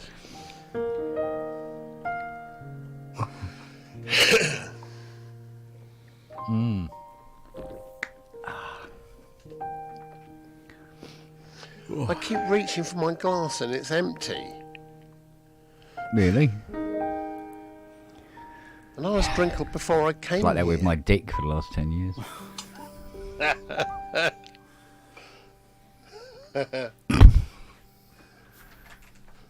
know what I do. Yeah, it's the joke that keeps giving. It is, it is. Oh, hello. Oh, you're both back. Oh, you heard the... I moved the digestive biscuit packet. Fucking hell. And it was found by... No, it's just, they just bolted in. He goes, you moved the packet. Yes, I just moved the packet. Oh, all right, we're going back in the other room. All right, so, Righty-ho. see, they've gone again,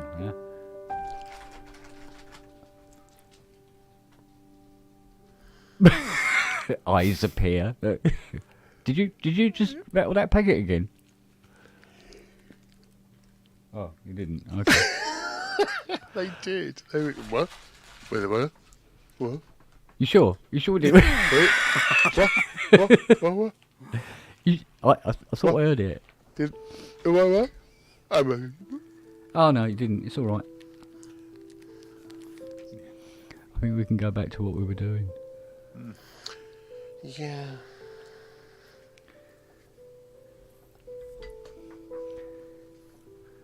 Nellie's yellow eyes. Oh, someone's doing tubularness. What? That was a swing beat thing, sort of a swing thing.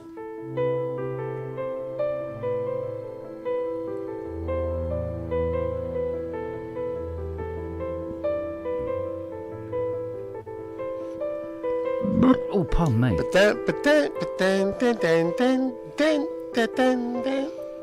Try it with a swing. It's very annoying. It's interesting. Why are you swinging in 30? Are you doing E of us 16? Sort of a 75% swing, 66% actually.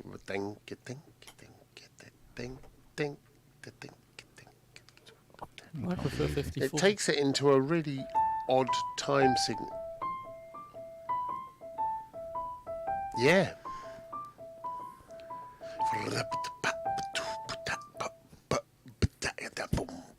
Yeah, you see? There you go. Suddenly you're in a different...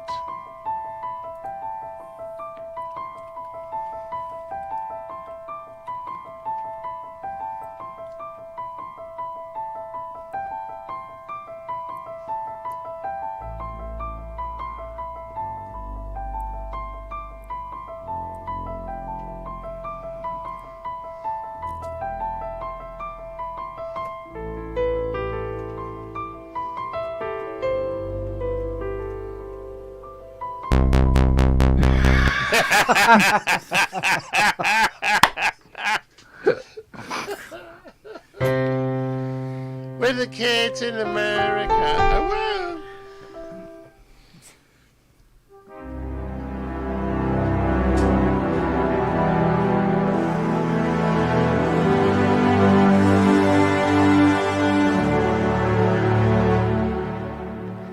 Can we have a bit of Thin Red Line, please?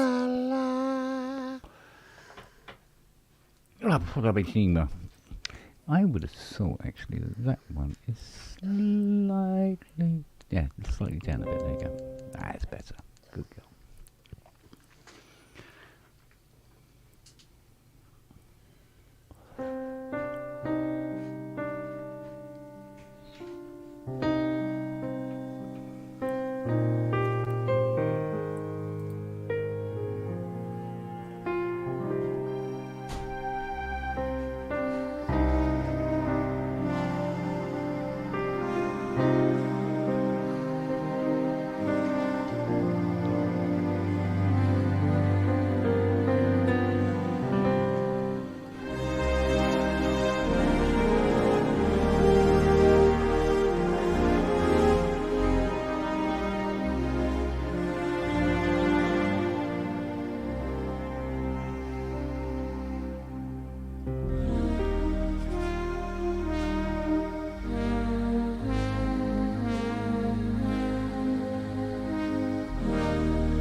Yeah. It's one of my favorite scores of all time. Yeah, I like that one as well. So good.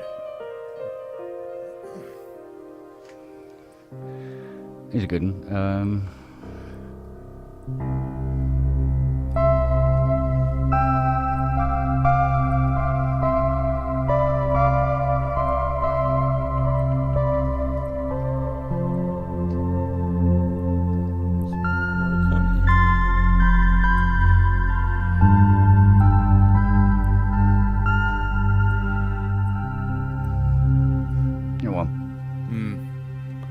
I can never remember the name of.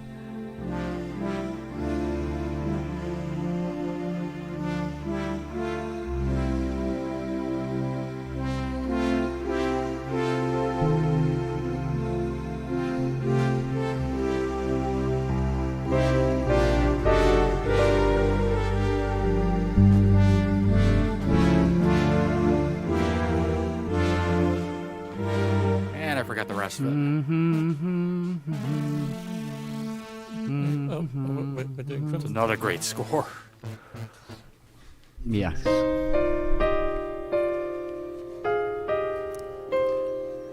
You must have seen the Live in Prague video, like the whole thing. Yeah.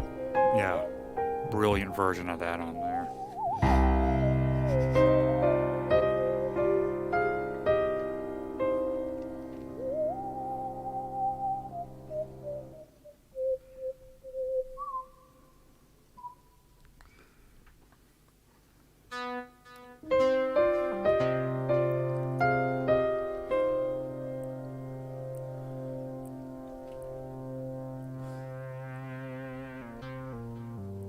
What's the farting? But nobody's shooting at him.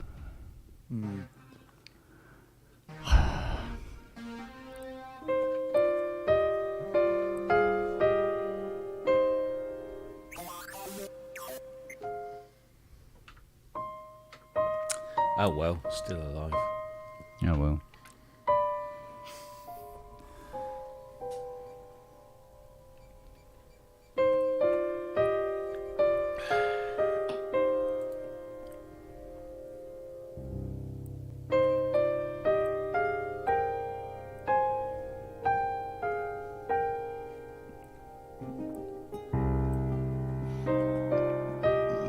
Oh, pardon me.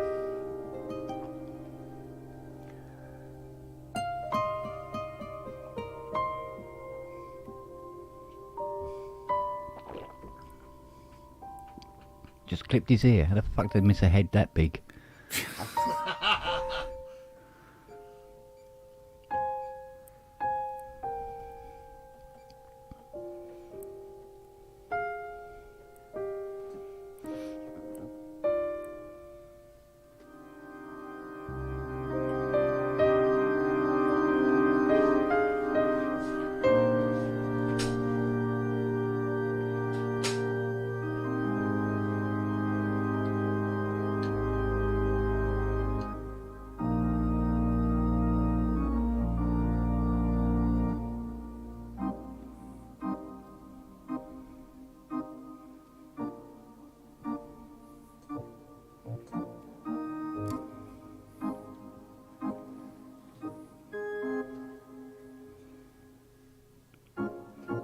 Bing, bing, bing, bing, bing, bing, bing.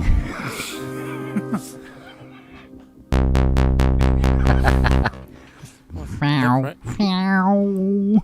Like rain, right?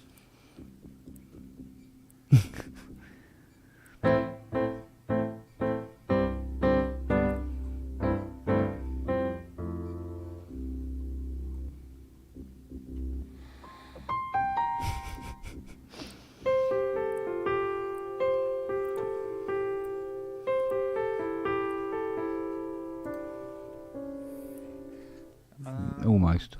You're close.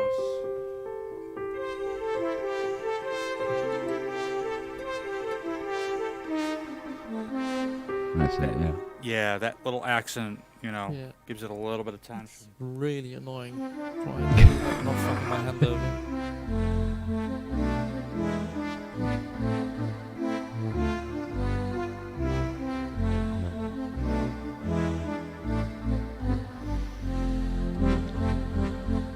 Nelly, have you farted?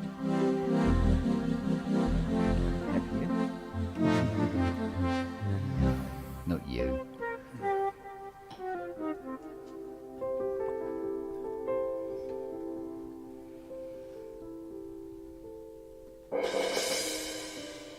There you go.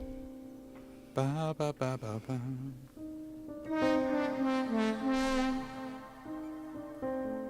There you go.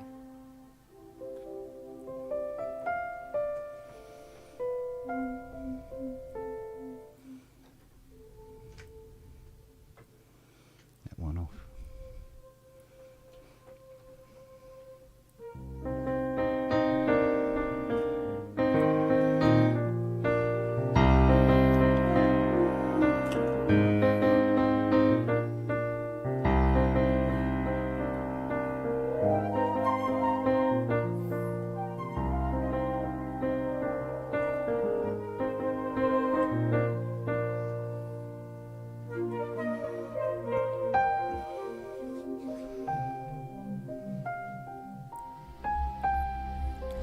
Prometheus wants to know if Lily's bonded with any one of the dogs in particular. Literally, all of them. Apart from Siri, who refuses to be bonded at the moment.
Lily probably keeps asking her questions.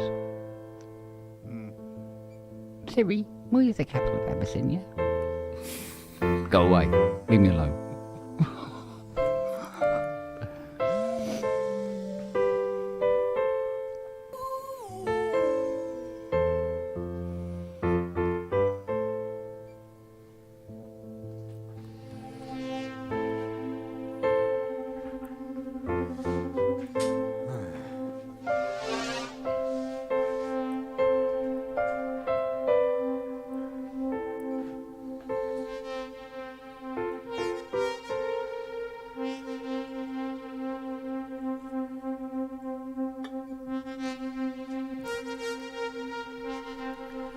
Back to freeform.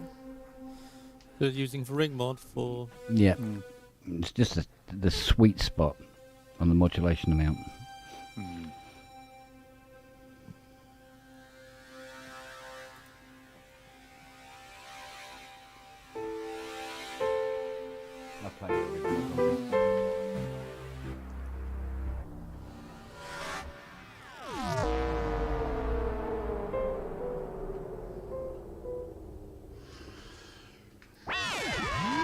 More wine. Can you do Crazy Horses over CS80?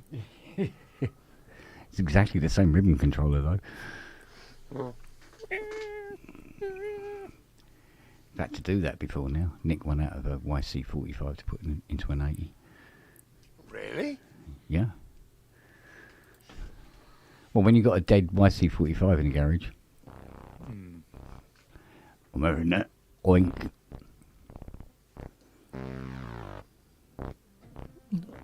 Well, how are you going to play Crazy Horses?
Come, Rob.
That's rather nice.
Bing, bing, bing, bing, bing, bing, bing, bing, bing.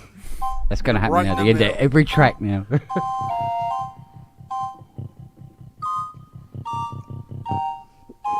Yeah. Can't find that. What you lost, babe? Oh, there's a patch I'm looking for. I can't fucking find it. Patch What's it hunting. called? Oh, We just Yeah, talked I'm about going- that. I've got a load of patches that are named, so I Yeah. know where to find them. And the freaking things have disappeared. I can't find them anywhere. But I Yeah. am very, very drunk. How many? Oh, why you can't find them? rather the worse for wear. Oh, much worse than that. Almost transparent is what's so worn out. Yeah. Paul says the bass patch.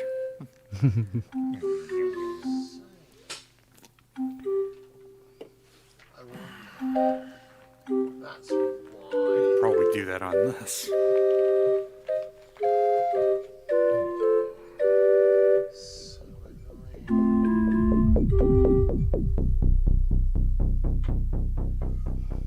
There we go. Yeah, I can do it, no.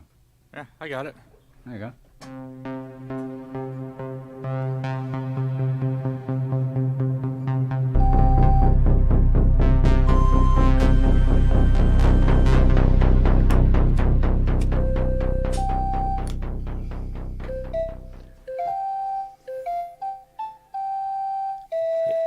I just remembered. Oh, that's all patched up.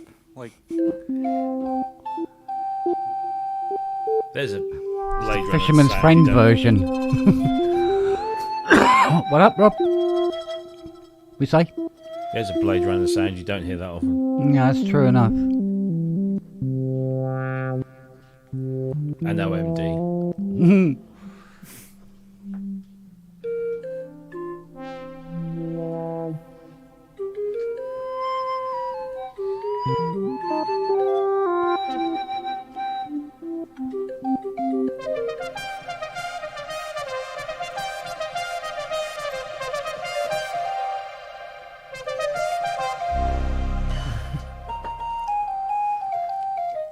going for more wine.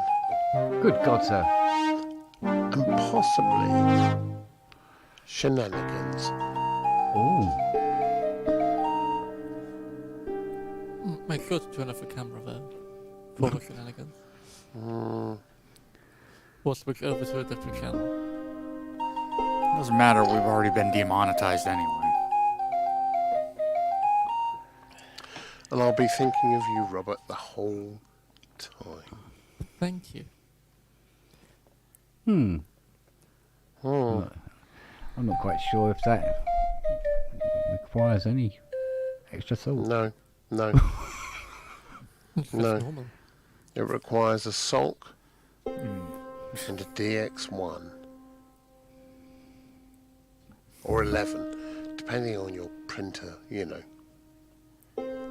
What, the Oxy?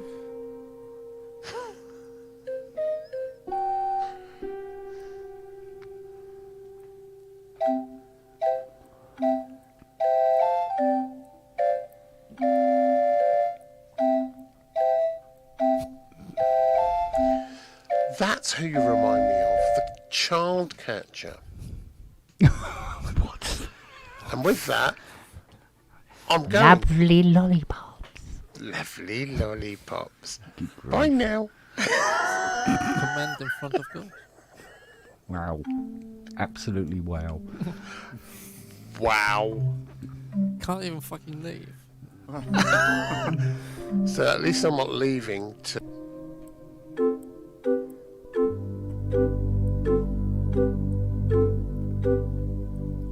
What a wanker.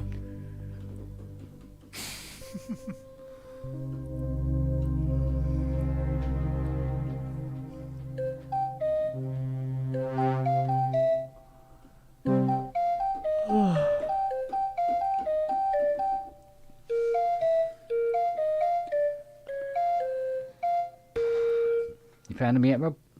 Yeah, that was the Oh, that was it. the reggae loop thing. Yeah.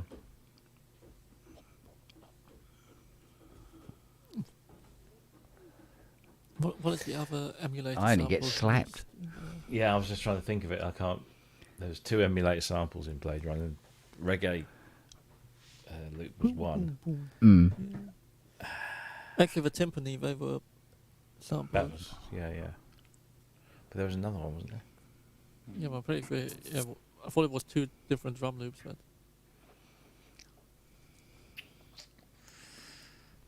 Gone. It's left me. I'm pretty sure you wrote it on your website at some point. It was I did. from the market scene, wasn't it? It was in the Yeah, that's market the scene. the In the reggae bar. drum loop. That's the reggae one, isn't it? When he's on the phone. Uh-huh. But then it was used later on by OMD. Oh, cool. I forget which album it was.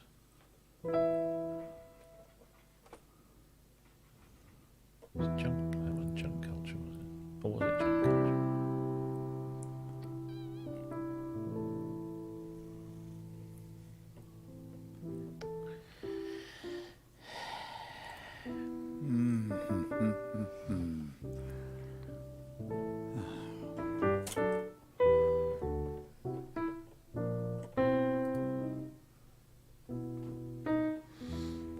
I can't remember what the other one was.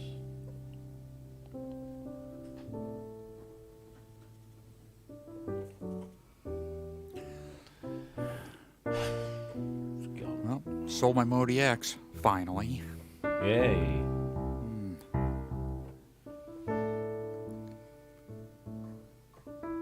Stop. For fuck's sake.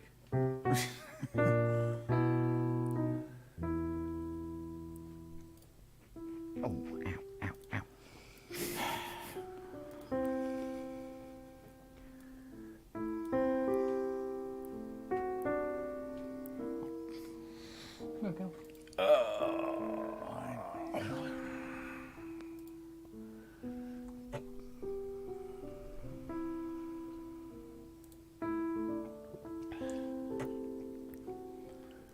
Is Lily nearby? No. Man, you wanted to Ah. have a look. Should we go and get a special? Let's go and get a special for Manny. Go on.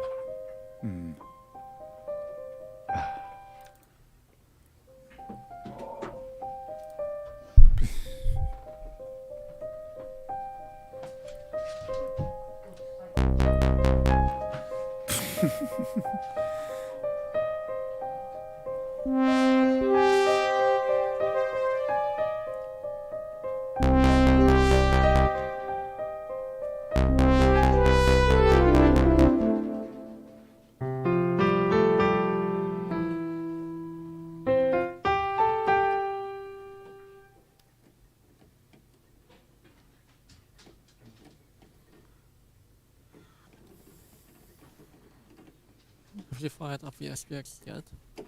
I haven't. No, I'm going to. I hope I've you got a enjoy slot the for free it in my prawn. rack, but I need to drop a couple of things down. Here you go, Manny.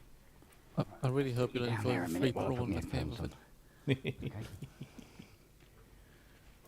Right. Come on in. Up you get and say hi. Lily. Oh. You're playing the hydrosense dial. Look at her. Come and say hey. Hey. Lily. Oh, dear, you sleepy girl. Who's that good girl? Who's that good girl? Come on. Look at Who's that good you. girl? Look at you, little sweetheart. Oh, Another cuddle. Come on in. You get nice and snuggly. no. There you go. There. Oh, she gets so snuggly. You snuggly girl. Mm. You've had a busy day, haven't you? Eh? Mm? You've been everywhere, done everything. Eh? Okay. Let's see. Okay. Where's little girl? Little girl, aren't you? 6 months from now, I won't be able to pick you up. You'll be a big lump, won't you? Mm. Oh, so tired. So sleepy. Who's that good girl? You want to go back to bed, do you?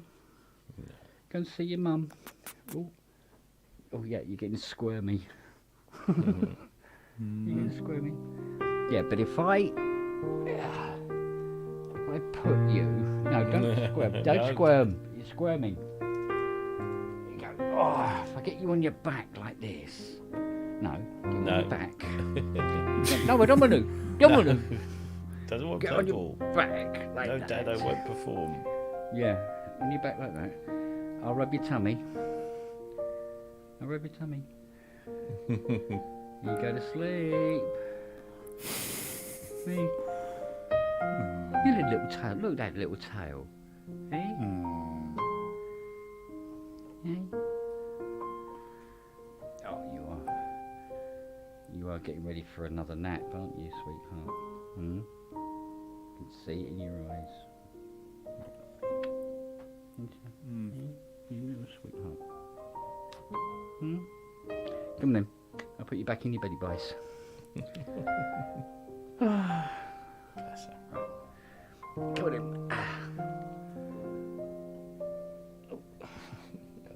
There, like that. Come on in. I'll take you back to your bed.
What piano was that?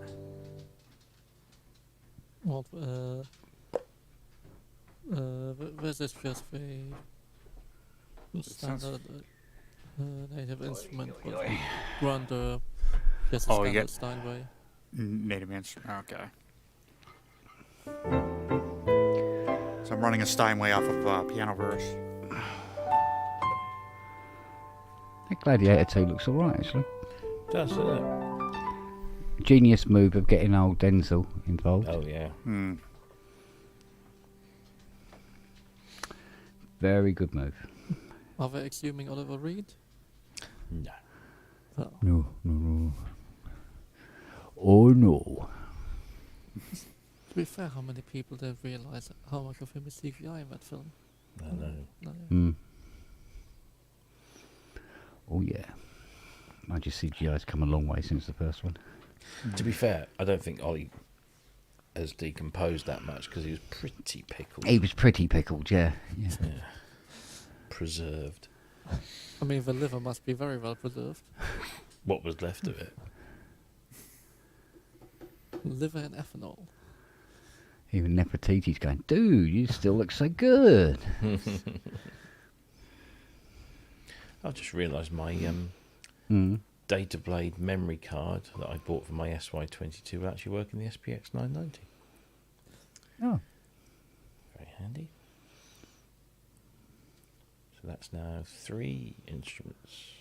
I have no idea whether the card slot works. I have not been able to test that.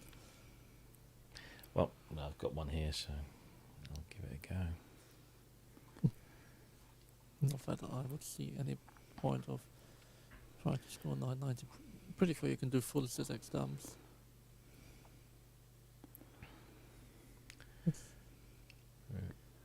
No, I need to.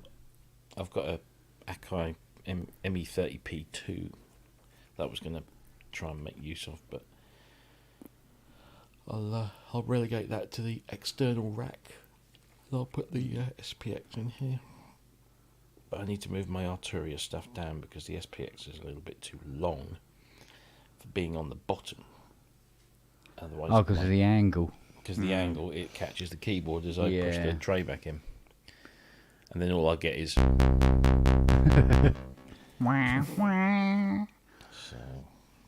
but I'll do that maybe tomorrow when I've woken up and had some brekkie. It's not even the deepest thing in the racks here, I think. Sorry? It's not even the deepest thing in the racks here. Oh no, it's not a massive deep thing, but it is definitely on the deep enough. Yeah, because everything angles down, you see.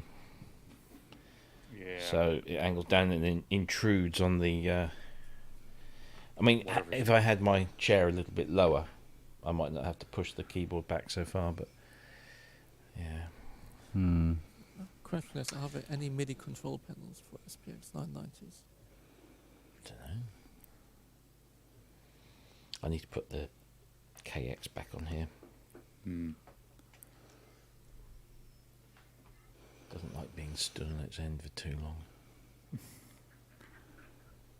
But then I've got to figure out where to put the Astro. That's why I need these shelves. Could you do a double tier with a Poly Brutus and put it above that? I haven't got a double tier stand at the moment. Other that one there, and I wouldn't trust anything on that one. The only reason I got the AM1X on there because these rubber stops, these little things, after a while they started to split. Oh yeah. And they're bound together with gaffer tape, which has done what gaffer tape is supposed to do, and stop anything from moving that shouldn't move. Got an iLock triple in the garden. iLock triple. That was the thing, because Simon offered me all of these stands, and I dillied and I dallied like a twat. By the time I got round to saying, right, yeah, let's do this, two of the stands had gone, and one of those was the one I really, really wanted, which was this 2-tier stand with a kickback like leg at the back, so it very secure. But the top tier was able to move backwards and forwards, so it was ideal for like tight situations. You could bring it in quite tight, but that was my fault for hanging around too long. But this one, I don't know if you can't see that down there, can you? It's basically an aluminium column. Yeah. Oh yeah, that is. That then has 2 arms at the top and 2 arms at the bottom. But it means Very that you stylish. Is that a Roland? Not only looks good, but Yeah. it means that you've got all this empty space here. Yeah. Whereas with an X stand, you wouldn't have so much Yeah. room to then put other things Yeah. sort of next to it. So, but it's bloody solid. It's good. Very nice. Kind of fancy one of them for my M8X actually. It would I get probably this? hold it, but I wouldn't. It's. Oh, okay. I don't There's a think- limit. I Yeah. don't think it's an 88. Yeah. It would probably hold it, but I wouldn't. No. All right, I'll Yeah. reserve that for when I get my polybrute then. For what? Well, yeah. What I would say though is for for the M8, something like those. I'd get a table Z-stand. stands. Yeah. With 4 legs in each corner, or something like a quick lock. Yeah. I've got the quick lock T stand. I forget what number it is now, but it has a Yeah. central bar I'm- and then 2. 2 legs back, 2 legs front. But yeah, you got a leg in each corner. I mean, Yeah, I've brilliant for seen the those, DX1. Brilliant for the DX1. What about the classic? Those paint Z and style spider? stands are pretty solid too. Yeah, I've got one of those in the garage at the moment. Yeah, the onstage one is really solid if you don't plan on moving it around. The Hercules one is okay. This is actually just sitting on a Gator, the Gator dual TRX stand, and it's rock solid. Like, this isn't going anywhere. It's probably one of the more well-built X stands I've ever had. I remember I bought a triple tier. It was at some synth show in London at Olympia 2, I think it was. I can't remember what the show was. And I was so fucking green around the gills. It was this bloke who'd got a stand, but he was selling them. All he got basically was a rug. And then on this rug was just like all these boxes of stands, and he had, one of each. And I said, "Oh yeah, 3-tier stand. How much do you want?" And it was stupid money. It was nothing at all.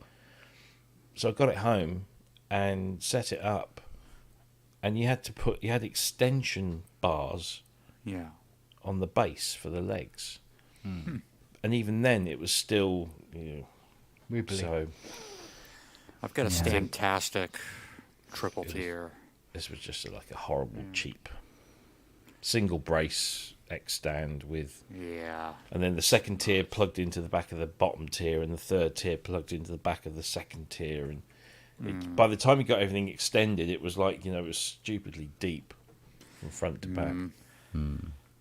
So, When I bought this, it came with a third tier option. The problem with the third tier option is it overhangs the second keyboard by too far. Yeah. So the third tier goes like right over it. The other thing too is this second tier is not very deep. I could probably squeeze a deep Mine 12 on it and have no room for anything else. The other thing is the space in between the two keyboards.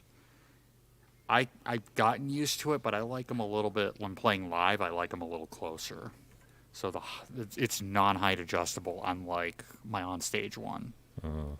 But in the studio, it does the trick. I do play out live with it. I mean, I've been okay with it live, but get what you pay for. Exactly. $160 for it, which in this day and age is not bad for a pretty rock solid stand. Yeah, I must sort this place out. But then I've got the Standtastic triple tier, which once you get equipment on it, it's really rock solid. It'll hold, I think, like 80 pounds per tier. Held my RD1000 beautifully. Like, once you put that on there, that stand was not going anywhere. It didn't rock back and forth. It didn't wobble at all. Problem is, it takes about 5 minutes to set up. But again, in the studio, it's a nice... Come on. Siri. Yeah.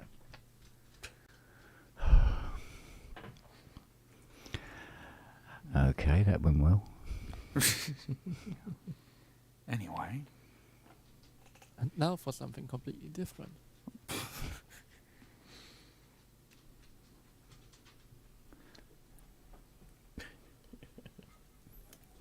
In, out, which one? Hey? Yeah, pick one. Yeah, she's in and out, and she done. Is that Nelly? Yeah. Also answers to name Snell. Was it Smellbury? Yeah. Because it's Nelly, then it was Smelly Nelly, then it was Nelly. Was it Nellbury? Nelly Furtado. Then Smellbury. Nelly Furtado. Yeah. You know. And in the end, now you just go. You know. Oi, coffee dog. table. Yeah. Yeah. What? Yeah. Fridge magnet. Hello. This just comes over. Yeah. You called? Yeah, I did. Well done. You good girl, aren't you? Eh? Smart little cookie as well. She was fantastically behaved yesterday. Yeah. Really, really. She wouldn't jump up. She didn't want to hurt the puppy. She sat there, but oh my God, you could see in her face she just couldn't contain her excitement. She's there like this, and her tail's going. It's making her bum waggle while she's sitting there. And then when I put her down, she said, "Oh mate." And yeah. You were a good girl, and I was expecting you to be the troublemaker, and you weren't. Aww. No, they were all brilliant. Because I was a bit apprehensive to start with and go, you never know, do you? But they're all delicious. And then at some point yesterday, Siri decided, no, I think I'll get into trouble if I get too close to the puppy, so tries to stay as far away from her as possible. Should be fine. Yeah, it'll take a while. She'll settle in. She'll settle into it. In the meantime, she's doing things like she's laying down in weird places on the landing, and it's dark, and she's a black dog. She's black. You don't see her. And it's like the next thing you go, what am I standing on that's rather warm and soft? Right, Snells. Why don't you tell Robbie how many tennis balls you punted over the fence into next door's garden this afternoon? Hmm? How many was it? Yes, 4. All of them. Next door's garden looks like a fucking... Wimbledon. Yeah, it does. Yeah. Yes, it looks like dogging at Wimbledon. Yes, it... Oh, all right. Dogging at Wimbledon. And your football's over there. I don't know how you did your... Knocked your football over there. Smelly bears. Nelly. Hey? Oh, you're into everything tonight, aren't you? Hey? You good girl, though? Yeah? Yes, you are. Yes, you are. Bless the little cottons. What's that? Oh, I'm ready to crash. Yeah, me too. I've had a hard one today. I really have. Puppy chasing since about... Yeah, Mrs. Robert's ears prick up. Yeah, been puppy chasing since about 7:30 this morning. And we, eh? Is that what it's called now? It's your fault you went downstairs and bloody woke her up. While she's asleep, she's no trouble. Isn't it? Git. Usually stuck her nose in her face. Get up, it's time to go in the garden and play. Come on. Right. Right then, gentlemen. I'll have a lovely Sunday, everyone. Yeah. I'm not going to watch the football. I refused. Oh yeah, no, you're a fan. I'm a glutton for punishment. Nah, I'm going to watch the rugby. Watch Scotland play America. You say, was it? That'll be a bit one-sided. Do you know the US are further up the table than Canada are? That's Scotland. not really an achievement. Well, Yeah. But I think not what's even a tomorrow? real Argentina country anymore. versus. Oh, it was today. Argentina versus somebody or something. Whatever. But yeah, Scotland handed the US their arse on a plate. Not by much, but enough. but Canada, poor Canada. It was. They might as well have stayed in the coach in the car park, to be honest. But I bet they said thank you afterwards. Yeah. No, what is for the boot? No, I don't know. But no, it's been quite a good tournament so far. Very interesting. Well, whichever shaped ball you prefer, have a good one. Yes. And, Indeed. That was quite funny actually, because Scotland were, Scotland. America was very aggressive in their attacks and stuff like that. And Scotland going, we're Scottish. Yeah, see you, Jimmy. Wonk. So they start giving back as well as the US were giving. They didn't like that much. So, but anyway, cool. I digress. All right. Have fun, everyone. Yep. Take care and See be you later. cool and stay Yep. safe and warm and Indeed. well. Yeah, more here anyway. You need to stay safe and warm because it's fucking cold still. Summer my arm. Oh, come over here. Yeah, All the I summer you know. want. You've Save some taken of the all aircon. our heat. Saving so much money on the aircon this year. Yeah, that's All right, true. guys. All right, everyone. Take See you care. later. Look Take after care. yourselves. Bye. Bye bye. Bye bye.